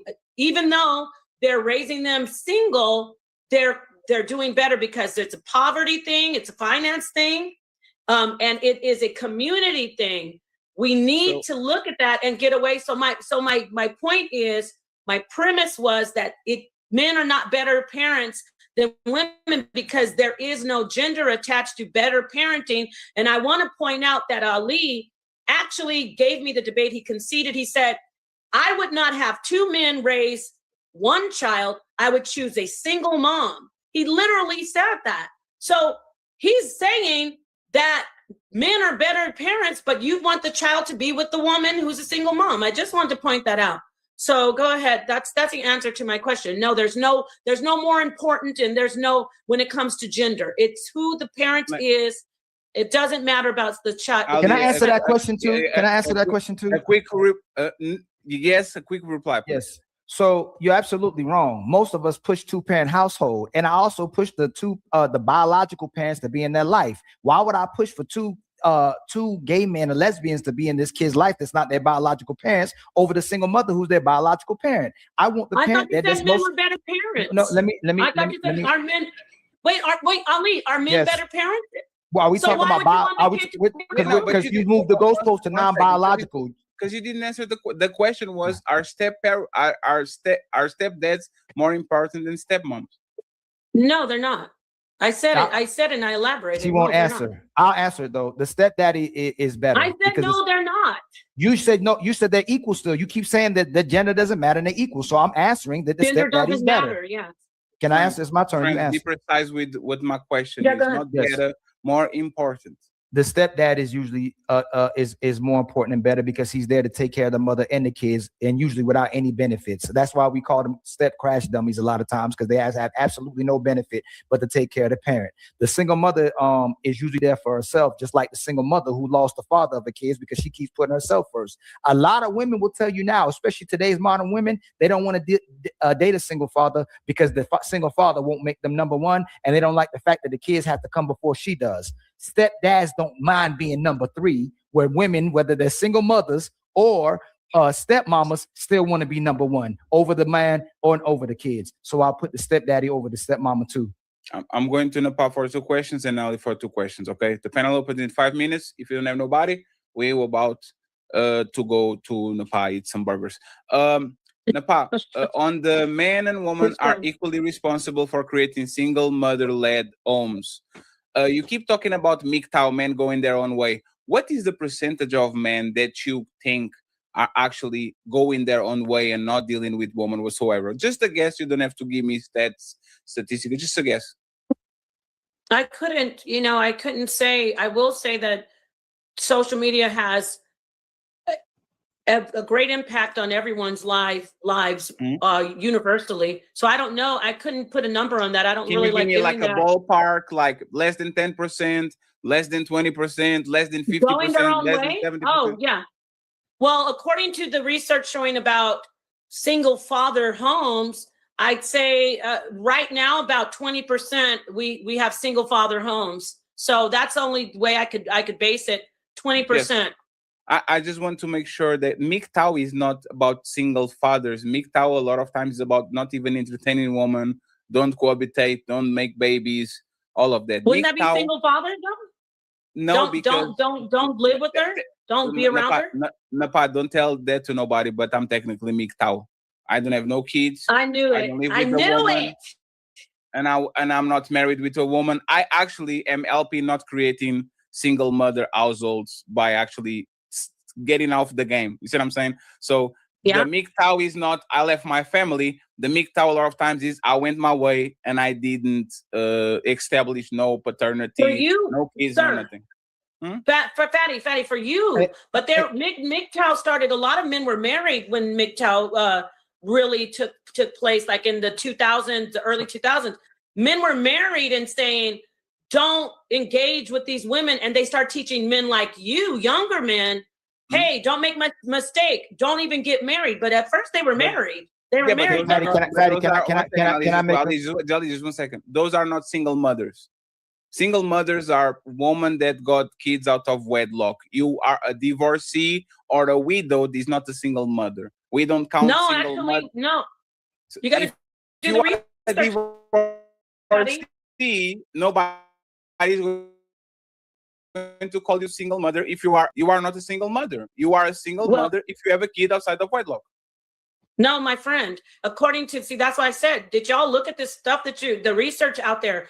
The information, that stuff about 70% of divorce and single fathers all over the internet. We've got people saying, I'm not going to name them, big, really well-known people are saying single fathers do just as well as two-parent households. Single fathers do better than single mothers. That data, Fatty, is going by divorced mothers, legally divorced, women who haven't been married, and women who live solo, as well as women who are living with the father. So yeah, single mothers are divorcees. You got to go look at the research. I'll leave that. Ali, anything that you want to say very quick, Ali, about this?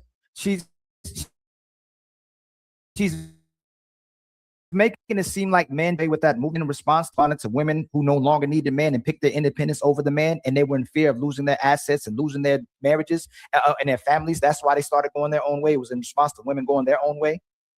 You asked me? No, the actual. Yes, no, I can answer. It's in Napah first, and you for clarification as well too. Yes. I could have sworn that MGTOW was not men just wanting to leave women alone. It's the risk that was coming from today's women that were picking themselves over the family, and even if they got married to the women, their assets would be compromised and their families would be compromised. Then men pushed the MGTOW. They didn't do it just to say we want to stay away from women. They chose it from them. They made the movement to keep from being compromised from independent women.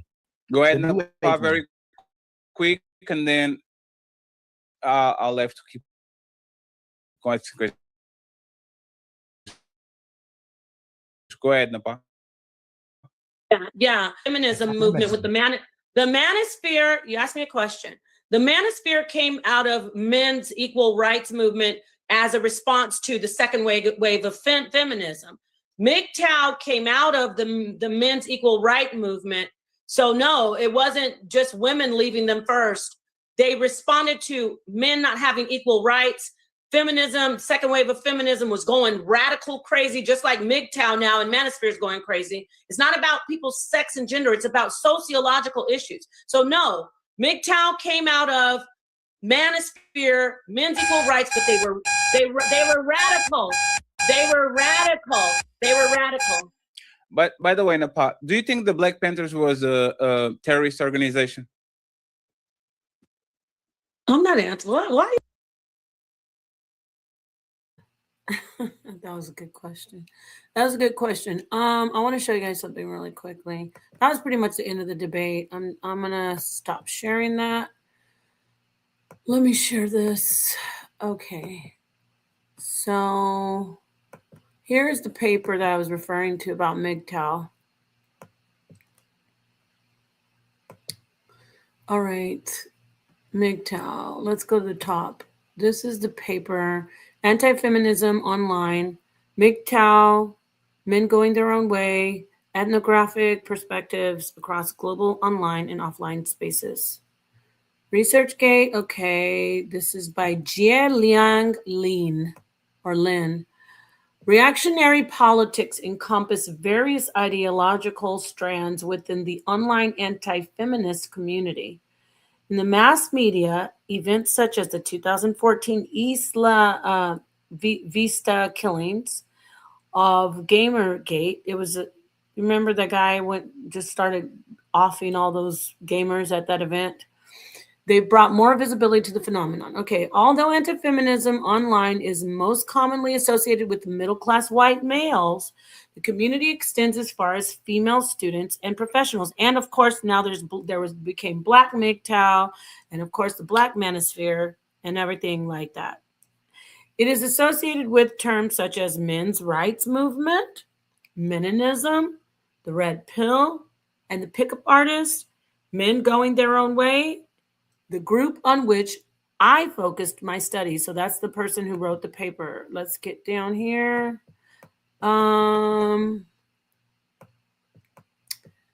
Let's see. MGTOW comprises of mostly straight, white, middle-class men from North America and Europe, but not anymore. There's Black men, everybody.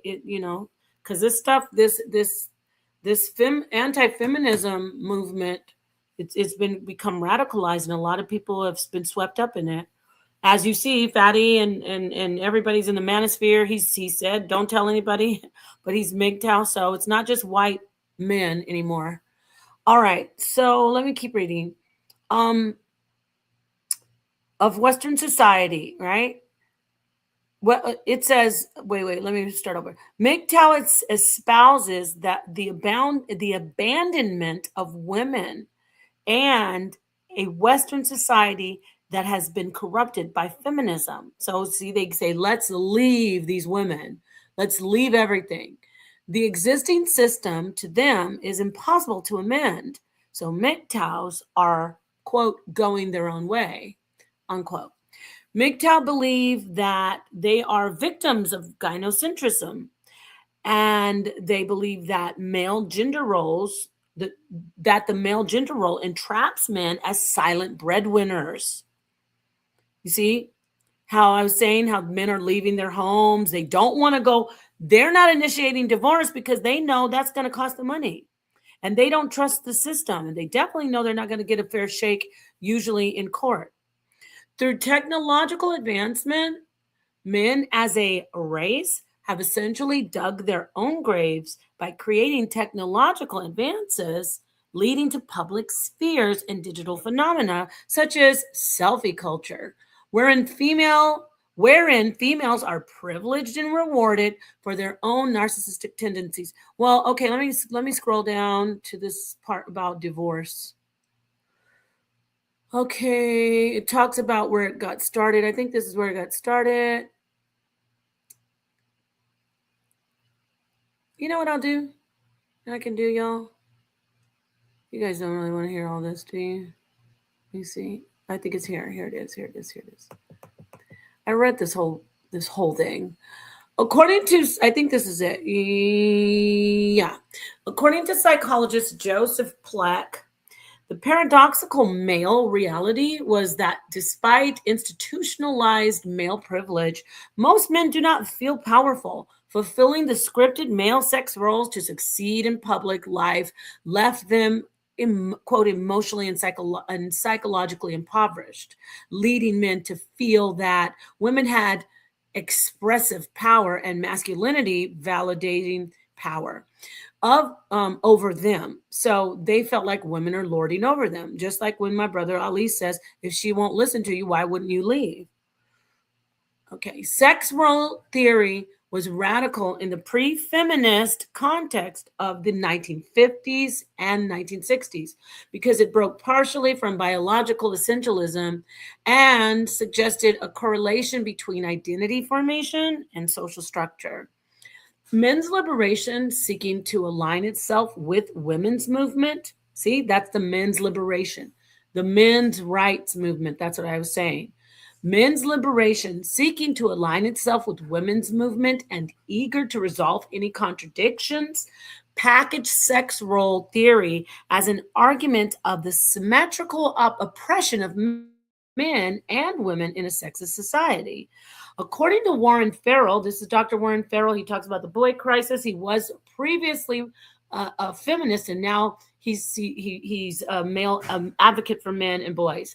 Anyway, according to Warren Farrell, a public men's liberation figure, and for a while a feminist, men are trapped in a, quote, masculine mystique compounded by women's economic dependency on them. He says, the unliberated woman living vicariously has become a two-sex problem. Thus, men's liberation, coalescing with the women's movement, sought to undo sexist forms of oppression to the equal benefits of both genders. So remember I said the manosphere, MGTOW came out of the men's liberation, the men's rights movement, along with the which was sparked by the second wave of feminism. This is what I was talking about.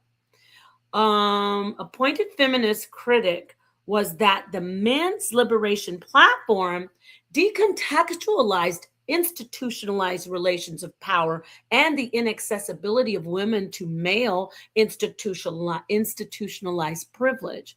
Sex role theory problematically posited a false symmetry between women's and men's liberation and assumed white male middle class and heterosexual identity to be normative. So I'm going to drop the link for this in the chat. Y'all don't want to hear all this, but what I'm just saying is this tells us what sparked the MGTOW, the manosphere and MGTOW. These men were leaving their families, their wives.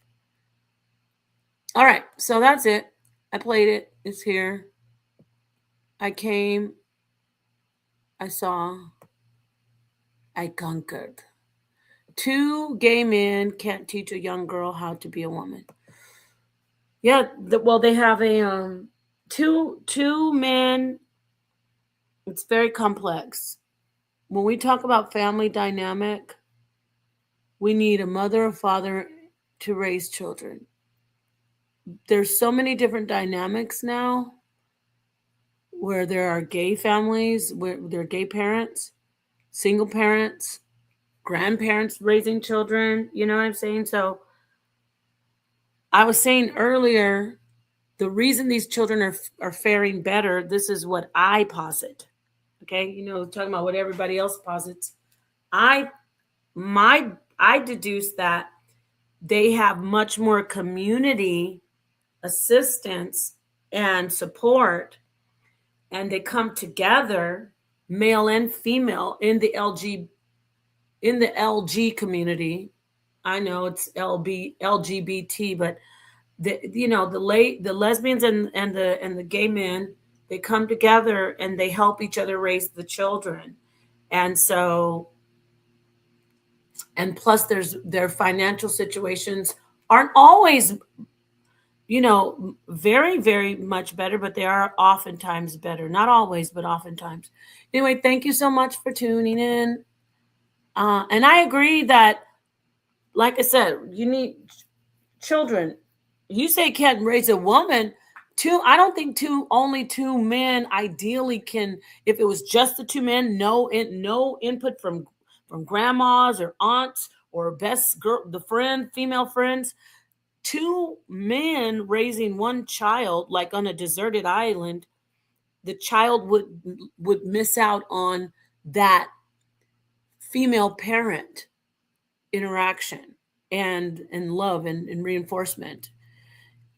Same thing with 2 women on a desert island raising a boy or a girl, by the way. Let me take that back. 2 men or on a desert island raising a boy or a girl. would be lopsided. Two women raising a boy or a girl on a desert island, nobody else interacting, would be lopsided. That is why we need to keep having these conversations, not blame one, definitely not try to say one gender. Don't even if you don't look, we have our own feelings. I'm me first. Like I'll say, it doesn't matter what I feel in my life. It doesn't matter what I do in my life. It matters what's best for children. And we need to be careful when it comes to telling people about their children if they are not harming them. If there is a heterosexual woman or man that is single, raising their children the best they can, I cannot bash them and say, oh, you're a bad parent. If there is two parent gay male couple raising a child, I cannot come in there and say, oh, you're not doing this right and you're not doing that right. Even there, it's not my child. What we need to do is safeguard everyone who wants to take care of children and raise children and love them, and who are not people who are not trying to turn children into something that they want them to be. And that goes beyond sexual orientation, even religion. If we're going to go after people and say, well, I don't want that child to become a lesbian, I don't want them putting those lesbian thoughts in the child's mind. Well, think about it. What about us putting religious thoughts in children's minds? Am I against it? No, but I'm not being biased. I'm trying to be objective. And this isn't toward anybody, this isn't toward you, brother Law, because I'm a theist. I believe in God, where I stand.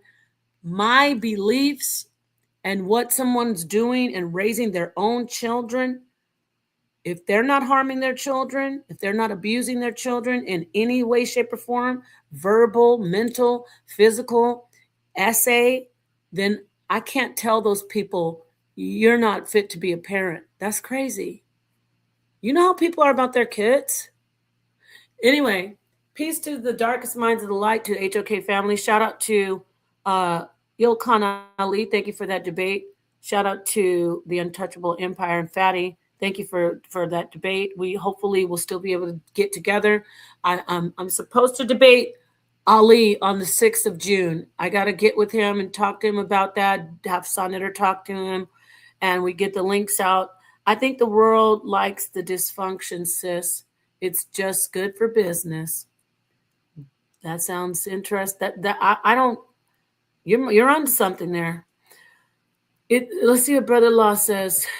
He says, it seems like chaos in the new world is comfortable. What the heck? You guys said almost the same thing. It seems like chaos in the new world is comfortable with conforming to be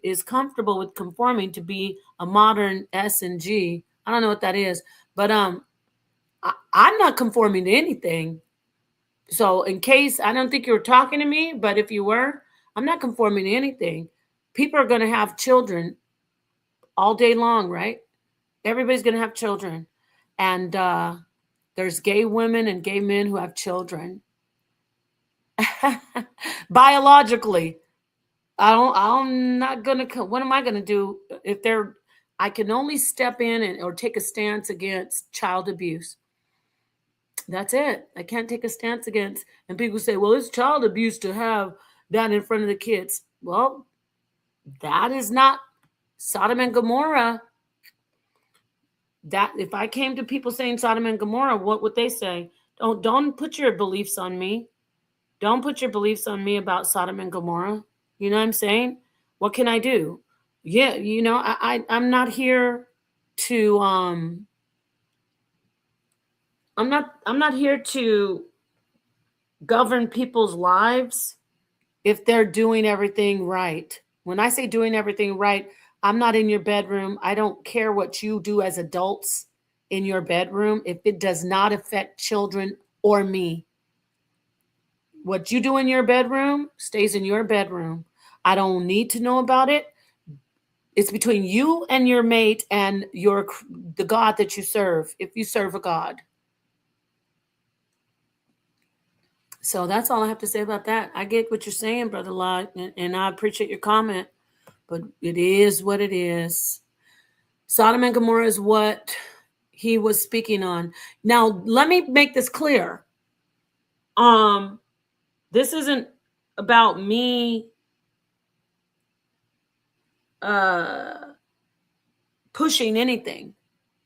I'm not pushing anything. I'm not pushing heterosexual. I'm not pushing homosexual. I'm not pushing single mother. I'm not pushing single father. I am pushing, let me take that back. I'm pushing complete family unit, 2 people and more raising a child the right way, taking care of babies. It broke my heart to see that video that Ali had on his channel.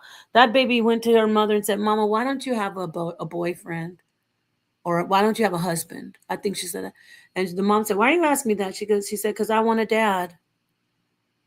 And then the mom said something harsh that a lot of single mothers do, and they shouldn't.